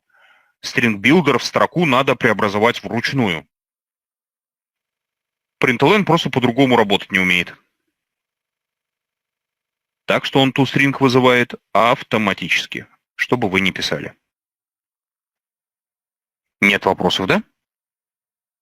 Ну, смотрите, данный пример закрывать не надо. Мы с вами вернемся к нему после set и get. Вставляются очень просто. Нажимаете Alt Insert, выбираете setter getter в списке, ставите галочки и все. Alt Insert. Если у вас другая операционная система, если вы не в Windows работаете, если у вас клавиатура без инсерта, нужно посмотреть горячие клавиши под вашу операционную систему. Вообще на Mac, если вы работаете, я вам, конечно, сочувствую. Mac удобен только для программирования под Mac. На Java лучше программировать в Linux или на худой конец в Windows. На Mac программировать реально неудобно в современных языках. Поэтому ищите горячие клавиши, какие у вас используются. Нет, разницы никакой нету. Get и set наплевать, в каком порядке писать. Дело в том, что если код на C++ компилируется сверху вниз, то код на Java компилируется, ну, не весь сразу целиком, то есть понятно, что есть определенный закон компиляции, но в отличие от C++, где без прототипов, без объявления функций ей нельзя пользоваться, Java, она сначала собирает все заголовки функций, потом компилирует их реализацию. То есть на самом деле в Java не имеет значения ни в каком порядке писать методы, ни в каком порядке их объявлять. Мы с вами можем переставить x и y в конец кода, ну, правда, не знаю, мне это не нравится, хотя иногда так пишут. Я просто не понимаю такой подход. Мне кажется, для наглядности лучше объявить переменные в начале класса. Все равно все будет работать, пожалуйста. Просто Есть, ну вот, некие традиции, которые у каждого программиста откуда-то взялись, там, из какого-то предыдущего опыта, еще из чего-то. Я вот просто привык писать так. Автоматика, она по-разному работает. Где-то сначала getter, потом setter, где-то наоборот. Насколько я помню, в NetBeans автоматика создает методы по алфавиту. Просто банально по алфавиту. Я на вопрос про append уже ответил, ничем не отличаются.